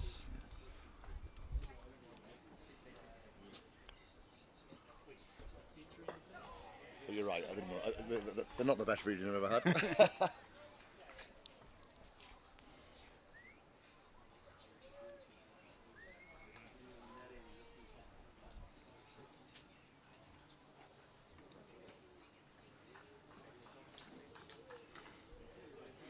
So the Welsh openers getting their eye in. Michael Martin 0 from 7, Sean Morris 1 from 5, and now he opens up, but no power in the shot, and there is a third man who emerges from behind the brick wall in front of me here to keep that to 1.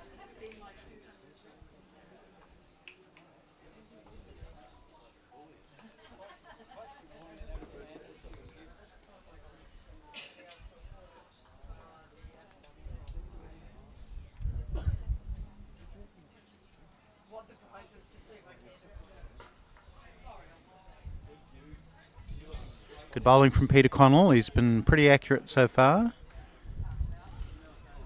Just keeping the ball on that hard length, on or about off stump.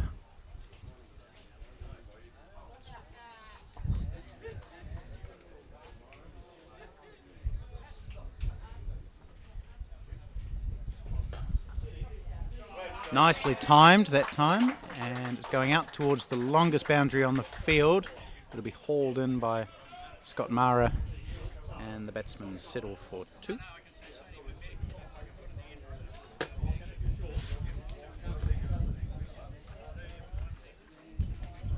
So that is Sean Morris, isn't it, number 15?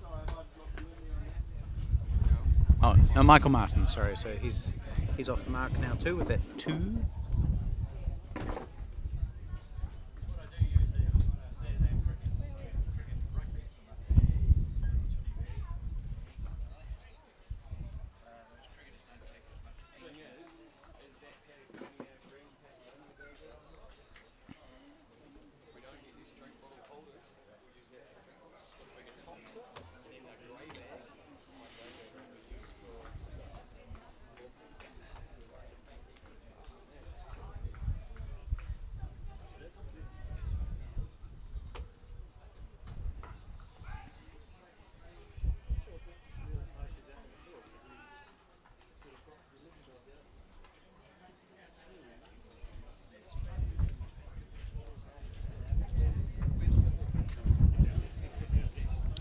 So yesterday Wales played South Africa and suffered an 8-wicket loss. Sean Morris scored 9 and Michael Martin scored 1. Those are the 2 openers for Wales today.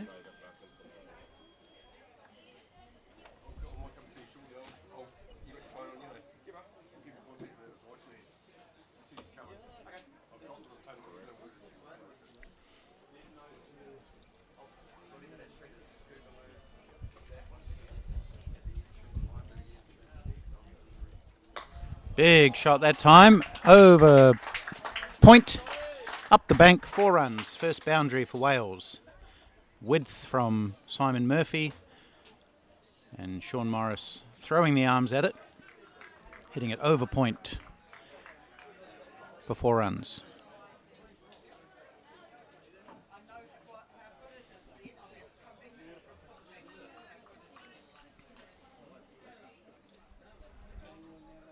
Points back on the circle now, although he's walking in with the bowler. And now a run on the leg side.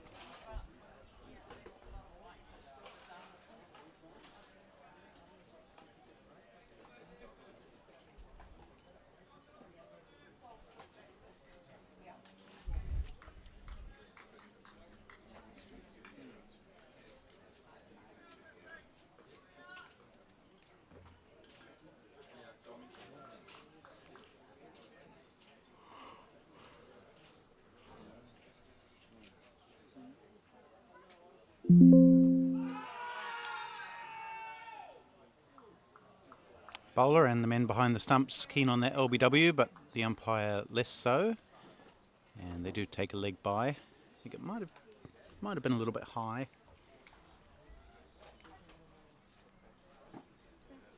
and maybe slightly leg side-ish as well.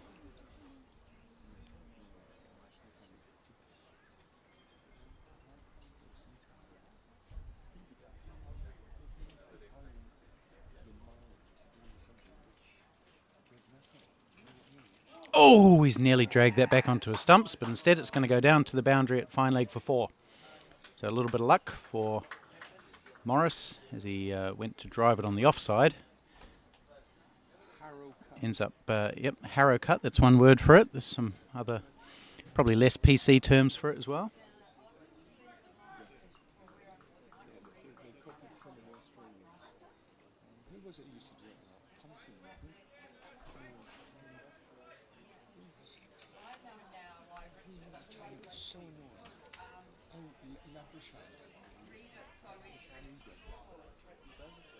Oh, that's a good delivery.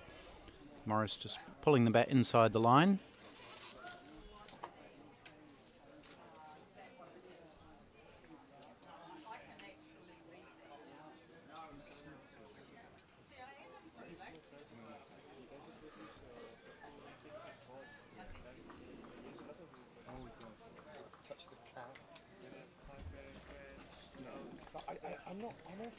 Two slips in a gully for Simon Murphy.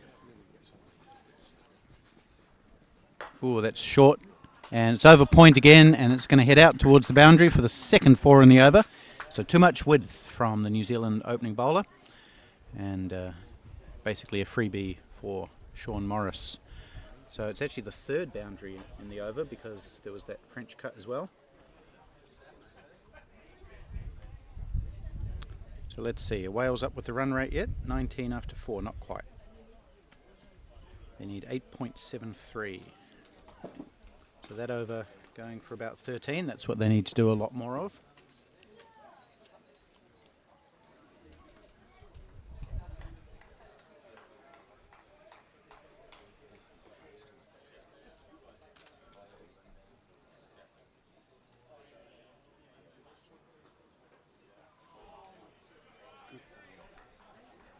Nice bowling again from Peter Connell. Just a very traditional New Zealand medium pacer, fast medium. Bustles in, hits that first class length. That ball a little bit fuller than that, and beating the prodding bat of Michael Martin. There's Connell again. And Martin's a bit more confident this time, but hits it straight to point where the effervescent Nick Smith does the fielding.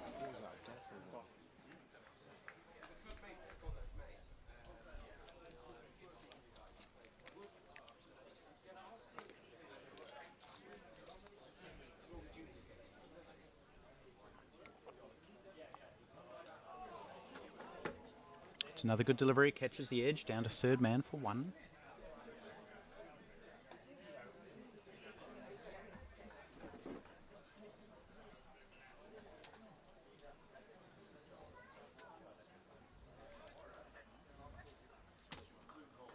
Now you may notice the man who just passed the ball back to the bowler there, Farhan Mirza, fielding at mid-on, is wearing a purple cap instead of a black one. I'll tell you about that in a moment.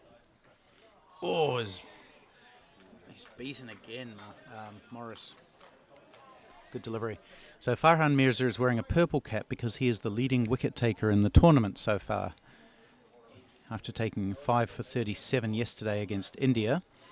So the leading wicket taker in the tournament will wear a purple cap, and the leading run scorer will wear a orange cap. That was, as of the end of play yesterday, Vinay Divisetti from Canada, who scored 103. So he's wearing his orange cap today. And I think there's a good chance that Hardeep Singh might be wearing it after today, having scores of 56 and 137. Someone else will be doing well to be ahead of him.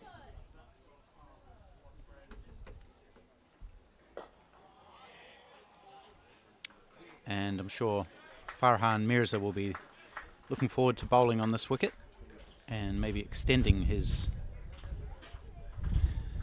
wicket tally. Another good over from Peter Connell. Just the one off it.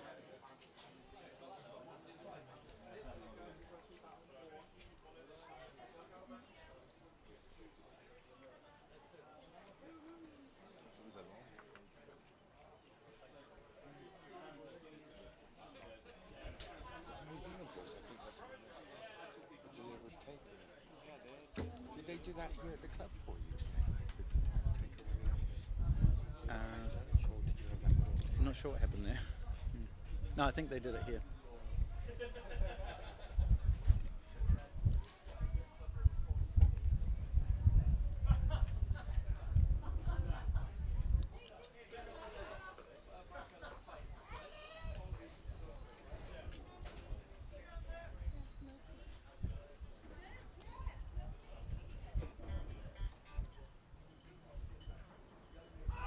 Shout for LBW. This one's a little bit more confident than the previous one, but the decision is the same.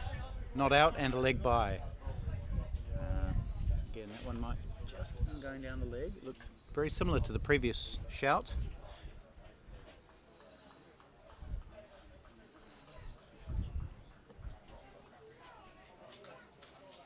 Let's have a look at that on the replay. Yeah, probably going down leg side. Simon Murphy didn't think so, but everything else would suggest that it was, including the umpire's decision. That's a beautiful shot that's been out. No! What's happened there? He's dropped the catch. So I got it wrong. I thought he'd hit it much more cleanly than he had, but he just looped it up to mid-off. And the fielder, Adam Hastelow, has put down a very simple catch. Just put his hands above his head. It was high, but certainly very catchable. That's a big find tonight. Yeah, and that's a pretty simple catch that's gone down. We saw Peter Connell drop a catch very similar to that yesterday and then went on to take 3 catches.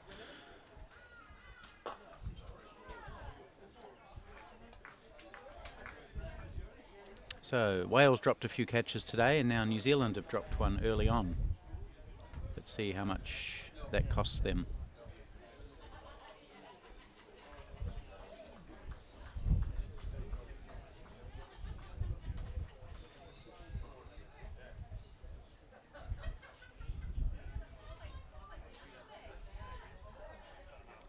Looking at that again, you can see it was very catchable height for Adam Hastelow. He had to stretch his hands up, but he certainly should have taken that.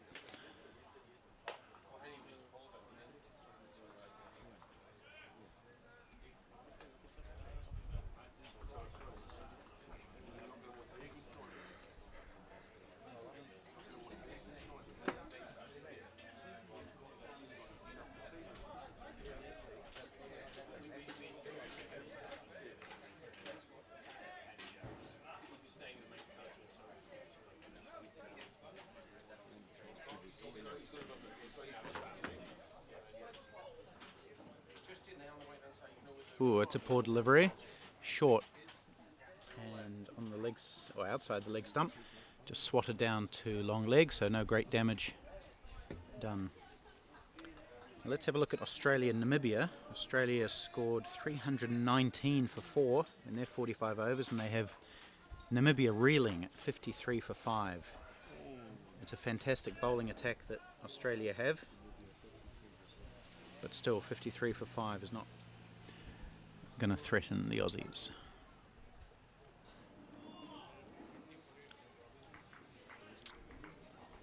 The USA are chasing 264 to beat England.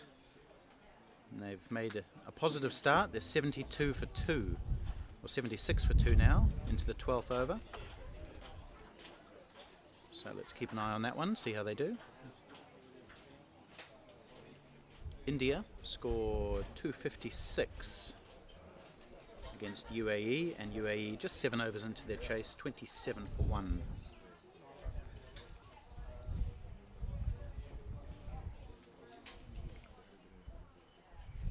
South Africa 68 for 2, chasing 183 to beat Sri Lanka.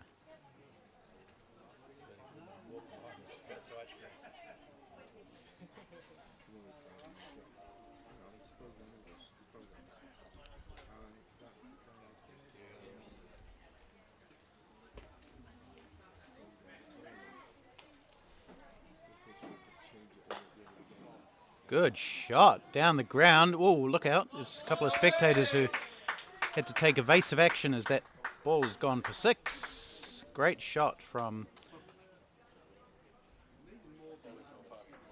Sean Morris.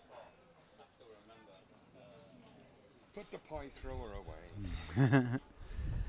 Yeah, he's played that beautifully. We saw a lot of great straight 6s go into that area from particularly Ben Rapson in the New Zealand innings. And Wales doing a bit of the same. Lovely straight hit for 6.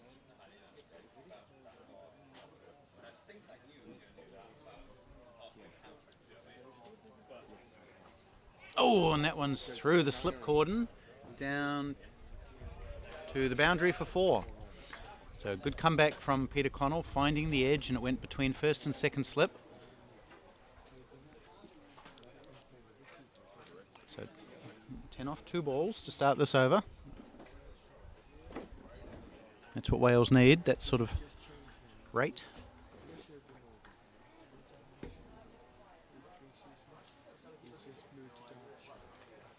And there's going to be more runs here, 4 more in fact, down to fine leg, which is vacant. So 6-4-4 off the first 3 balls of this over. Wales up to 36.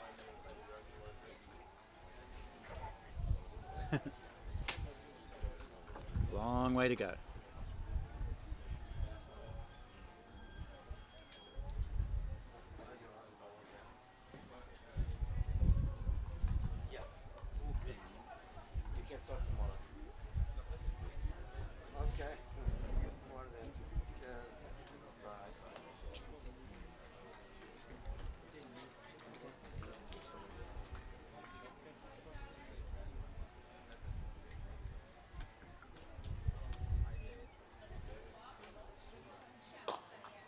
Another great shot from Morris. 1 bounce for 4 down the other bank on the right-hand side of the field there. So very aggressive and effective batting from Wales in this over.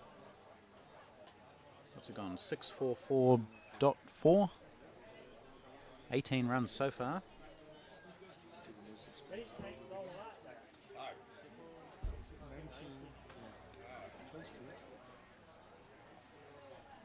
So the gully has come out into extra cover. We've got a long off back. Oh, sorry, 2 slips in a gully, so one of the slips has moved around. And slower ball to finish the over. 18 runs off that one. Wales up to 40 now from 7.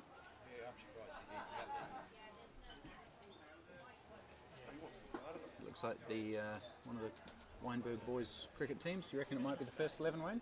Okay, so they're going to maybe watch a bit of this match and then have a net. Hopefully they don't have too many big hitters that smash the ball into the field of play.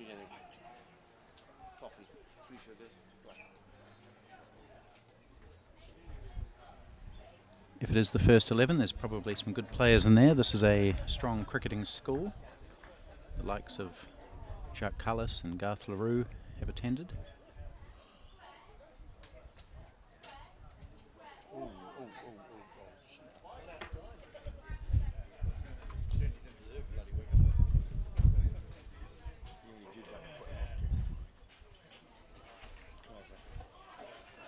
Now Canada are doing well against Zimbabwe. Zimbabwe not a bad team. Canada have scored 230 for 8 and they have Zimbabwe 58 for 4. So that would be a little bit of an upset, I think, if Canada were to get up over Zimbabwe.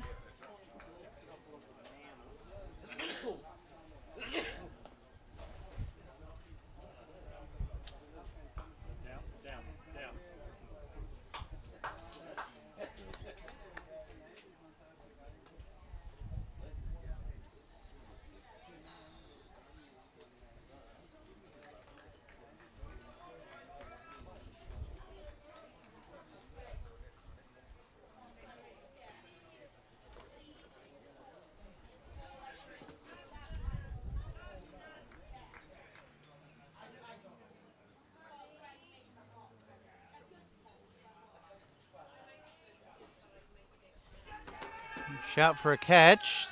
Keeper and slips go up. Bowler doesn't. And neither does the umpire, which would suggest it's come off the thigh pad or some other part of the batsman's body. An Australian appeal.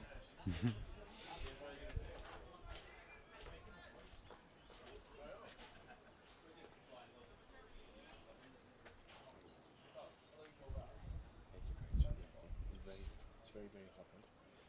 So much noise.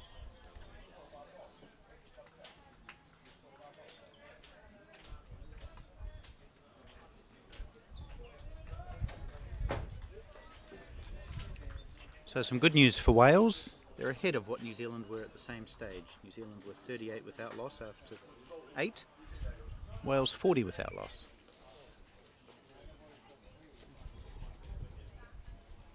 Sorry, halfway through the 8th.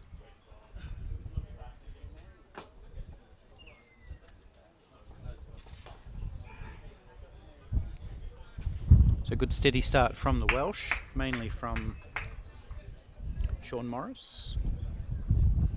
Scored 34 off 25. Michael Martin, 3 off 22. So a definite difference between the two. And it's Martin who's on strike now.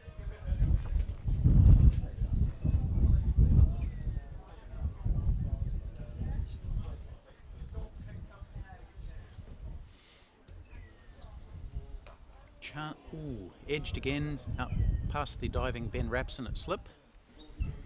Just fell short of him, I think, so no real chance of a catch. One more to finish the oval. Over, sorry. 41 after 8.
It's quite a good delivery, but it's well played. And it's gone right down to backward square leg for 3 runs. Great running from the Welsh, although he has to really scoot to get back and tumbles over at the striker's end, completing that 3rd run. But good positive batting from Wales.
Felt just a little bit quicker from Connell, getting some good bounce through to Bo Dench, the wicketkeeper, who doesn't seem to be wearing pads at all. Not sure if he's got those little tiny shin pad things that some wicket keepers wear, but not a lot of leg covering for the wicket keeper.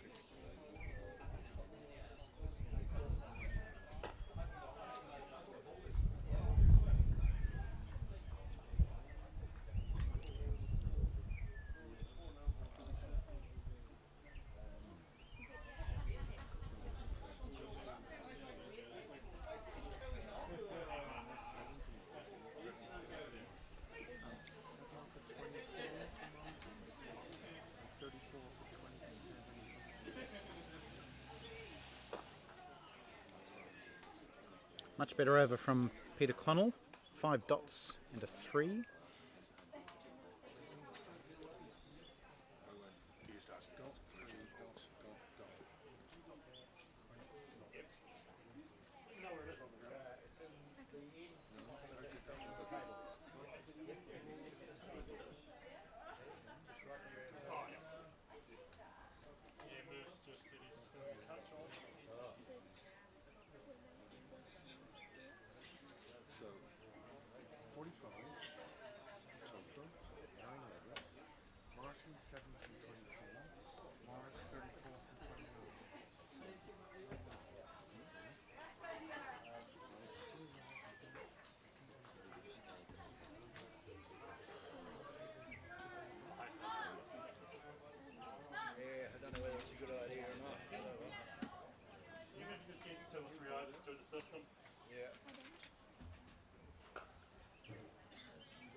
We've got Adam Hastelow into the attack for New Zealand.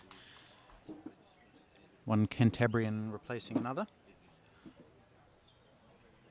He's been struck low with a gastro bug for the last couple of days, so he's not at full fitness, but well enough to bowl first change.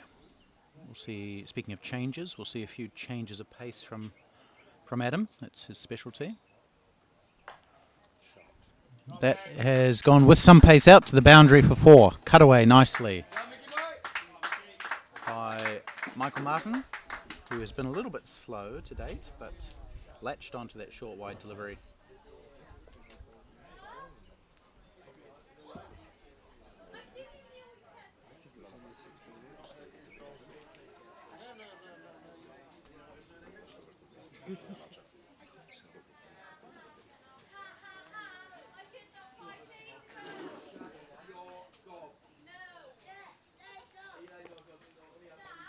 Oh, there's a change of pace, but it's a full toss. And no run.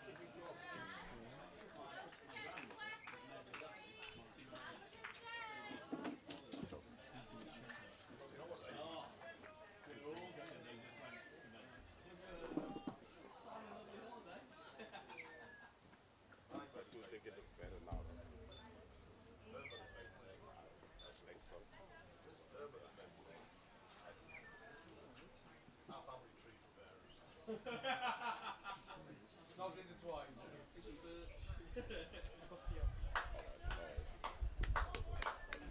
50 up for Wales inside the 10th over, which is pretty similar to what New Zealand did.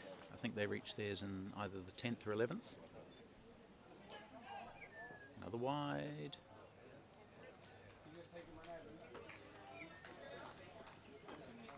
So again, the New Zealand pacemen not making any breakthroughs. We saw that yesterday against the Indians. It was the spinners for New Zealand who did all the damage. India scored 50 without loss as well.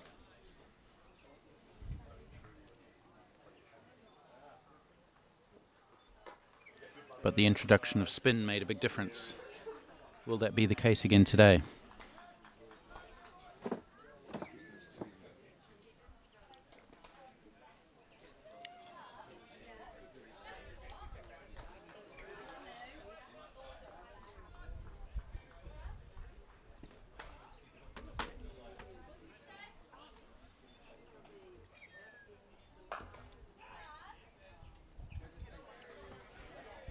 Sprawling save by Nick Smith, parried away to James. Oh, now what's happened here?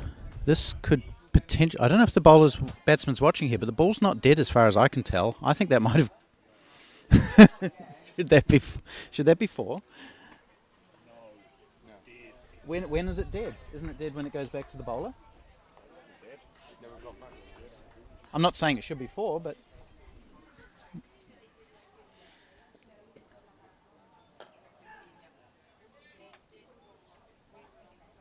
be very surprised if Tate makes a mistake. I'm not saying it's a mistake. But if I was the batsman, I might be asking the question. Because the ball, as far as I understand, the ball's dead when it is either returned to the keeper or the bowler. Is that not the case? Well, it's certainly the keeper, because that's why often they put it into the keeper. Do you know, I don't know. So, yeah, I don't honestly know the answer either, but if I was a pedant, which, if I was, hypothetically, what happened was the ball was hit to Point, who deflected it to cover, who threw it to mid-off, who missed the ball, and it tumbled over the line for, well, not for 4, but over the boundary line. Anyway, no runs were scored, I think.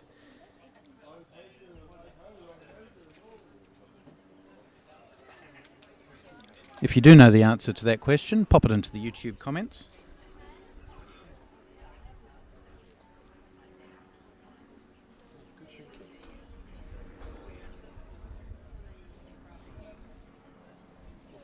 Got to tell Pete and Tate that it's been a mistake.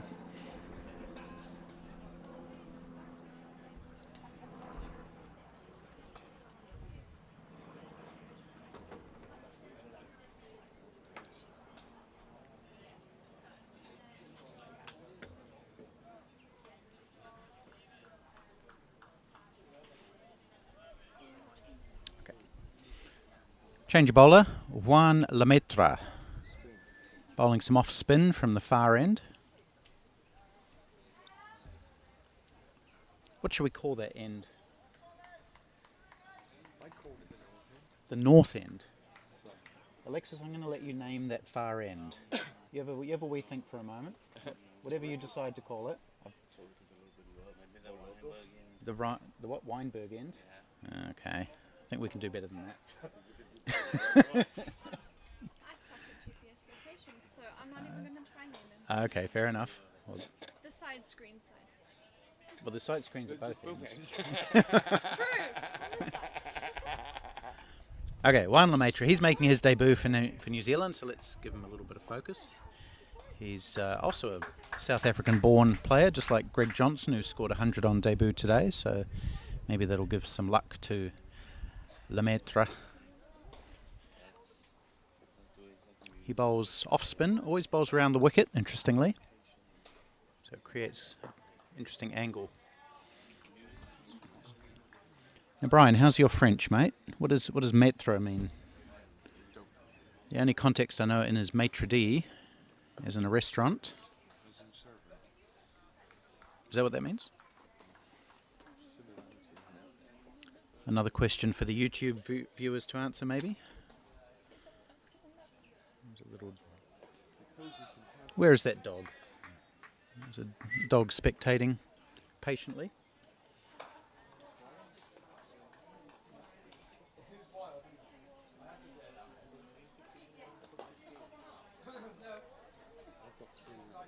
So Juan Lemaitre played for Auckland in the interprovincial tournament in New Zealand. Bowled economically, took a few wickets, but the angle that he bowled, oh, there's the dog on the outfield. So he doesn't quite know where he's supposed to be. He's come back outside the field of play. Good boy.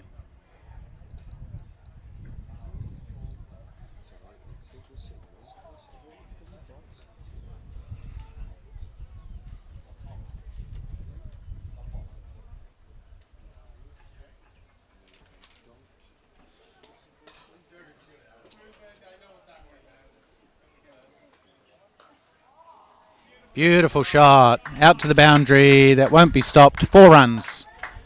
That's Michael Martin, who's played a couple of nice offside shots in recent overs. And they latched onto that short wide ball from Adam Hastelow. Nicely timed.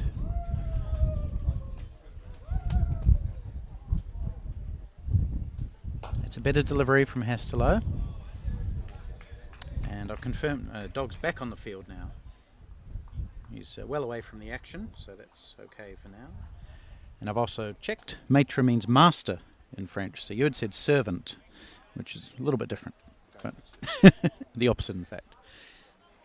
So Juan le Maître maybe means John the boss, John the master.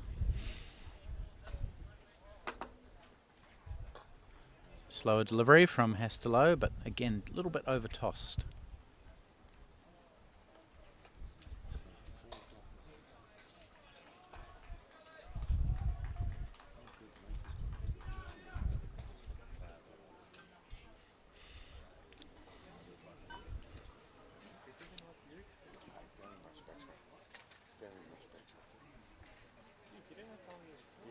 That's right, yeah, true. Just think it's just 55. Becomes easier. Yeah. Well, it'd be lovely to get through 45 overs. Catch taken. What a great grab that is by Big Ben Rapson at slip. New Zealand make the breakthrough. Short of a length from Adam Hastelow. Caught the edge high on the bat.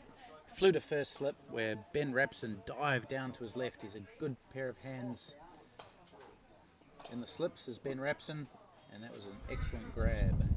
So first breakthrough for New Zealand, first wicket from a pace bowler in this tournament. And Wales lose their first, 60 for 1.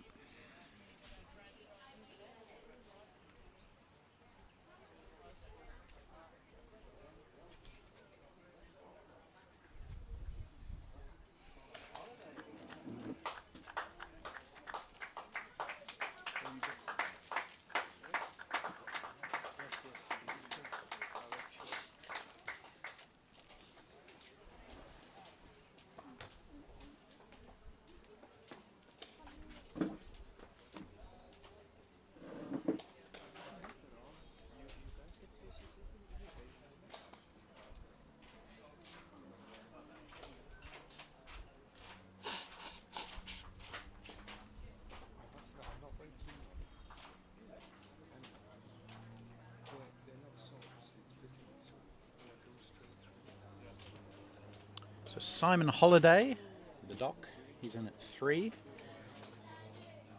Replacing Sean Morris, who played a bright and breezy innings of 35 from 31 with 6 fours and a 6 before being caught well by Ben Rapson at slip.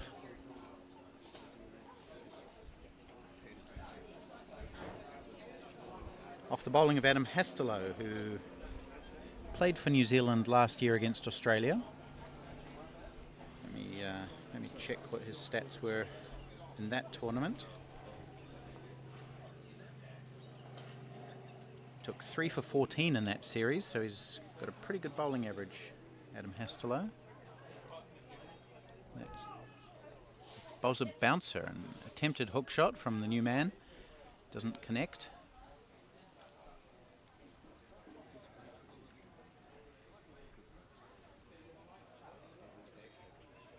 So Adam Hastelow's career bowling figures in international cricket, 4 for 26.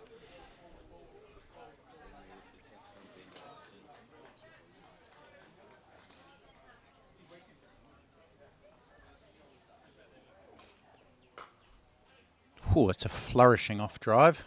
Very graceful. So we might be in for some entertainment from Simon Holliday. Bowled a couple of overs of off spin, but was probably most notably employed in checking Hardeep's concussion status. Earlier in the day, Hardeep took a blow to the face when he was batting without a helmet, and one hit him in the side of the cheek. He's okay now. He's out there fielding with his usual energy. And Simon Holliday's batting with Michael Martin, who is on 19 from 38. 4 bowlers used by New Zealand, the fourth of which, Juan le Maître, will bowl his second over.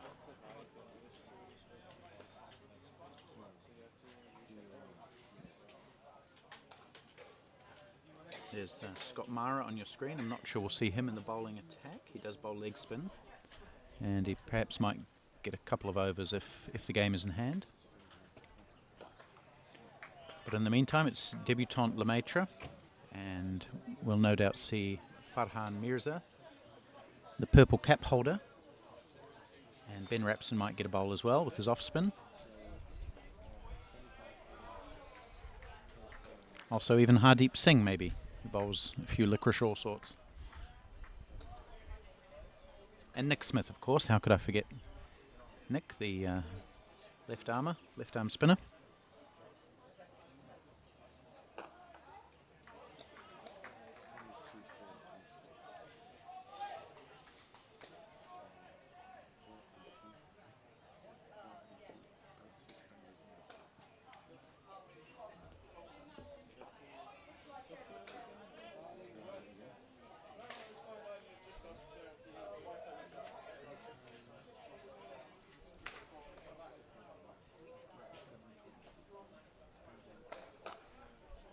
Bowling very full is Lemaitre. And he does bowl round the wicket, as I said, and he gets that angle across the right-hander. So he often has a point and a backward point and a gully and just bowls outside off stump. Makes it quite hard to get away. Good over from Lemaitre. Was that a maiden? Yes, it was. Well bowled.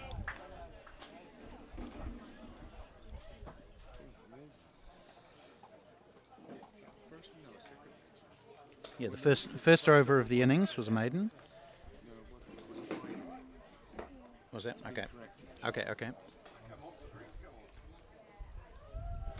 Anyway, Wales 60 for 1 after 13. That's about 4.8 or something and over. From here on, they need 9.85.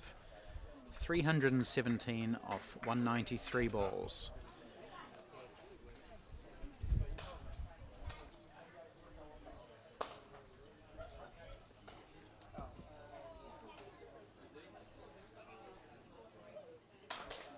Wide ball down the leg side. So he's got an interesting batting stance, has Simon Holliday. Bat waving around in the air as he waits for the bowler. Oh, hang on, there's a change of signal here. It's not a wide. The batsman has indicated that it hit him on the way through. So it's counted as a dead. How can it be a dead ball? I don't think he was signalling dead ball. He was cancelling his signal. But that just means it's a dot ball then. No, I think if he goes like that, it's dead ball. But this just means cancel my last decision. Yeah. Yeah, still counts. Yeah.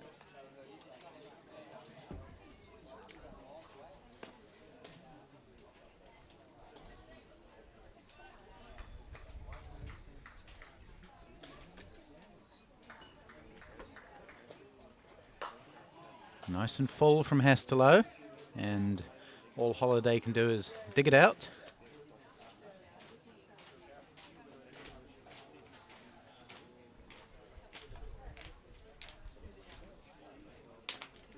(19 off 44), 45 deliveries now from Michael Martin.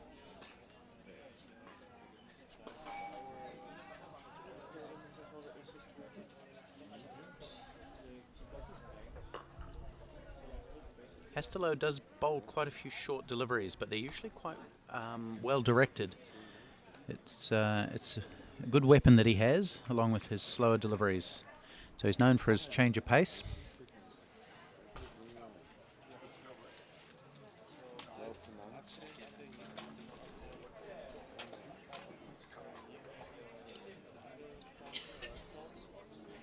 And there is the slower one.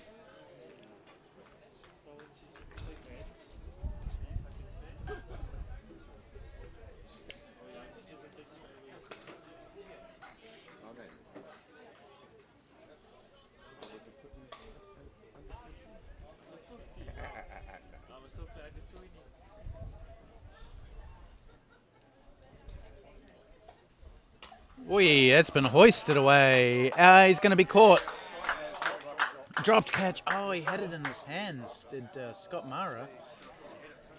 I really thought he had it, but it's gone in, gone out, and the second catch goes down for New Zealand. Adam Hastelow was guilty of dropping one a few overs ago, and now Scott Mara has dropped what you'd have to say is a fairly easy catch. Let's see what happened there. Oh, he might have slipped a little bit just at the last second. But still, he'll be disappointed with that because he is a good fielder, Scott Mara. So New Zealand just a little bit sloppy in the field in terms of taking catches. We did see a really good one from Ben Rapson at slip, but two have gone down. And yesterday, Peter Connell dropped quite an easy one. Well, in fact, a very easy one. And then, as I said, went on to take three more in about 3 overs, all at extra cover.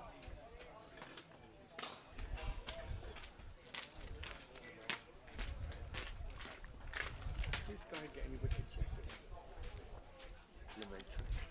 No, didn't play. Didn't play yesterday. Bowling full again. Oh, and more sloppy fielding, that time from the skipper again, Peter O'Connell. He's been a bit rough in the field, the captain, and lets that go through his legs for 1.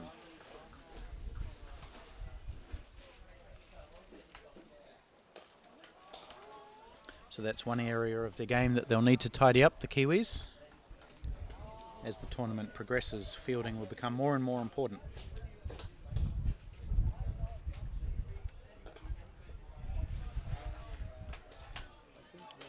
Interesting match between Sri Lanka and South Africa in progress. Sri Lanka 182, South Africa 80 for 4.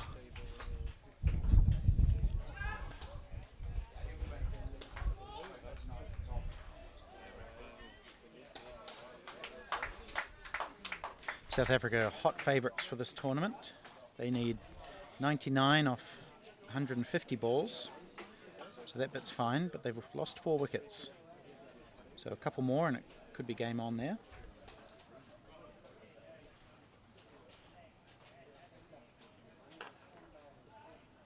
Full again, this time some good fielding. Nick Smith at point.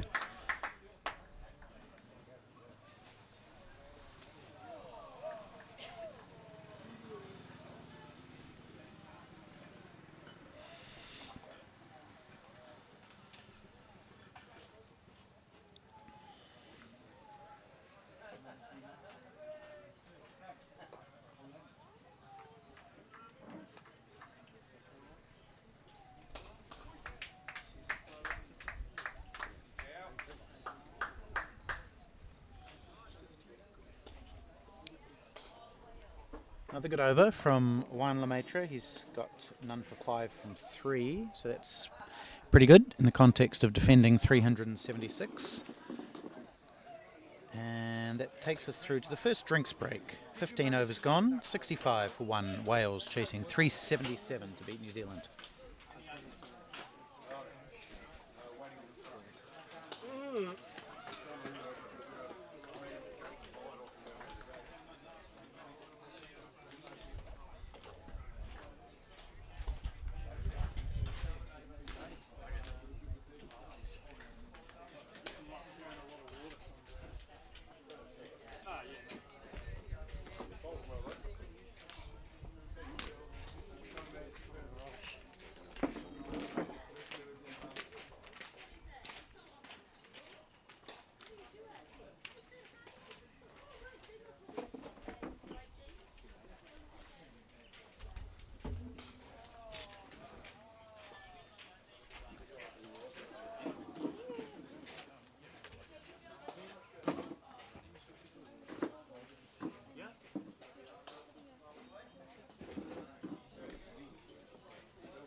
Worked his way up to 21 from 49. A little bit slow when you're chasing 377. And if he's made it this far, he really needs to push on from here. Make it count. Simon Holiday also not scoring that quickly, 4 off 11. That's short and swung away extravagantly, down 2. Long leg, fielded there by someone. He's too far away for me to identify him.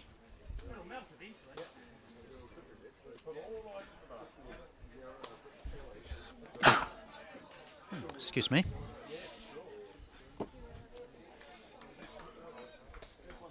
Adam Hasselow, 1 for 17 from 3.2.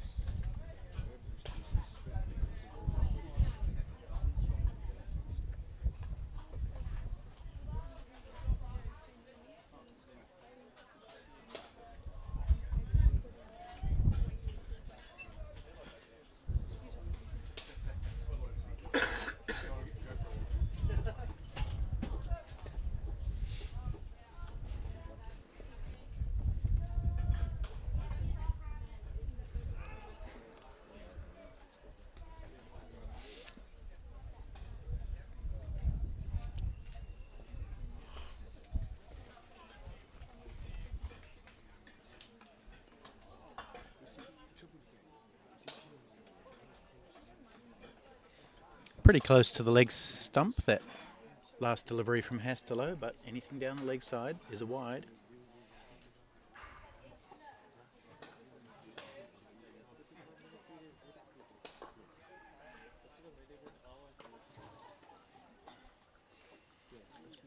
Holiday looks like he's waiting for that short ball. He's had a few swings at them.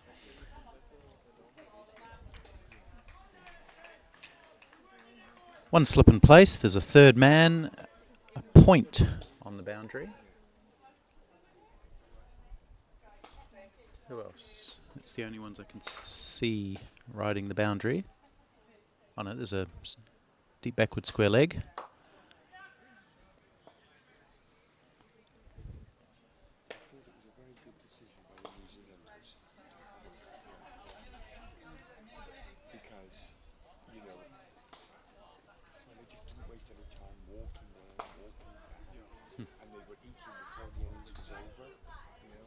So they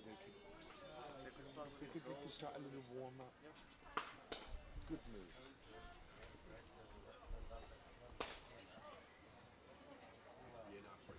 move. Ooh, that's a good delivery from Hasselow, beating the bat. Haven't seen that too much from him. We saw it early on from Peter Connell.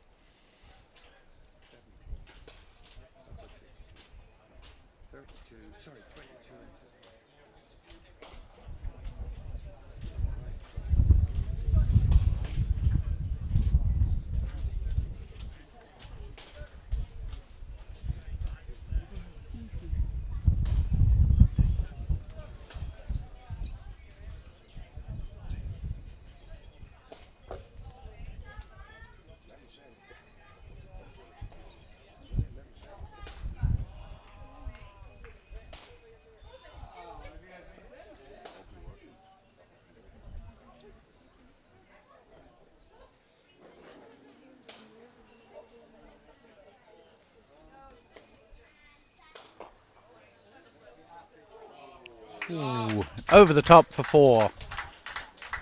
Good shot from Holiday, lofting that one over mid-off.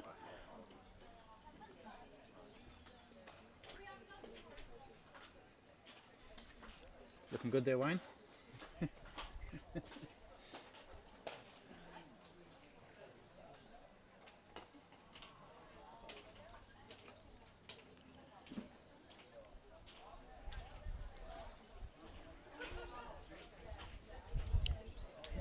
For our Welsh viewers, I'll give you some good news in a minute. In the Over-40s World Cup, Wales have beaten India, the hosts, by 10 runs. Wales scored 185, India scored 175, so that's a great effort from the Welsh. And that's a great effort from holiday. Well, actually, he didn't hit it that hard. Thought he had. So how would I say well done or congratulations or something like that, Ryan? Oh, you were impressing me with your Welsh language skills before. There's something like diolch or something. I think I've heard that around. Oh, Brian, the scorer is looking very sheepish all of a sudden, and not in a good way. Well, anyway, congratulations to Wales for beating India in the Over-60s World Cup. New Zealand also beat Zimbabwe, so both of these teams playing in the 40s World Cup have had wins in the 60s.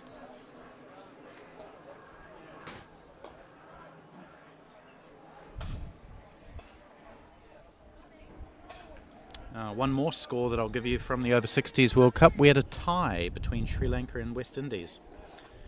254 each. So that's exciting.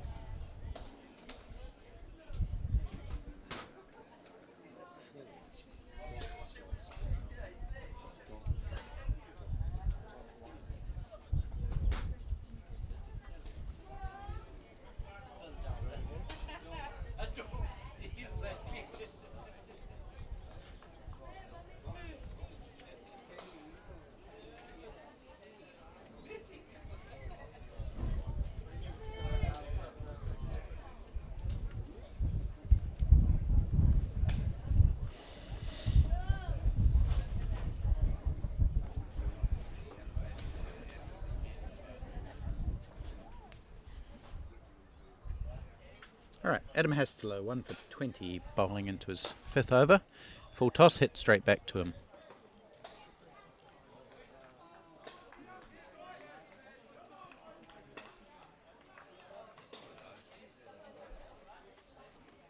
So 76 for 1 Wales, that's about 4 and a bit and over.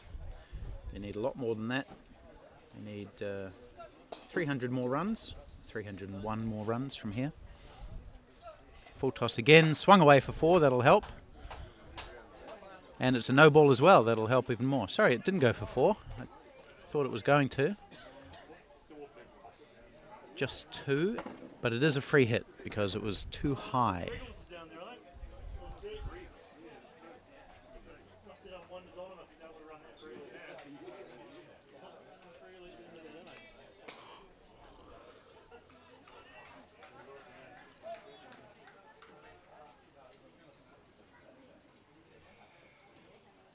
And that is smashed away. So Adam Hastelow going for the slower ball. And batsman up to it. Michael Martin taking full toll. So that free hit costing 4 runs. Not a great delivery to bowl for a free hit one. A long hop. So this is spoiling Hastelow's figures somewhat this over. Let's see if he can bring it back.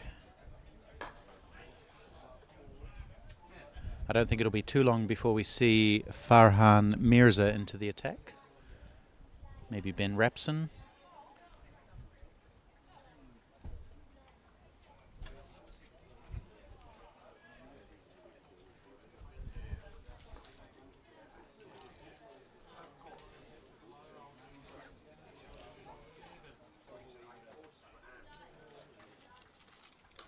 Short again, slammed away, 4 more.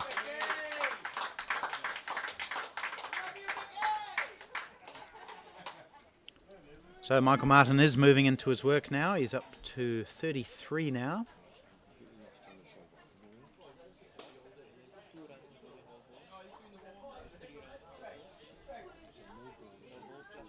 And he was quickly onto that short ball, slamming it away to square leg, where New Zealand has now put a fielder. I think that's Nick Smith down there.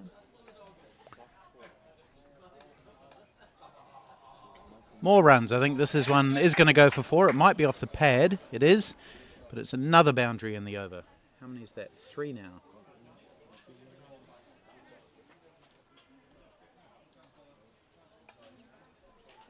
Runs flowing for Wales in this over.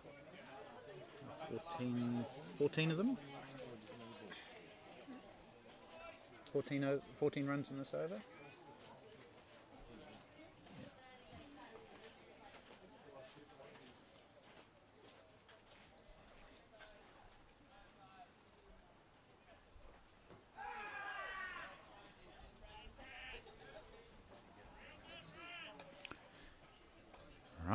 expensive over for New Zealand, good one for Wales. They are up to 80, what are they? 80, 91 in fact. Thank you, Salim.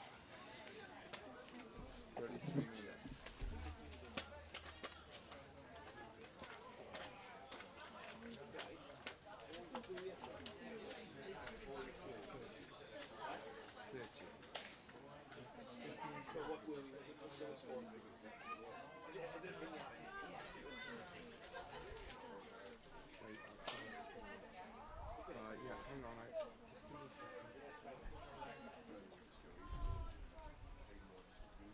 The end of 15, we were 65.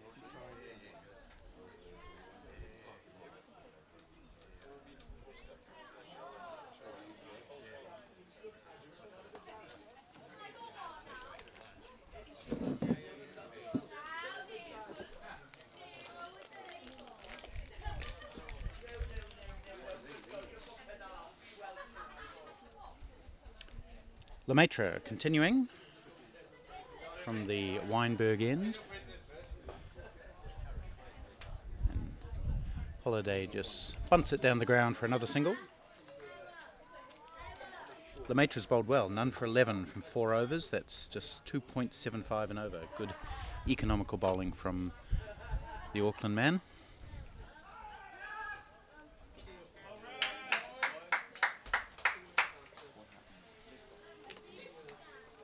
Sean got 35 of 31.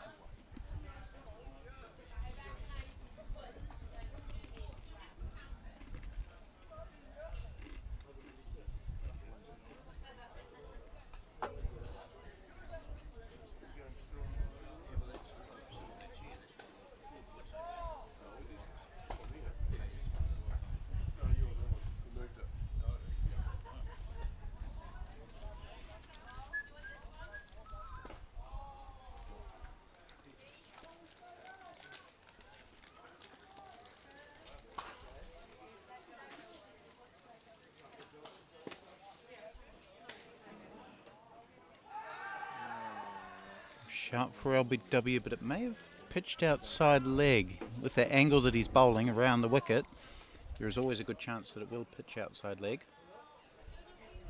And it looks from that angle that it did.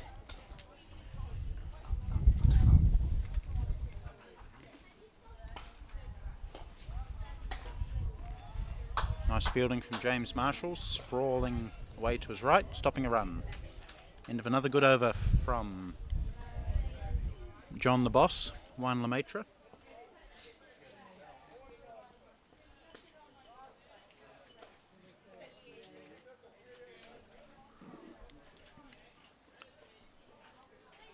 None for 12 he has from 5 overs. That's excellent economy.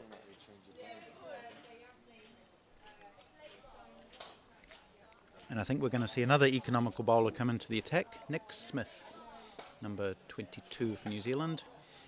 Bowls bit of left arm spin.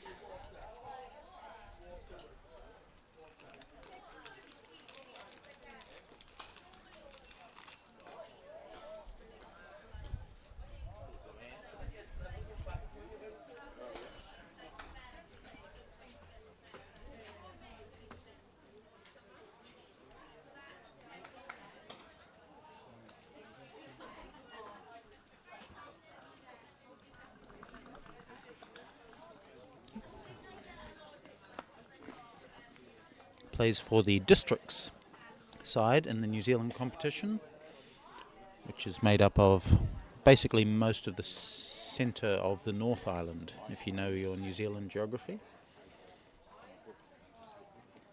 Starts well. He was economical yesterday against India. I think he took 1 for 20 something. Yeah, junior cricket, I was a coach. I loved it with the kids. Martin wanted 2, but Holiday didn't.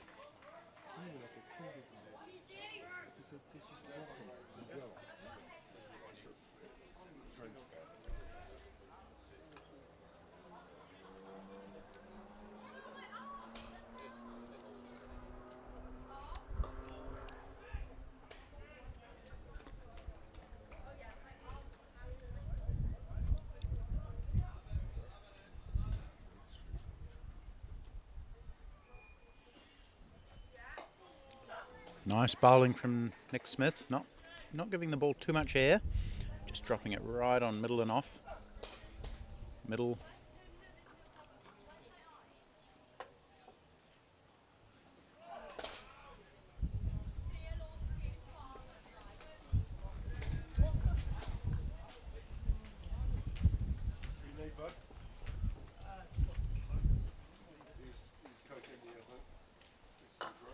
This one's been launched down the ground, over mid-off. A few bounces into the boundary for 4. So a good end to the over for Wales, and that spoils what had been a pretty good over before that by Nick Smith.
Another tide over from Juan Lemaitre.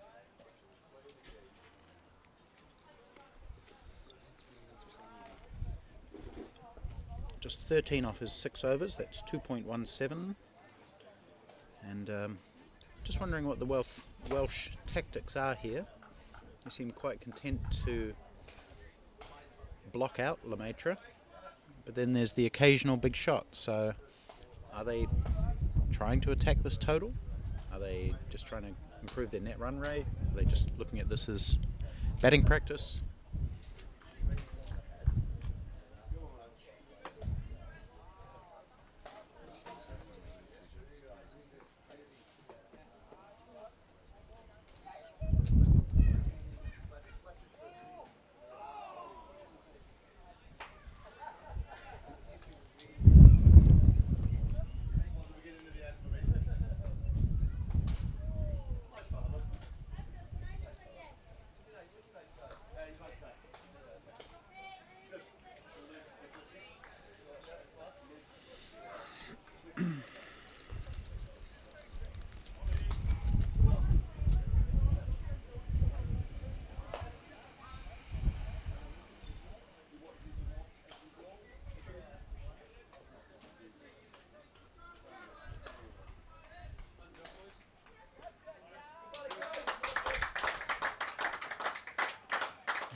Belated applause from the Welsh for the 100.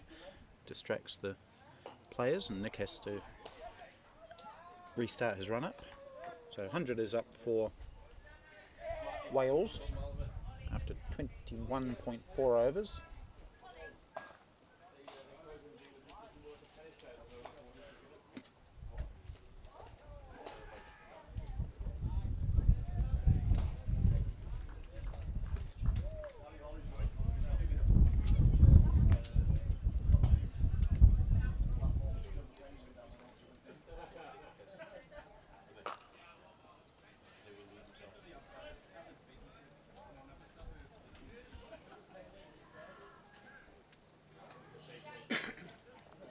Run rate required, basically 12 from here.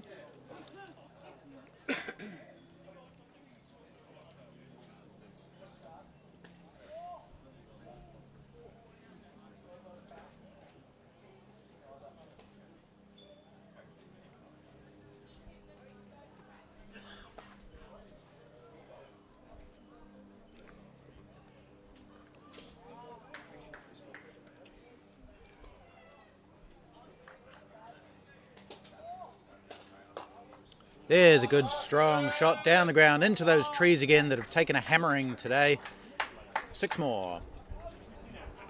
Holiday getting a little bit of revenge, having conceded a couple of those straight sixes himself. He's launched one.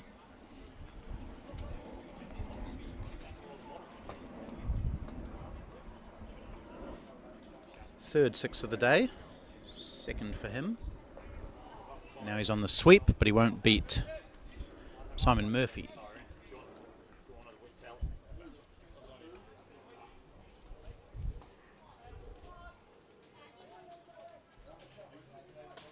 Sorry, second six of the day, first for Holiday.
Another over down, and Wales 112 for 1 after 23.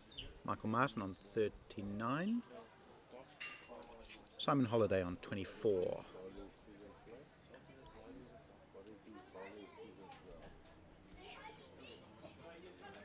Let's see what's going on. England versus USA.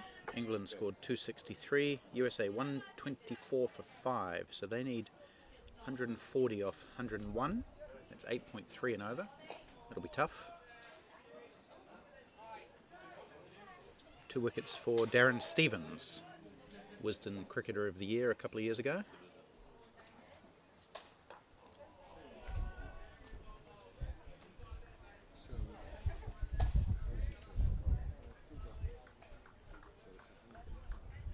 Namibia, they're not going to get anywhere close to Australia. They're 128 for 7, looking for 320 to beat the Aussies. However, Dwayne Villiers is having a bit of fun. He's hit 5 sixes on his way to 73. He's the only batsman to reach double figures out of the 9.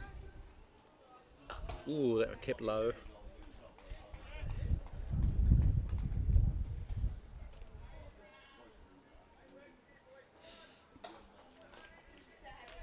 UAE chasing 257 to beat India. They're 89 for 2.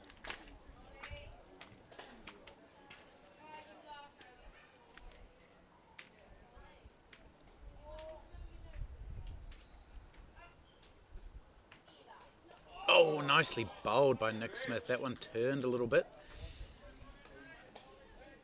Beat the bat of Martin. Nice delivery.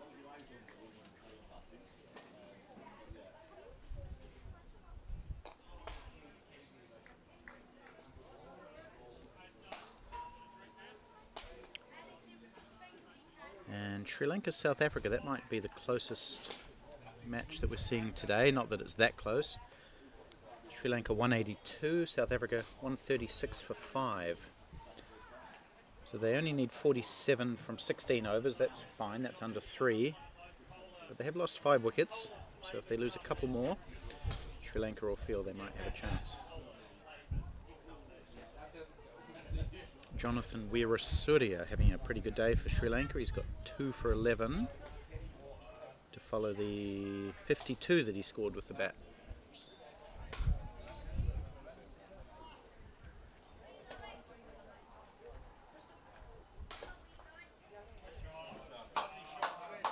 Good shot out towards the boundary, sprawling save, or diving save. Keeps it 2. 2 more for Michael Martin, who's approaching a 50 now. He's on 42. It's taken him 80 deliveries.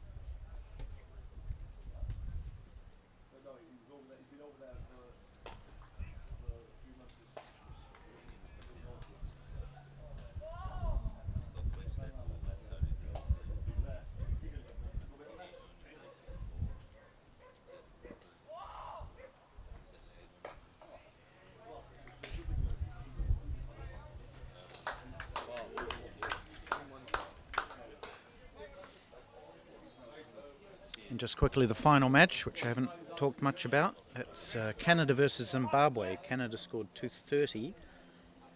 Zimbabwe are 143 for 5. They've got 10 overs left to score about 90 runs. So that'll be a good effort from them if they can get up. Gavin Rennie, former international player, he's at the crease, 53 not out. And Robertson Chinyengatera is with him. Doug Marilia scored 42. Another former international.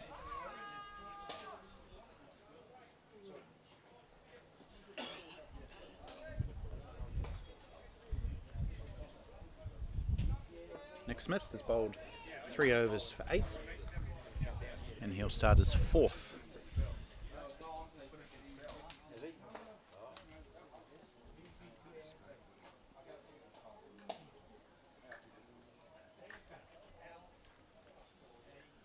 Still a slip in place into the 26th over. We did see 1 or 2 spin in the previous over, so maybe that's the reason why.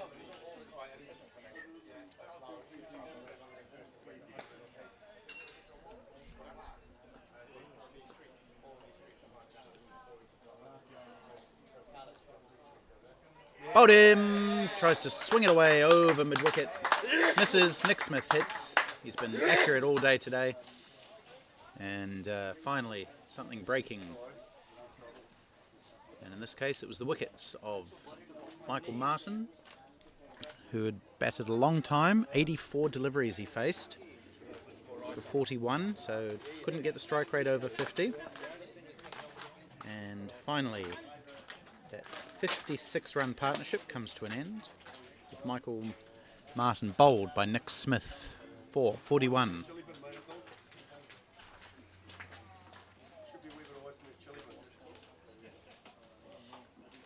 Nice trajectory on that ball, and Martin trying to swing it away without success.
And if you are visiting South Africa, you may be enjoying the holiday breeze that's blowing across this ground.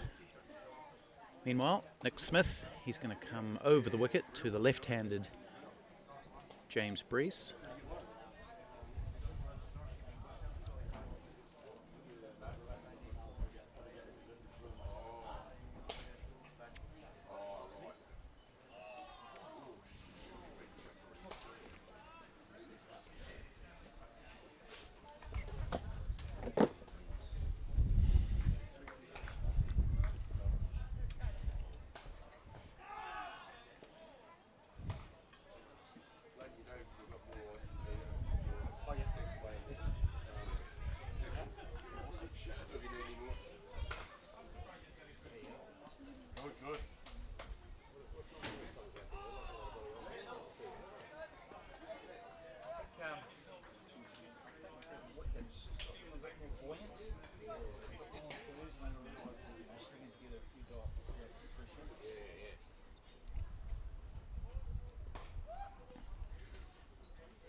So another over comes to an end by Nick Smith.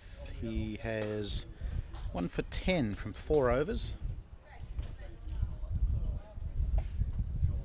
Quick shout out to Nick Horsley, member of the New Zealand squad, who didn't make it onto the bus today. He's not feeling well. He was watching from back at the hotel earlier. Not sure if he's still tuned in, but if you are, then hey Nick, hoping you're feeling a bit better, mate, and maybe ready to play in the next game.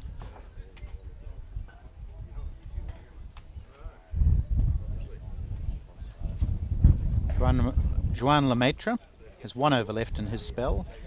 He's hustled through 8 overs, none for 26. Bowled round the wicket the whole time. We'll see what he does to the left-hander. I think he's going to stay around the wicket.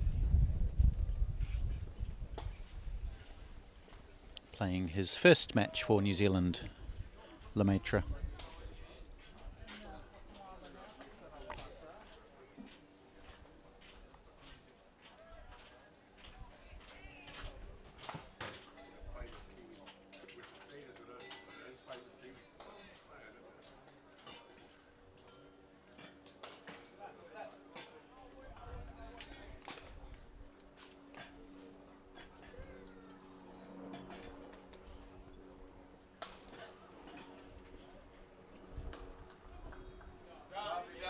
Oh, it's hit that into big open spaces. There's no one out on the cover boundary, and that's exactly where the ball goes. So this is Lemaitre's first ball to the left-hander, and maybe just not getting the line right. Perhaps not the field right either.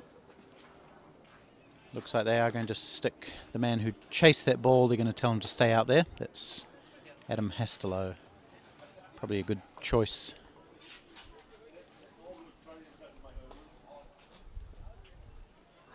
Shout for LBW. Umpire thinks about it, nods ahead, finger goes up.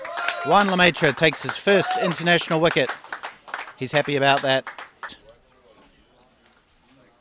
Lemaitre hit the pads, that is. And umpire Peter Tate gives the slow finger of death. Wales lose wicket number 3. 121 for 3 is the score. Just see that on the replay there. Tossed up. Breeze went right across his stumps. Got himself into a pretty ugly position trying to play that shot.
gentleman called, sir?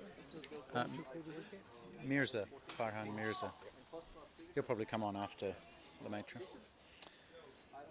Is that an Asian man? Yes, he is Indian. Okay, so the new batsman is Nick Morgan. He scored 57 against South Africa yesterday, which is no mean feat, so he must be a decent batsman. And he's come in with a pretty simple job to do, which is to score at 13.59 and over for the next 18 overs. No trouble at all.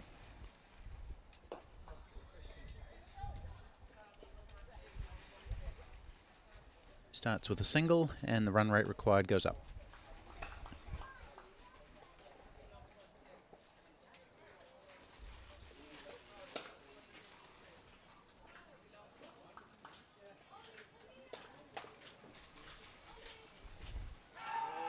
Another shout for LBW. Umpire says no this time. And there's a chance of a run out at the bowler's end because the striking batsman wasn't expecting to run. Leg by signalled after all that.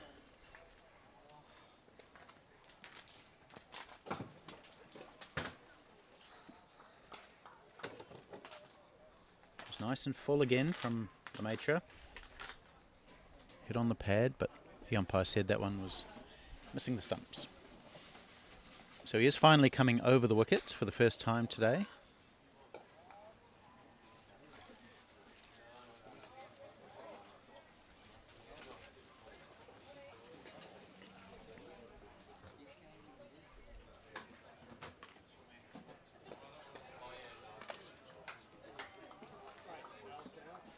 Lemaitre ends his spell. 9 overs, 1 maiden, 1 for 31. Excellent effort on debut. Gets a round of applause. He'll be happy with his first match in over-40s international cricket. 1 Lemaitre from Auckland. Now, if you're wondering why Wales have such a big target, that's because New Zealand scored 376 for 3 from 45 overs. Hardeep Singh 137, Greg Johnson 100 not out, Ben Rapson 77 off 34 with 9 sixes. Those were the stars of the show for New Zealand.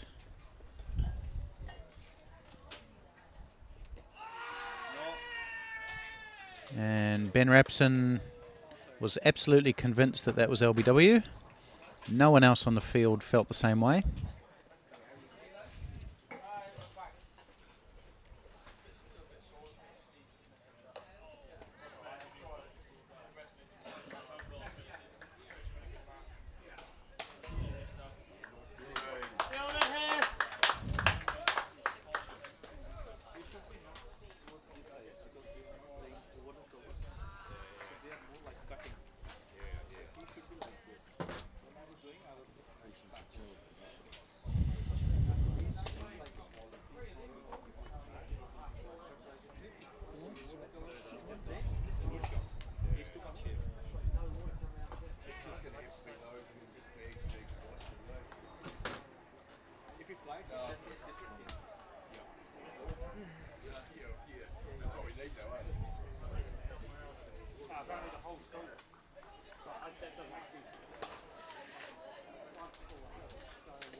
we still have two bowlers. You can't consider me as a bowler. But if I bowl in not even that.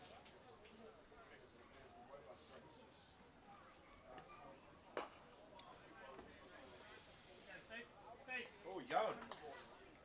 He bowled 5. Now Farhan comes, I think. He's not here. He's coming now. I know where you want to field. Farhan is coming now. He can bowl only 8 overs. Because we left with 72. So he can bowl. Oh, yeah, he can bowl 9 overs.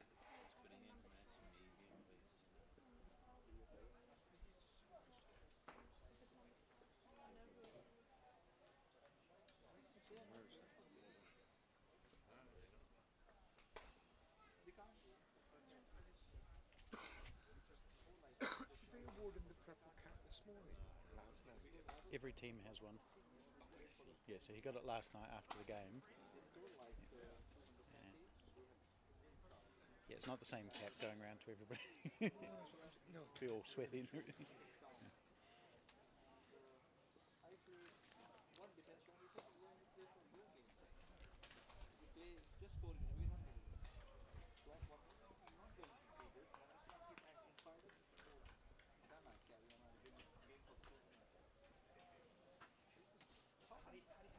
Here's Farhan Mirza for the first time, the purple cap holder, which means he's the leading wicket taker in the tournament. At least he was after round 1.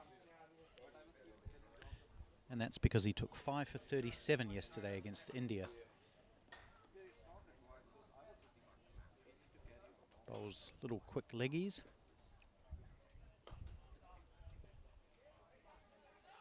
Oh, chance for a run out. It's going to be easily out. Terrible mix-up. Halliday headed out to cover. Took off. Nick Morgan wasn't interested. Halliday kept going, and by the time he realised that it wasn't going to be a run, it was too late. Decent fielding, and Bo Dench whipped off the bails. So that's the sort of thing that happens sometimes.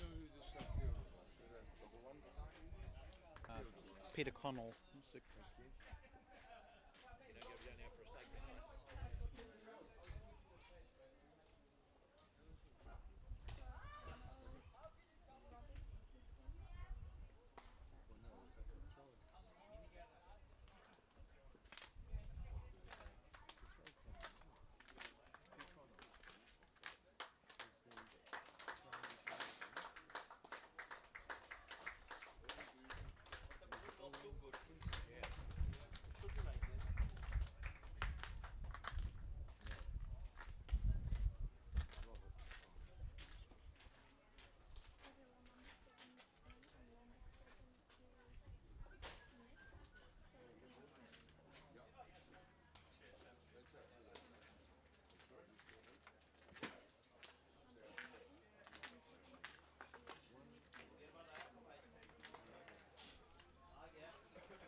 Owen Roberts is the new batsman.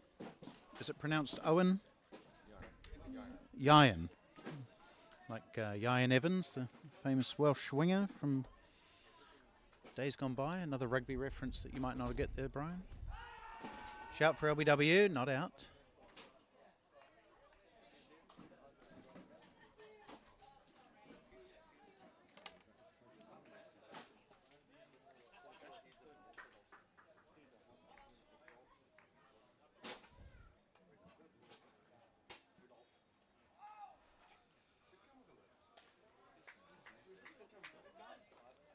Yesterday against South Africa, Ian Roberts got a duck. So he's still looking for his first run of the tournament. Mears' first over comes to an end, none for one, but there was a run out in the over. So Wales, 128 for 4. Batsman out, Sean Morris was the first to go, caught by Ben Rapson well in the slips for 35. The score was 60 when that happened. Then another 50-run partnership between Michael Martin and Simon Holliday before Michael Martin was out for 41.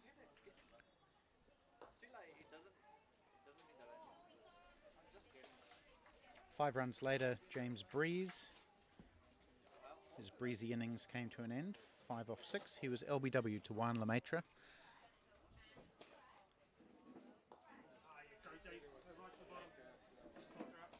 And last to go, Simon Halliday was run out. Ran himself out. We've credited it to Peter Connell, but probably ran himself out. Here's a quick single. And that will bring Ian Roberts onto strike. Bare-headed number 6 for Wales. He's facing Nick Smith, who's bowled really well. 5.5 overs, 1 for 15. Having said that, he bowls a wide.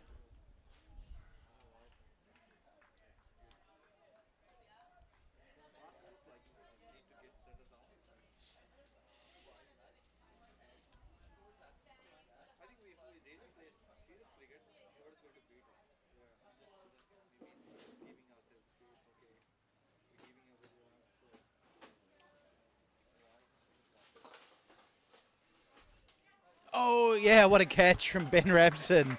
That went quickly to him. He fumbled the first attempt, but he caught it on the second.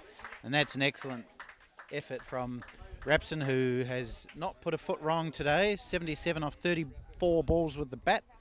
And 2 excellent slips catches. This one, Ian Roberts driving at that wide delivery from Nick Smith.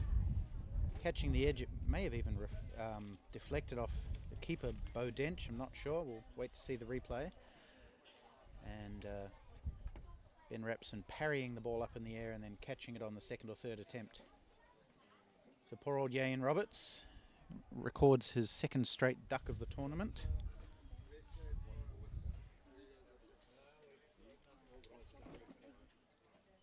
Okay. And that will be the drinks break, the 30 over drinks break. We do have a couple of balls left before the 30 overs, but at the fall of the wicket, the umpires said, let's take it now.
or 15 overs and 3 balls potentially.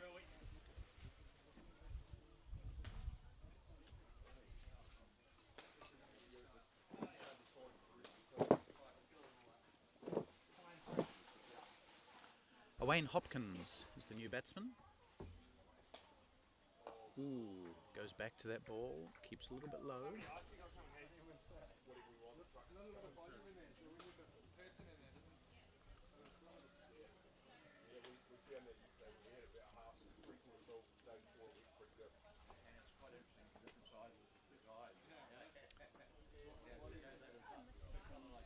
So the ball before that was a very good catch by Ben Rapson in the slips to dismiss Yayan Roberts for a 6-ball duck. So Wales now 130 for 5, needing to score at 16 runs and over for the next 15 overs.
Catch. The Mirza-Connell combination works again. Peter Connell took 2 or 3 catches off Farhan Mirza in exactly that position yesterday, and he's got another one today. His first today, Mirza, his 6th of the tournament. He is the leading wicket taker. Well, he was. I'm not sure if he still is. But Owain Hopkins comes and goes. Wales lose wicket number 6. And New Zealand looking to wrap this match up.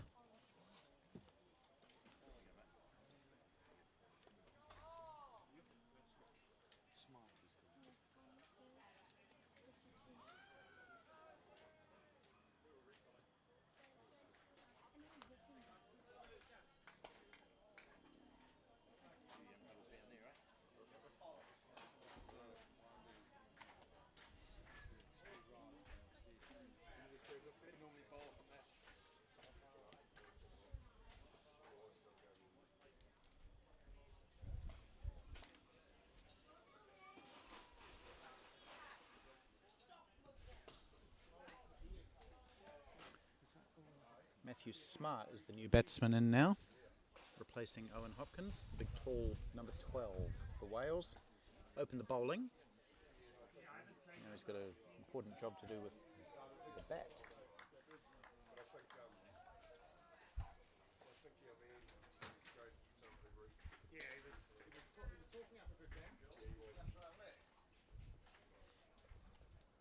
Ooh, beaten first ball. What a great delivery that was.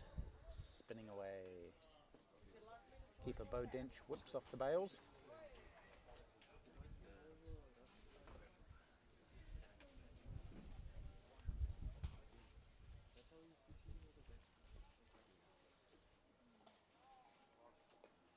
He reminds me of Chandra Singh.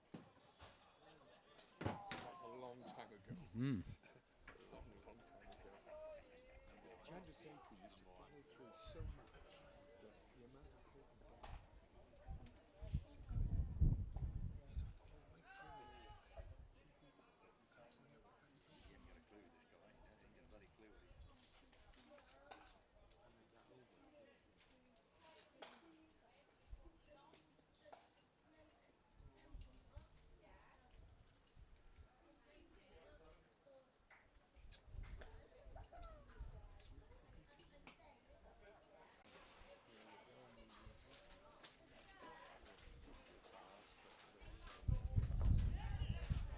was a little bit aerial. This came back towards Nick Smith, but no real chance of a catch. 2 for 16. Nick Smith has into his 7th over now. It's very economical from him, as he usually is.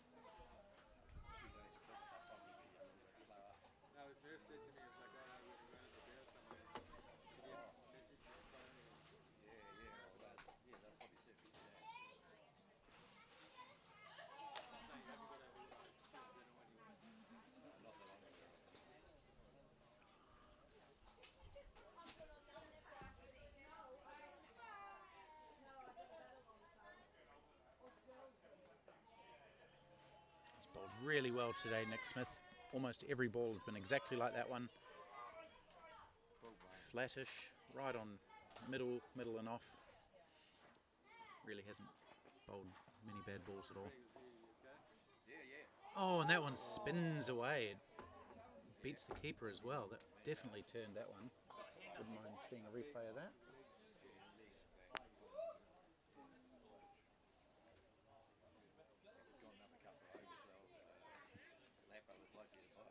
Definitely some turn there.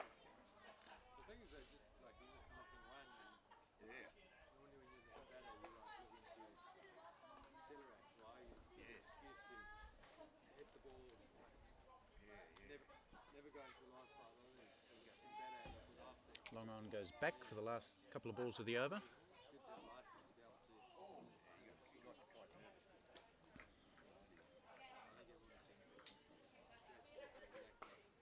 That was the last ball of the over, in fact.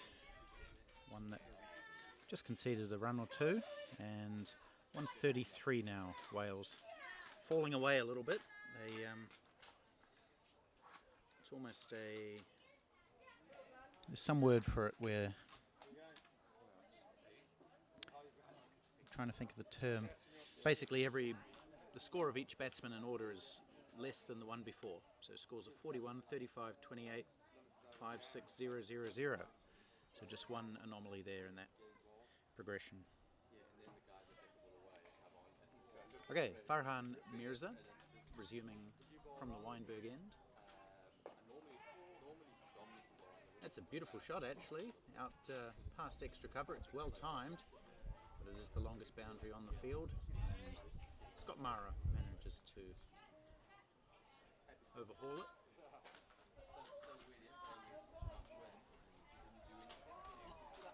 So this game meandering to a little bit of a... Oh, somebody's walked right behind the bowler's arm there. Walking a dog, that's pretty amateurish. The batsman didn't actually notice until the ball had been bowled, which is unusual. Usually a batsman will pull away well in advance.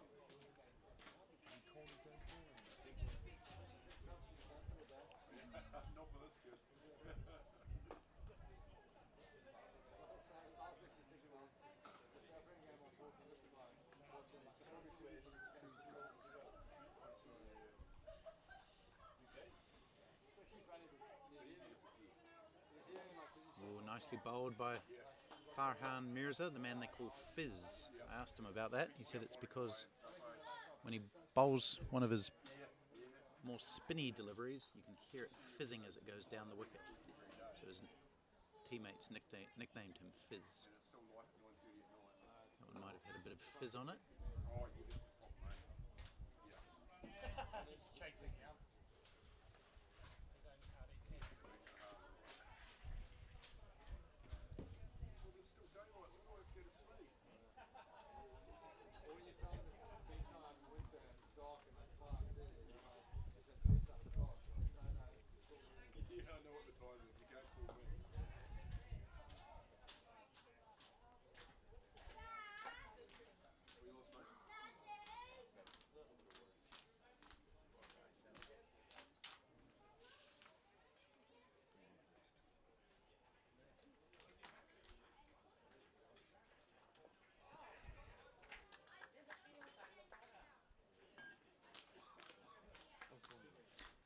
End of another over, bowled by Farhan Mirza. He has 1 for 5, I think, from his 3 overs. 1 for 6.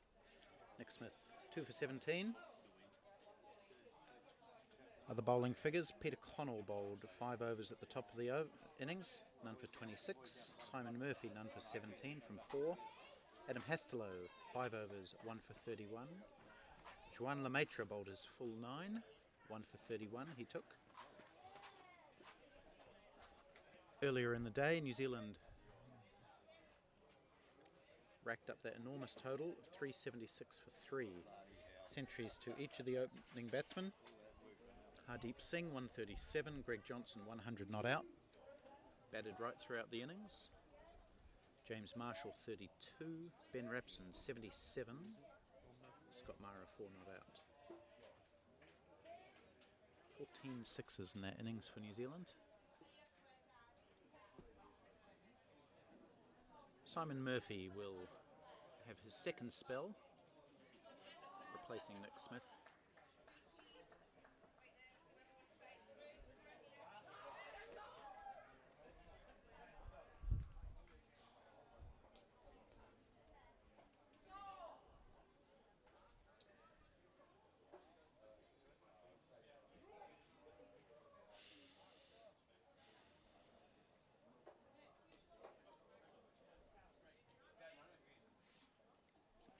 Here he is, quite a long run-up. Simon Murphy. That was a length delivery which is tucked around the corner.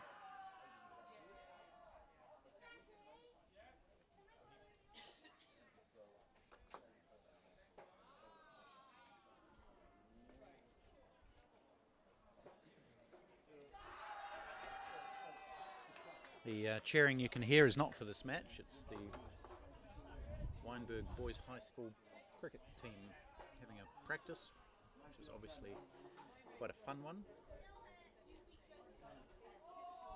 That one's a bit short and down the leg side, not a lot going for it that delivery, signalled wide.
Ooh, now we've got an interesting finish in store between Canada and Zimbabwe.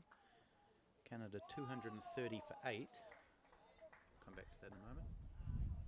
As we see another wide from Simon Murphy. So Canada 230 for 8. Zimbabwe are 214 for 8 with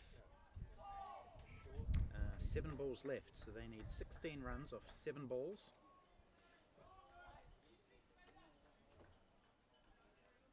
Two wickets in hand. So let's keep an eye on that one. That's probably the most, or the closest of the matches that we have today.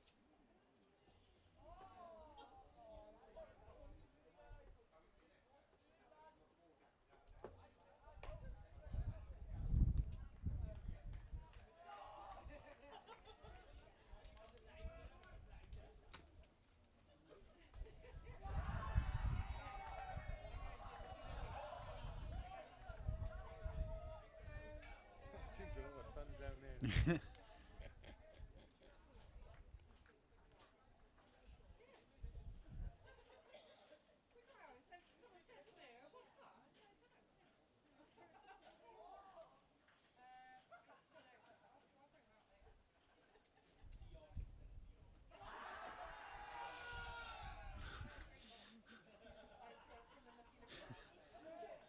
Simon Murphy's appeal was simultaneous with the cheers of the Weinberg boys' first 11 playing their own game. Gave support to his appeal, but not enough to get the umpire to give it out.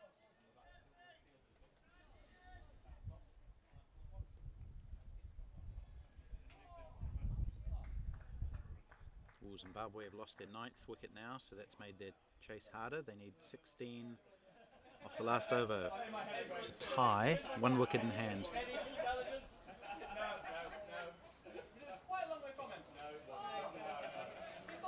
That would be a great win for the Canadians if they could get up over Zimbabwe, which was considered one of the pre-tournament, not favourites, but maybe dark horses.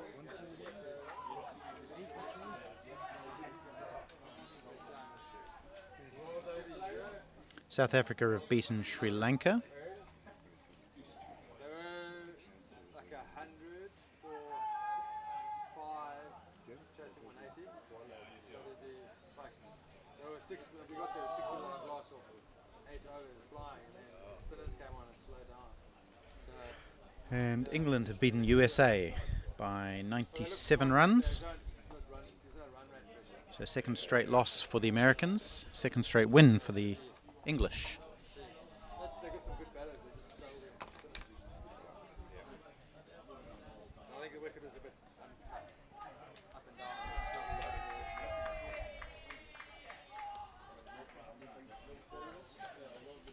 Yeah, I said to him, like,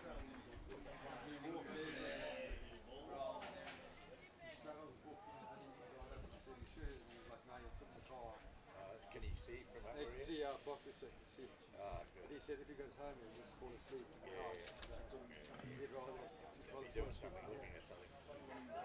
That's the thing, is he hasn't been doing any exercise. That's actually why I came out. It's just to, like, my mom says the doctor's telling him to keep moving. He's just at home, he just sits in the couch and falls asleep, eats, sleeps, stress. He's got no purpose to get up and go. So he's just I'm taking him to the knees. That's great. Doesn't like being a burden to anyone. So doesn't want to go anywhere actually. Please having you home.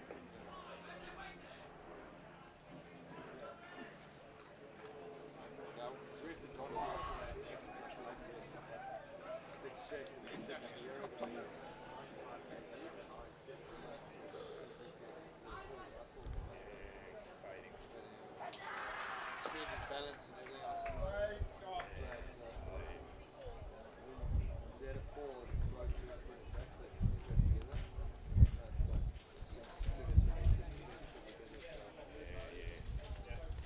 Probably still suffers a bit of pain after what he did. no, he said it was really painful before that. Since the fuse was so pain. He said it had with the bad reaction to morphine. It took them like a month to get the morphine popped out of the system. It's like all these things, it's like one thing's not working and then all the medication you take. Ooh, that beats Lemaitre at gully and it's heading out towards the boundary. Hardeep Singh is giving chase, but he can't pull it back in. First boundary in a while for Wales. And not a convincing one. Thick outside edge. Off the bat of Nick Morgan, who's been in for a while. Batting at 5. And he's still there with the number 8, Matt Smart.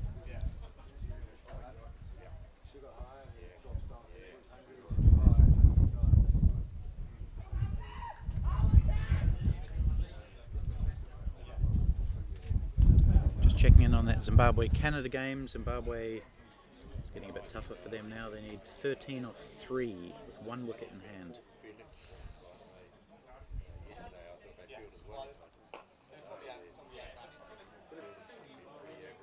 That's the thing, it also becomes like you should never lose 33 games. I'll let him off on that. Also, you probably find a couple of guys a bit tired.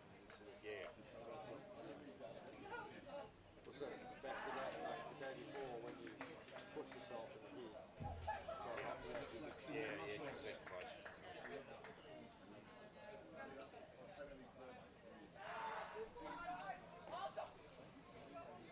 Another leg by from total of Wales. I think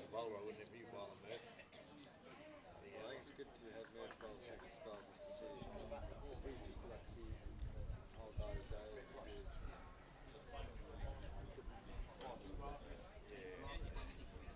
Obviously, there's a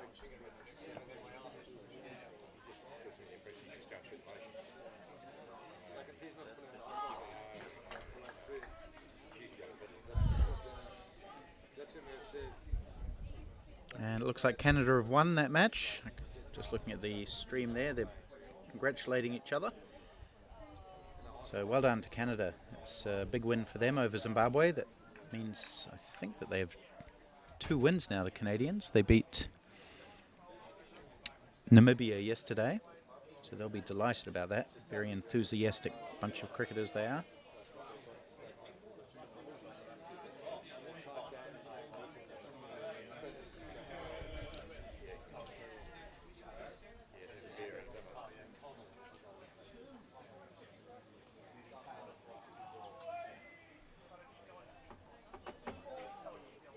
Good delivery from Murphy. Still able to beat the bat at this late stage of a match on what looks like a pretty dead pitch.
Was it at the entrance?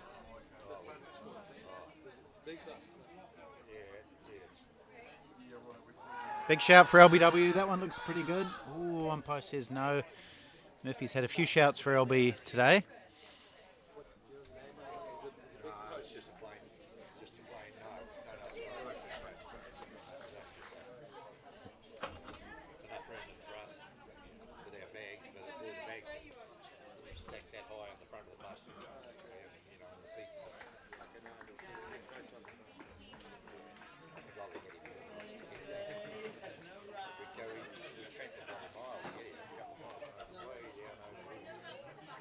I actually didn't realise when he was on the way back, he came up here and they're like sitting on that one around to go around.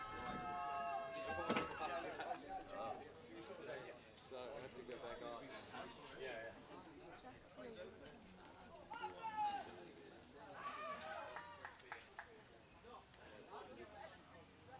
It's slope, like there's not much space. No, well, she's pretty narrow. Yeah, it is. It's restricted, all right. No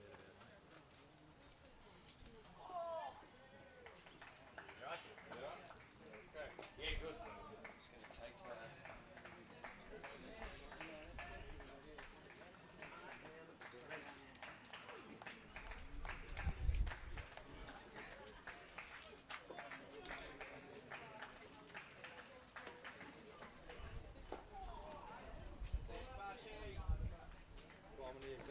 Sorry, Chief. Good to see you. tomorrow. Yeah, okay. Yeah.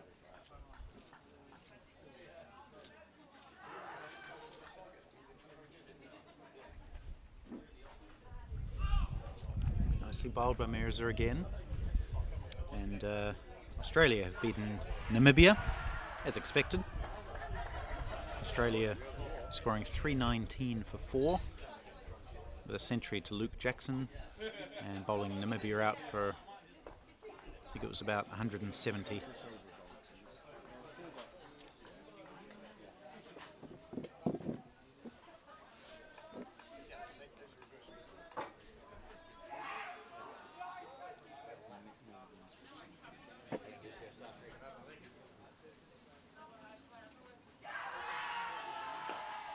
That's a good shot. Down the ground by Nick Morgan. One bounce into the fence for 4. Oh, 6 in fact. Sorry. I didn't realise he'd hit it quite that well. Another straight 6.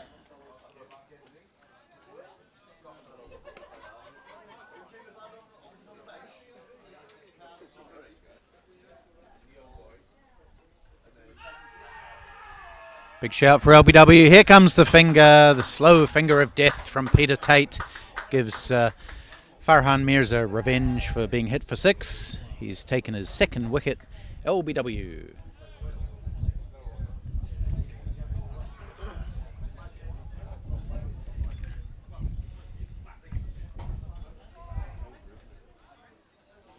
So Mirza continues on his wicket-taking ways. Took 5 yesterday and a couple more today.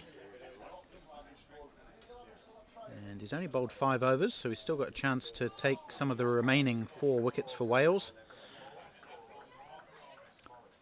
Should he be allowed to continue bowling by his captain, Peter Connell.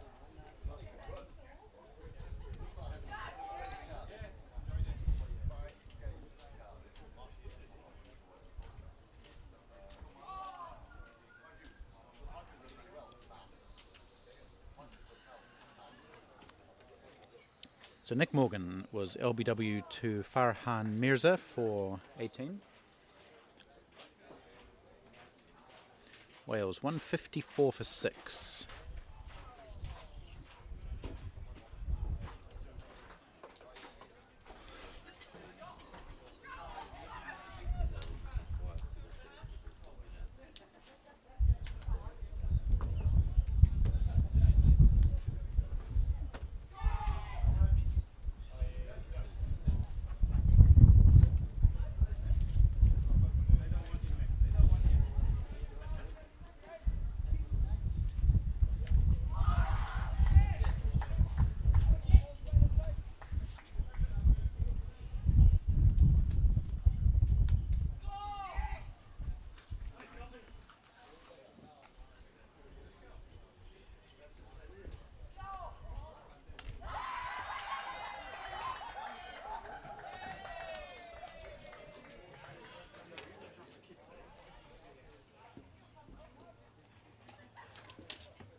Simon Murphy's bowled 6 overs now, none for 20, or he's into his 7th over.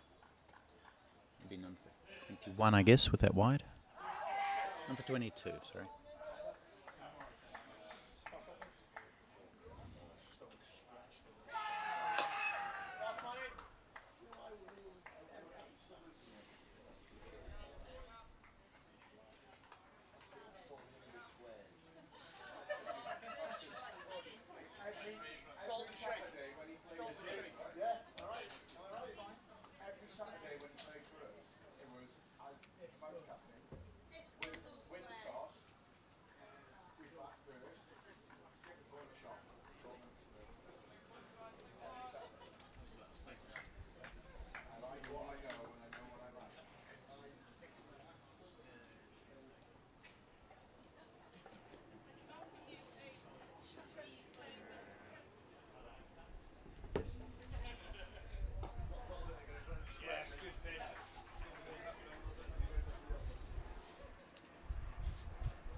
So we're winding down here in this match and in the day's play across the 6 grounds in Cape Town. Round 2 of the IMC Over-40s World Cup. A few of the games have been completed. Most of them, in fact.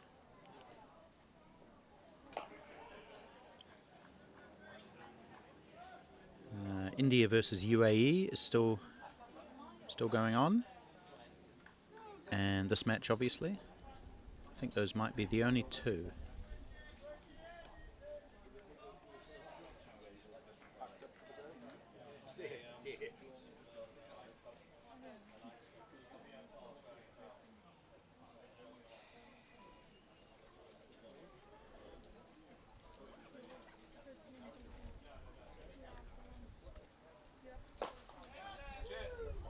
Oh, drop catch. Another one goes down for New Zealand. That was hit hard. And just to the right of Hardeep Singh at mid-on. He got two hands to it. And he probably should have clung on to it. But it was travelling. So that's probably 3 or 4 catches that have gone down from New Zealand today. We've had one at deep backward square leg. We've had an easy one at mid-off. This one now. Might be a 4th one. I can't remember. A few misfields as well. So not faultless in the field, New Zealand, by any means.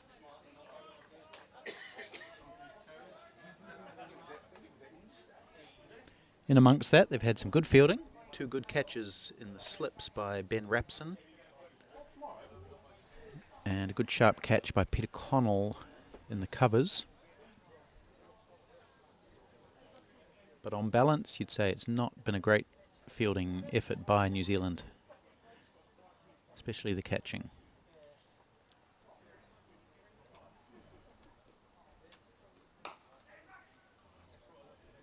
There's a nice bit of fielding from James Marshall. He's been good today, as he always is.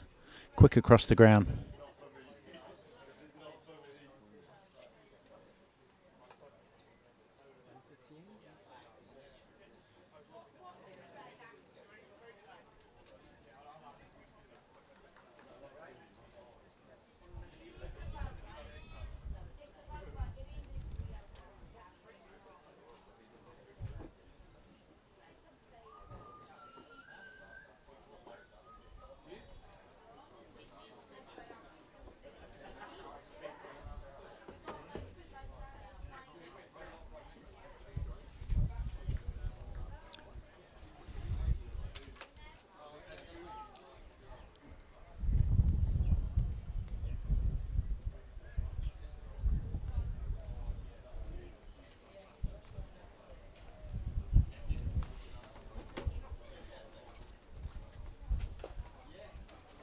So I guess one of the remaining questions in this match is not who's going to win. New Zealand's going to win. One of the questions is maybe whether Farhan Mirza can grab a couple more wickets. He's conceded a couple more runs here. No, just one. That's a little bit lazy running from the Welsh. I reckon they could have got back for 2. Mirza is currently the joint leading wicket taker, along with Fakir Dungaria from India. They both have 7 wickets. Mirza has 7 for 54 and Dungaria 7 for 77. So perhaps on count back it'll go to the man with the fewest runs conceded.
Captain Connell returning to the bowling crease. Peter Connell, the New Zealand captain.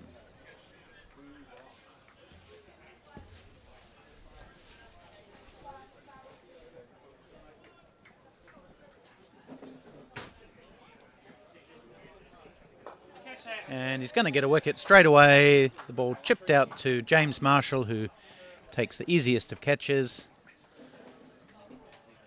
And that's one of the easier wickets that Peter Connell will get. It was just a loosener, a half volley outside the off stump, which Matthew Smart just looped up to James Marshall. Simple catch. But Connell will be happy. I don't think he took a wicket yesterday. I could be wrong, but it's his first today.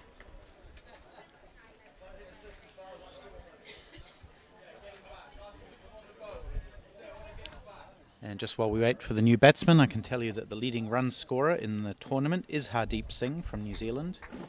He has 194 runs, which puts him about 40 runs ahead of Sudesh Sobana from the UAE. So as things stand, New Zealand will hold both the purple cap for leading wicket taker and the orange cap for leading run scorer at the end of today's play.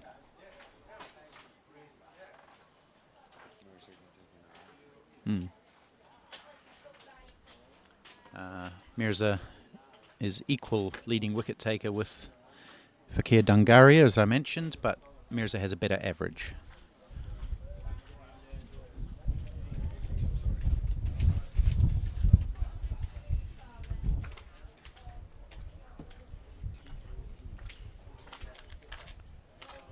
Most sixes in the tournament, no surprise, Ben Rapson with 9 of them. Dwayne Viljoen has 5, as does Nicholas Bays from Namibia. Highest strike rate, Sean Park from England. Well, he's only scored 31 runs, but he's done them pretty quickly. James Marshall has scored his 66 runs at an average strike rate of 189.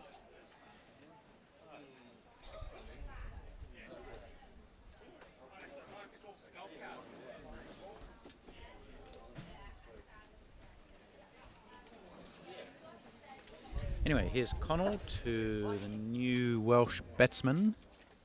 Ooh, that's keeping low. There's not much in this pitch at the moment. We've got Holly at the wicket. Is it Greg Holly or Gary Holly? Gary Holly, I think it is. Gary Holly and Greg Fisher.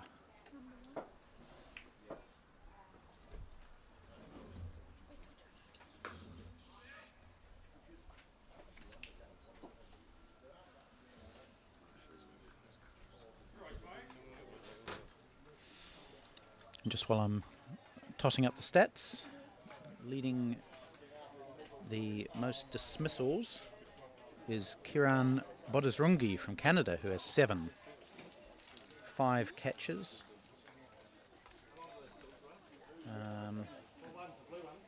Actually, that seems to include run-outs, which I don't think we should include. But he has taken 5 catches behind the stumps.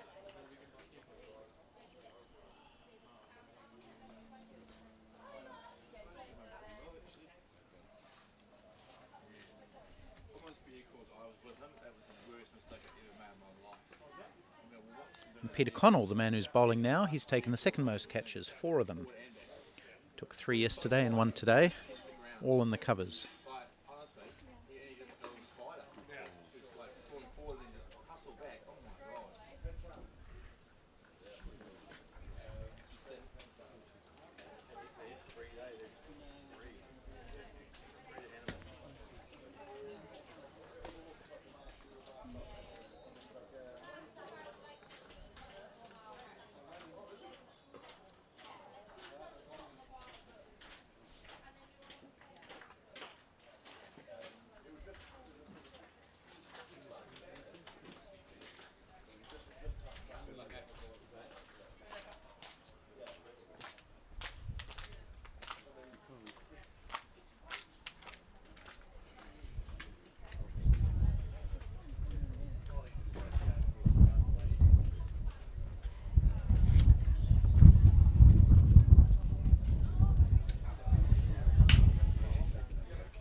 Bowled him, another wicket for Mirza.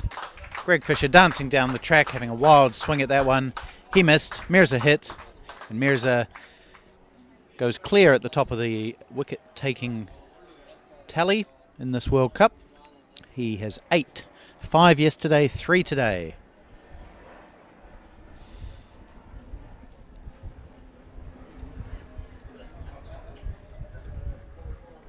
Great bowling from the Auckland man, born in India, moved to New Zealand about 20-something years ago.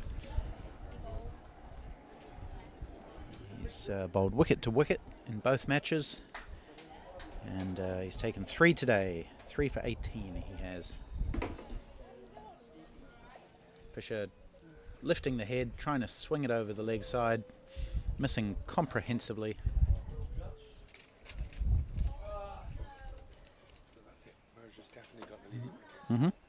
So Mirza, having sweated out that purple cap today in the heat, he can keep it.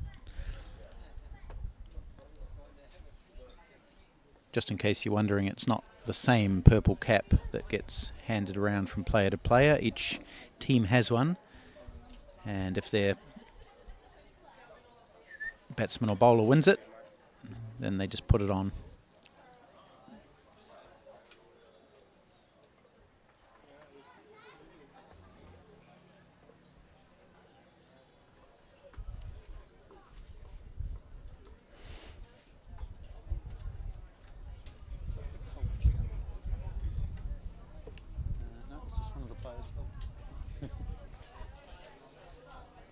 So 9 down now, 1 wicket to get.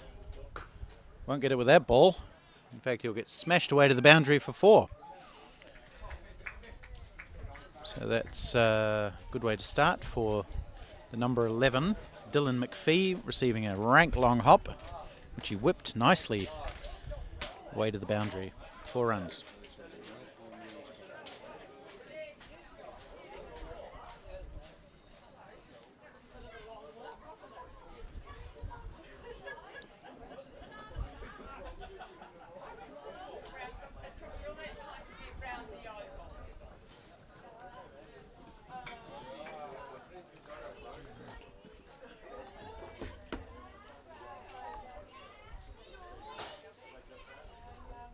And he follows that long hop with a full toss.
All right, last rights for Wales, perhaps to be administered by New Zealand captain Peter Connell.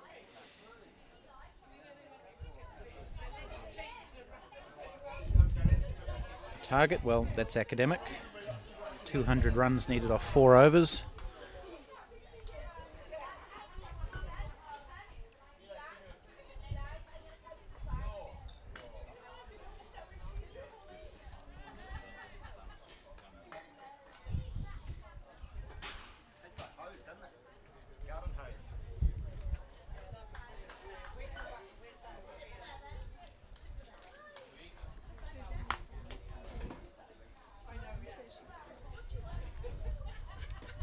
Shout for LBW, given, there's the match. Connell takes 2.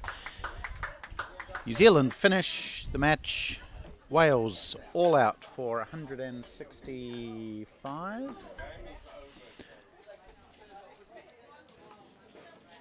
New Zealand win by 212 runs. Peter Connell finishes with 2 for 27. The other wicket takers, Farhan Mirza, 3 for 23. Nick Smith, 2 for 17. Juan Lemaitre, 1 for 31. Adam Hastelow, 1 for 31. Simon Murphy bowled well, but didn't take a wicket, none for 24. Top scorers for Wales all came at the top of the innings. Michael Martin, 41. Sheehan Morris, 35. Simon Holliday, 28. No one else passing 20. So a very comprehensive win for New Zealand, set up by that incredible batting effort. 376 they scored at over 8 and over. Centuries to Hardeep Singh and Greg Johnson. 77 to Ben Rapson from just 34 balls, 9 sixes. And New Zealand go 2-0 at the start of this tournament. Wales 0-2. And we've got a rest day tomorrow, and then we'll be back into things on Thursday. So I've been Jim Morrison. Thanks for joining us, and enjoy the rest of the tournament.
let's get the presentation underway.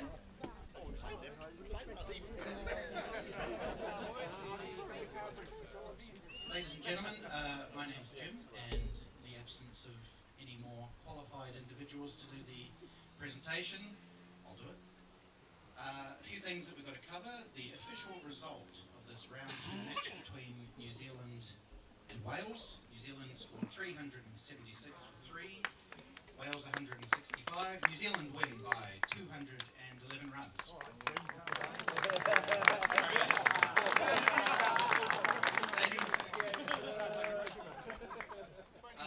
First of all, I'd like to call on New Zealand captain Peter Connell. Is that you, Peter?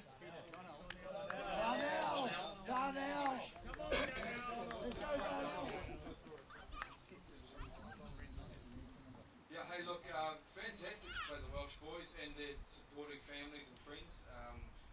Played in the perfect spirit. It was great to be out there doing the anthems with you. I felt for you because I've been on the back end of one of Hardeep's hundreds. It's tough work, but you stuck to your guns. You had your heads up high the whole way, and full credit to you. So just thank you, and all the best for the next few weeks. Thanks, Peter. And if the Welsh captain Gareth Edwards could come up and say a couple of words.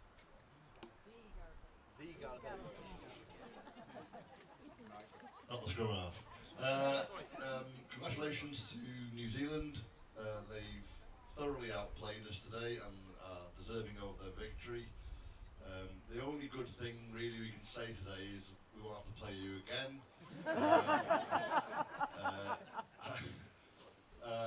Hardeep and Greg at the top of the order were superb, and then Big Ben. Good play there. You don't have to hit it that far. It's ridiculous. So yeah, but I want to say a real well done to my boys, the team. As Peter said there, we battled hard for 45 overs in the field. For our Welsh complexions, the sun was quite a struggle, but I think all our bowlers stuck to their guns in the face of some really good batting. And then, you know, we were 100 for 1, which is a really good effort. And to get to what did we get to? 160, 170. I thought we can leave here with our heads held high, and we look forward to the next few games. Oh no, look forward to a day off. All right, cheers. And also a huge thanks to the school for hosting us today. It's been magnificent. It's very different to where I went to school.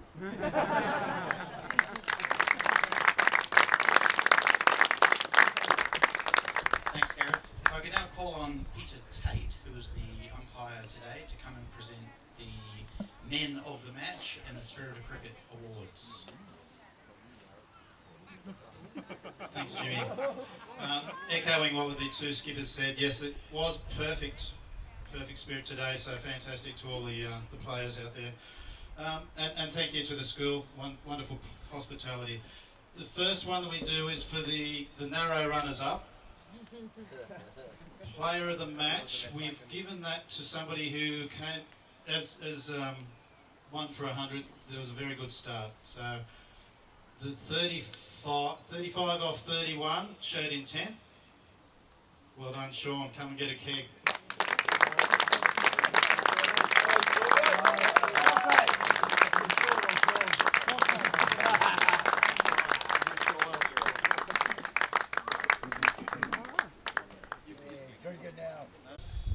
We had a couple, it was an absolutely fantastic opening partnership, 2 tons.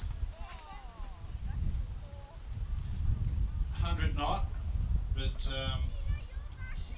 he was off the field for 12 overs, when he should only be off for 10, so that discounts 100 not, but you played really well.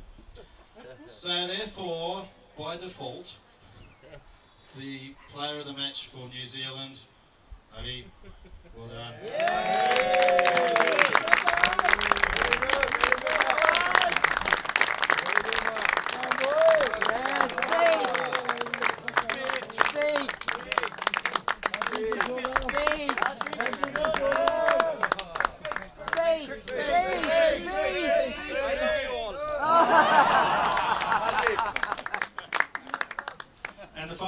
which is quite often the most important ward because Sterling loves respect, spirit, everything, and it was absolutely perfect today.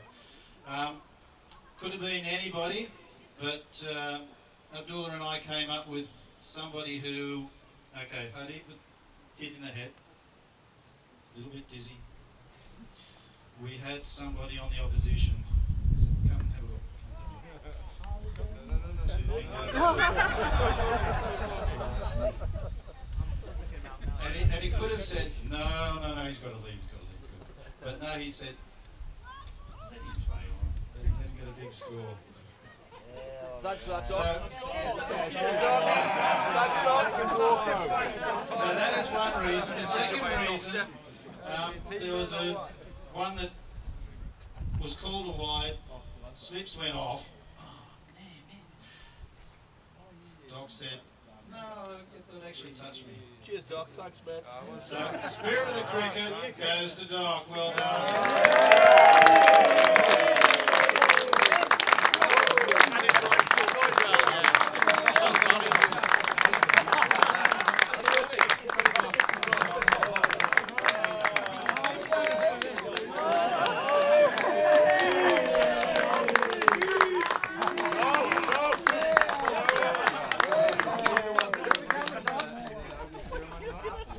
Thanks everyone. Enjoy the day off and enjoy the rest of the tournament. I regret my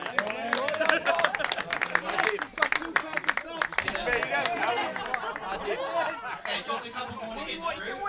As you may or may not know, there's a new presentation in this year's World Cup, and that's for the leading wicket taker and leading run scorer. The leading wicket taker gets a purple cap to wear. You may have seen Farhan Mirza wearing his today, and the leading run scorer gets an orange cap. I'm not sure if we've got the caps here, but both of those cap winners are actually here today. They're both in the New Zealand team. Sorry, Michaels. Sorry, Gareth, it's not you, mate. So we'll start with the guy who's already got his cap. That's Farhan Mirza. He's now taken 8 wickets, which makes him the leading wicket taker in the tournament. So, Farhan,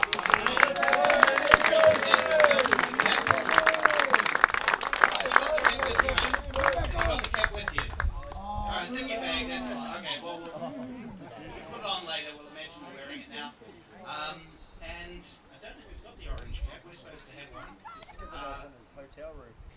It's in Peter's hotel room. Okay, but that actually goes to Hardeep, who now has 194 runs from 2 innings, which puts him 41 runs ahead of the next guy on the list. So,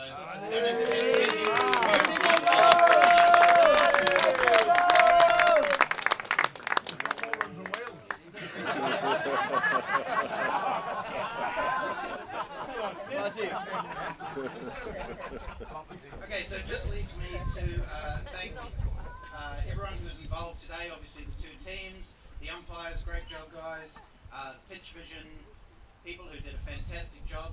Thanks to Wayne and his crew up there. Commentating. Obviously the commentators. All 90 overs, no breaks, not like the players. Weinberg Boys High School, you guys did an amazing job of hosting us. Thank you very, very much. And good luck to both teams for the rest of the tournament. Thanks everyone. Hadi.